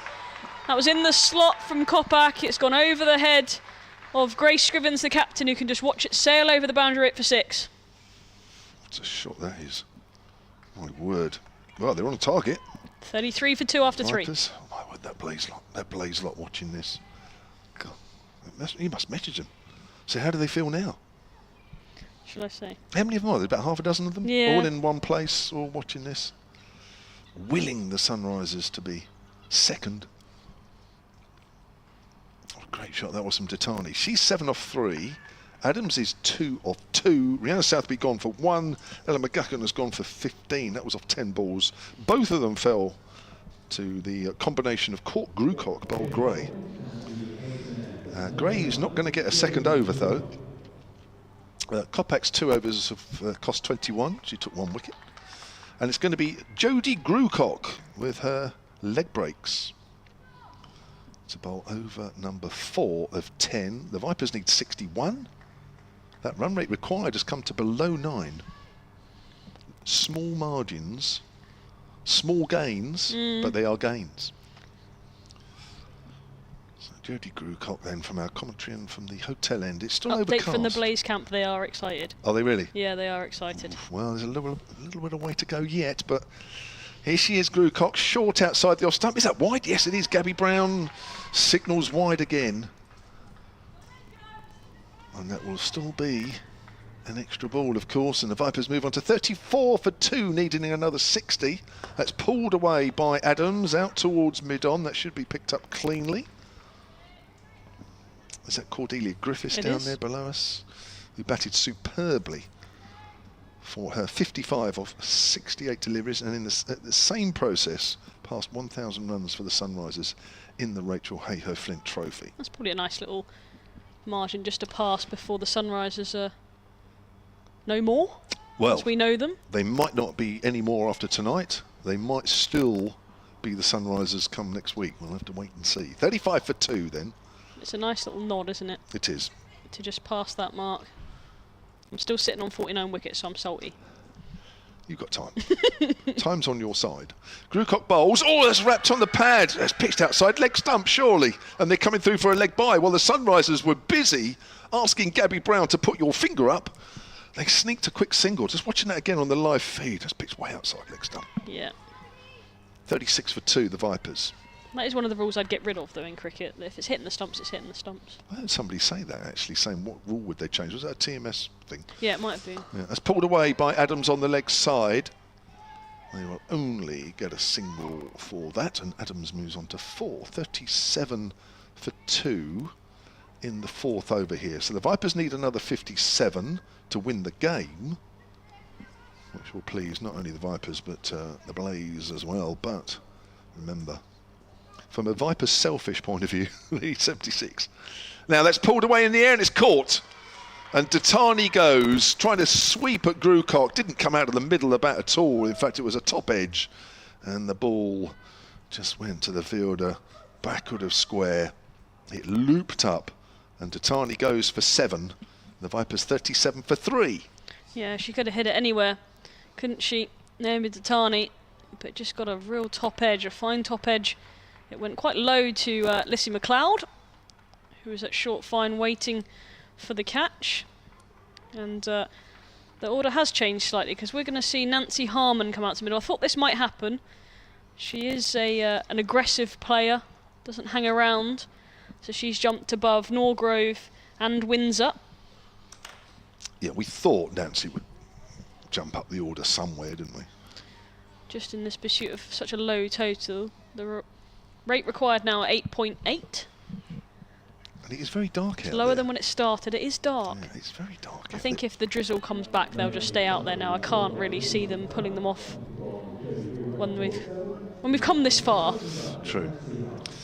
So Grucock with her first wicket and Nancy Harmon to face her first delivery. 37 for 3 then, in the 4th, needing another 57 to win the game. As Grucock bowls, Harmon came straight down the wicket and heaved that away on the leg side. Got a good contact actually. It's only half fielded in the deep, allowing Adams to come back just. Ooh, that was dicey there for a minute. That's Flo Miller out there at deep mid-wicket. Just fumbled fractionally.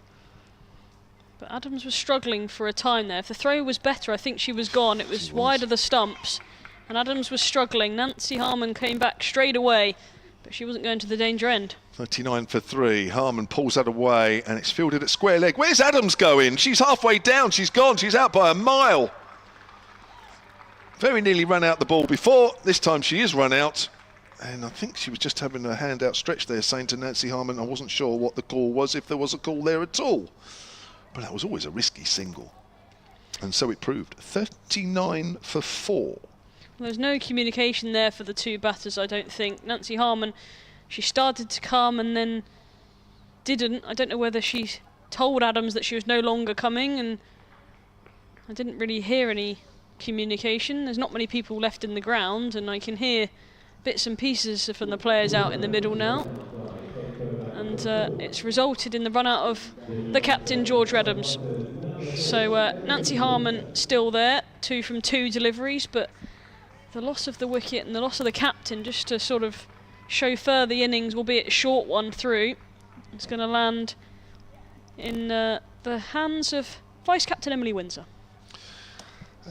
Charlotte Taylor, after that long stint, is just going to take a quick break. Phil Taylor? Phil Taylor used to throw darts. Phil Green will come in alongside me. I'll turn you on there, Phil. Sorry? Yeah. Who doesn't play darts? I don't play darts. You play poorly even when you do. Unlike Charlotte Taylor, who's a very good darts player, I have to say. So I hear. So, 39 for 4 then. Windsor in, and we'll face the first delivery here. Who have we got bowling now? Is in. Let's come to that in a moment. That's down the leg side. That's a good stop, one-handed. Sophie Munro it is, by Amara Carr behind the stumps. On loan is Sophie Munro from the Blaze. Now, conflict of interest, maybe? I'm just putting it out there. Yeah, a couple more wides and you might be starting to ask those questions, I guess. We're just saying, of course, we don't really mean anything.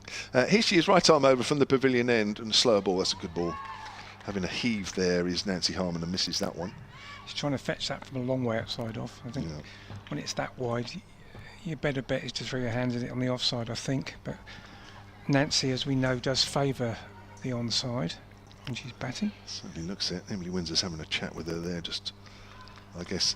It is quite frantic, and I suppose it's understandable. But losing 4 wickets in the first 4 overs is not helping the Vipers at all.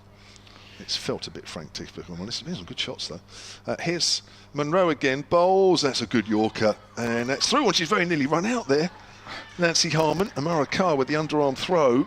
Harmon might have struggled. Very frantic, isn't she, Nancy? She's sort of running at every opportunity, even if it's not really an opportunity. She's sort of setting off every ball. As we said in the last over, I think Georgia Adams would have been run out going for the second, and that was Nancy's call. And then she seems very, very frantic out there. Monroe in again then, bowls to Harmon. Harmon, slower ball outside the off stump, drives up to mid-off, and unfortunately not picked up cleanly there. Otherwise, there might have been a throw at the stumps to the end that Harmon was running to, but she's home. 42 for 4, the Vipers. Remember, and I'll keep repeating, that 76, even if Vipers lose this game, would stop the Sunrisers getting a bonus point, which means the Vipers won't have to travel too far north, but of course it won't help the Blaze. They need the Vipers to win this. Here's Monroe, bowls to Emily Windsor. Emily Windsor gets a full toss. It goes out to backward a point. They'll run through for a single. The Vipers move on to 43 for 4 with 2 balls left of the 5th over. It's always amazing, isn't it? These situations, you just run to a fielder on the circle and they get in most of the time. Whereas in a 50 over game, or if it was panning out, you wouldn't even think of that run. True. But they both set off, they get in quite comfortably. And you think the balls will be a bit of soap already. So maybe just chancing the fielder. Harmon strikes that well, but it goes straight out to deep mid-wicket. I think Cordelia Griffiths is out there now. Yeah. With a very bright white towel. Getting around the park. Yes, haven't got a towel in the colours of the team, as the Vipers have. They had 2 colours, Phil, didn't they? 2 colours, 2-tone towel. Yeah. White one and Vipers colours one that Georgia Adams had, depending on which side was showing. 44 for 4, then 1 ball left of the 5th. They need 50 to win this game from here. Or, of course, a bit less to stop themselves going too far north. Save a bit on the expenses. As Windsor works that away behind square on the leg side. She runs the first one quickly. Oh, gosh. Thankfully, I think Harmon might have said no on that occasion. Windsor, runs quickly. Harmon does as well. Certainly Coling needs to be quick and crisp. Certainly backs herself, Emily Windsor, doesn't she? Running between the wickets. And you say she is very quick. So, the halfway point in this 10 over innings. Vipers are 45 for 4. Just behind the target they started, or the run rate they started at, but it's now 9.8 required. 49 to win from here, yeah. But of course we're looking at it from a selfish point of view of 76. Yeah. Blaze are looking at it from a 49 point of view. Looking to save you and Charlotte that trip up north. That's right. Trying to save on expenses. We're trying to save on expenses as well. I will mention again, a bit parochial this, but next Saturday I'll actually be at Lord's where the Hursley under 13 girls, I'll give them a shout out, are in the national final. This is Scrivens now bowling, and this is turned away by Windsor. She's looking for 2 but not going to come back. Yeah, the under 13 girls from Hursley are playing Whitmore from Staffordshire in the under 13 national final on next Saturday, so good luck to those girls. It'll be a great experience for them. Scrivens now, captain taking responsibility, coming in round the wicket to Harmon, who pulls that hard, but as in the last over, she's picked the fielder out perfectly on the mid-wicket boundary. That'll just be 1. The Blaze followers will be hoping that she can find that gap on the leg side rather than pick out the single. In again, Scrivens. Windsor down the wicket and she heaves this away, and she might have got that fine enough, but I think the fielder's going to make it coming round. No, she hasn't. She's actually slid past the ball, went too far, and the ball's trickled over the boundary for 4, so very welcome boundary for Windsor. As you'd expect, not many people have stayed from earlier on. It was a 2.5 hour wait, but there's a few hardy souls scattered around the ground, and a little bit of noise from down below us. Excitement. 51 now for 4. 43 needed. Round the wicket, Scrivens, and Windsor's just playing well. Looks like she'll look for 2 here, I think. Yeah, they're going to go for 2. Harmon's in. Oh, that would have been out with a hit, I think, but they've got to take those risks. They've come back for 2. That sort of perfect shot that just about reaches just past the circle, and that normally means you can get for 2 by the time the fielder's coming off the boundary, but I think Harmon would have been gone Had that been a direct hit, but as I say, that's the risk you've got to take at this stage. In again, Scrivenson wins on pull shot this time, and she's only going to get one because that's hit much harder to the deep mid wicket. The throw comes in, it's 1 to Windsor, moving her up to 10. So 22 runs are needed from here to stop the Sunrisers getting a bonus point, which from a Vipers point of view, as we keep saying, is important, but they still need another 40 to win this game.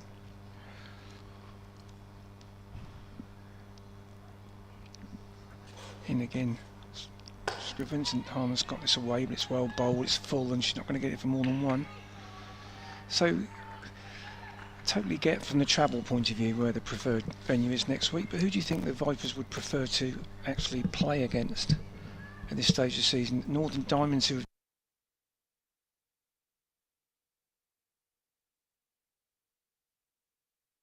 have 6 of one, half a dozen of the other, I think, Phil. Yeah. And, I think just getting through. Well, I mean, both these sides have not been in great form recently. No, they both, as I said earlier, they both sort of limped over the line. And with Sunrisers get over the line, they've limped over it since the restart of this tournament after the 100. Yeah. The Vipers have lost, as we know, 3 out of 3 before today, and Sunrisers have lost 2 out of 3. Yeah, they've actually lost 4 out of 5 if you take the last 5 games, yeah. Sunrisers. Yeah, and right, last 4 for the Vipers. Now, I think if we got at the far ends, Eva Gray is coming back with her right arm seamers. First over went for 11, but she did claim the wicket of Rihanna Southby. I think it was, yeah. It was, I think I've caught it down wrong. Point, yeah. So, 55 for 4. We've had 6 overs. There are 4 left in this game. 39 needed to win and to put the Blaze through. Here's Eva Gray then. She's bowling to Harman. Harman whacks that away on the leg side. Now that's going all the way. It is. That's a great hit. The inevitable cheers from the far end of the ground from the Vipers contingent. Yeah, she got hold of that one well. God, didn't she just? That's right in the slot as well from Eva Gray, but it's still got to be hit. And nobody moved. None of the fielders up that end. They knew straight away that was going for a maximum. 12 from 9 now, Harman. 61 for 4. 33 needed to win the game. I think that's the longest hit we've seen today. 61 means now that just 15 are needed to stop the Sunrisers get a bonus point. 33 needed to win the game. Here's Gray again, bowls to Harman, way outside off stump. It's going to be hit out into the deep, but it's going straight to the, coming back for 2. And I think, they almost collided in the middle. That would have been catastrophic because there was always going to be 2, but the batters were so close to bumping into each other. Ignoring the old rule of running down your side of the pitch, they both, as you say, running down the same side. That could have been absolute chaos. So there are 22 balls left in this game, 31 needed, but 13 to stop the bonus point for the Sunrisers. I think we can say that's pretty safe now. I think it is. I think it's going to be. We can concentrate on the result of the game purely, I think. That's hit back over Eva Gray. It's going up towards deep mid-off. I don't think even Emily Windsor's thinking about 2 there. She isn't. Now, I could stop looking at overnight sleepers to Durham. That I can get that off my screen. Flights to Newcastle or Leeds Bradford. I think I can wipe that off my screen as well. Via Dublin, wasn't it? One of the ones you were looking at. It was, I know. So fortunately, they're gone. Hopefully never to return. So 64 for 4. Windsor on strike with 10. It's very dark out there, I have to say, even with the lights on. Yeah, geez. It feels like evening T20 game here. You can't come off now, really. You haven't gone this far. Eva Gray in again and bowls, and Windsor hits that up towards mid-on. Hits it well, but it's straight to the fielder. And that is picked up cleanly, which is exactly what you want to make sure the batters don't even think about a second run. 65 for 4. Emily Windsor sort of threw her head back there in anguish. I think she saw that as a boundary ball. It was very full on the legs, but unfortunately picked out the fielder. 29 needed from 20 deliveries for the Vipers. Lost Rihanna Southby on 4, Ella McGacken on 19, Amy Titani on 37 and Georgia Adams on 39. But here they are on 65 as Nancy Harman faces Eva Gray. Harman goes in the air. This could be caught at deep mid-on, and she's gone. straight down the throat of the fielder, and Harmon goes for 15 off 12 balls, and the Vipers are now 65 for 5. Well, it's certainly all action cricket, isn't it, as you'd expect in a 10 over innings, I suppose. There seems to be something happening off every ball. So good contribution from Harmon, but she couldn't carry on. Picked that one up well, but it didn't clear long on. Took a comfortable catch. Not sure it was out there in the gloom on the far side of the ground. It's almost in the dark. Yeah. There's been 10 runs off this over so far. It was announced, I just missed that as well. I was talking, Yeah. apologies. But it doesn't matter, it was out. And it is 65 for 5. So there are 19 balls left in the game now. And the Vipers need another 29 to win. I'm sure the Blaze contingent, they can hardly watch. They're probably all behind the settee, hiding. There's probably more of them watching than there are people in the ground. Sophie Munro was the catcher. Okay. Oh, Sophie Munro. Not suggesting anything. Blaze player. Yeah, not suggesting anything. And it's Abby Norgrove is the new batter for Vipers. She's been in good form recently. But this is a different challenge for her coming in this situation. Certainly is, just 18 years of age. Yeah, young player. Facing Eva Gray. She's just dropped down the order fractionally. Abby Norgrove. Here's Eva Gray. Bowls. Norgrove works that away for a single. Down to backward of square leg. And she will keep the strike. So we've had 6 overs of this 10 over reply. 7 overs, apologies. Yeah, sorry. And one behind. The frantic action here. 66 for 5. Which means 10 for the bonus point, or to stop the bonus point, I should say. And 28 off 18. to win the game. Yeah. So you could say 10 to stop going to Headingley and 28 to stop Sunrisers progressing. Yeah, that's well put, actually, Phil. Yeah. Summed it up nicely there. The Blaze, of course, we keep saying about them watching, they won't be worried about the first one, like where you've got trouble next week, but they'll be quite concerned on the second one. Certainly. Jodie Grucott back. Yeah, the leg spinner, which you always think, we used to, back in the day you'd have thought of a leg spinner as a real risk in these situations, but they tend to bowl, you know, in all cricket now, leg spinners often the go-to bowler in a tight situation. So Grucott in from this hotel end, and that's short. She got away with that a bit. Norgrove just pushed onto the offside for singles, almost as if she's trying to give Windsor the strike. But that seemed like a ball that could have been jumped upon, really. Dragged it down a bit. So Windsor on strike. What can she do against Grucott?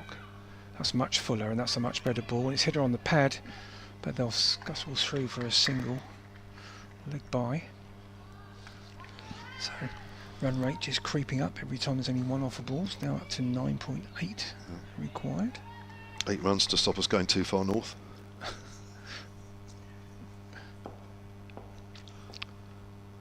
Grucott in again. Shot. That's a good shot. That's going to be 4.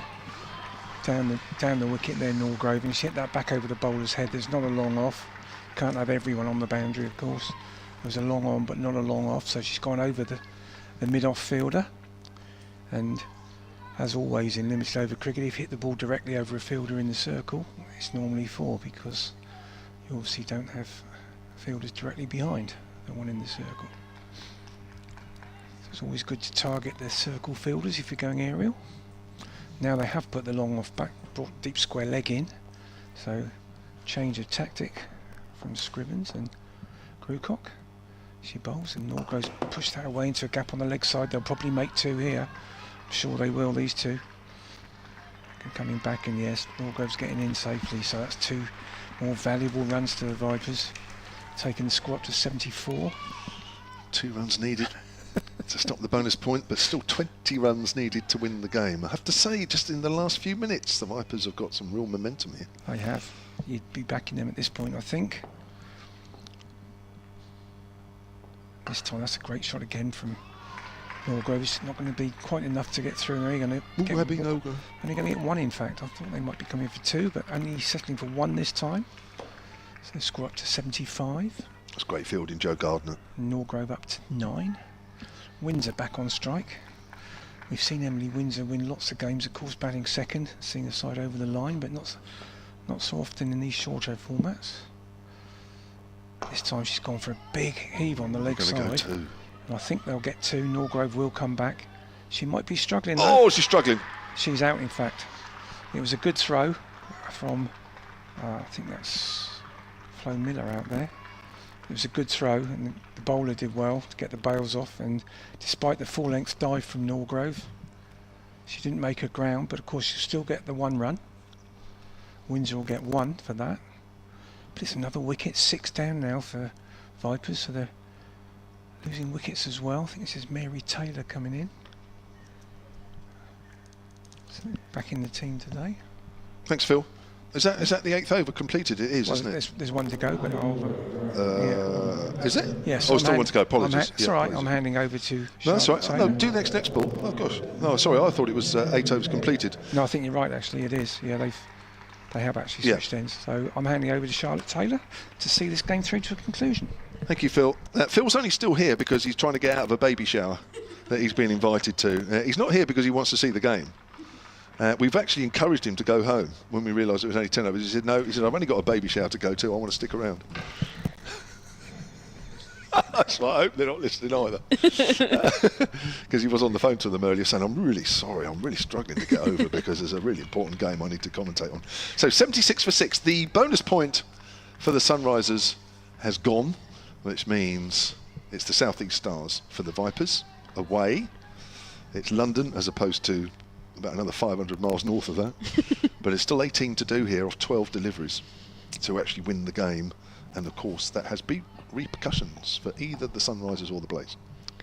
Sophie Munro to start the penultimate over from the pavilion end. Bowls a full delivery that's a slower delivery. It's gone over the head of Munro and lands safely. Mary Taylor tried to drag that from way outside off stump over to the leg side, and it's fallen like a chip on the green in between Sophie Munro, Grace Scrivens and Eva Gray is running in from mid-on, or long-on should I say, and it's landed just past the umpire and they get through for a single. So 17 now required off 11. Munro in again to Windsor, who makes room for herself outside leg stump, and it goes through past leg stump and into the gloves of Amara Carr. Stay still, stay So still. 17 from 10, the equation. Windsor looks, you can just see from this end as well, you can just see the Vipers team and staff all gathered, and it's just in your eye line as a batter. Yes. That's not ideal. I wouldn't want, I'd rather than be behind me. As Munro comes in again, Windsor waits, this time moves to outside leg stump, tries to ramp and gets a little something on it, possibly goes past Amara Carr. What's the signal? It will be by, so nothing on it. She opted for the ramp, did Windsor, and just gets 1 by, so 16 from 9 the equation now. And it's over to Mary Taylor once again, who can hit a long ball. She's got the power and ability to, that's for sure. She scored 100 against the under-19 West Indies team at Falkland a few weeks ago, and amazing 100, just struck it so well. So she's definitely got the ability. This is a big 3 deliveries, this. Otherwise they're leaving themselves too much to do, I think, in the last over. Munro to Taylor, who slaps it out on the leg side. She hasn't got any of it, it's fallen just outside the inner circle. Eva Gray comes in to do the fielding. 1 more to the total, 15 from 8. Interesting couple of shots from Mary Taylor. It sounds like she's got the deadest bit of bat in her hand. She might as well just say, no, I need a new one, because that just doesn't sound at all good.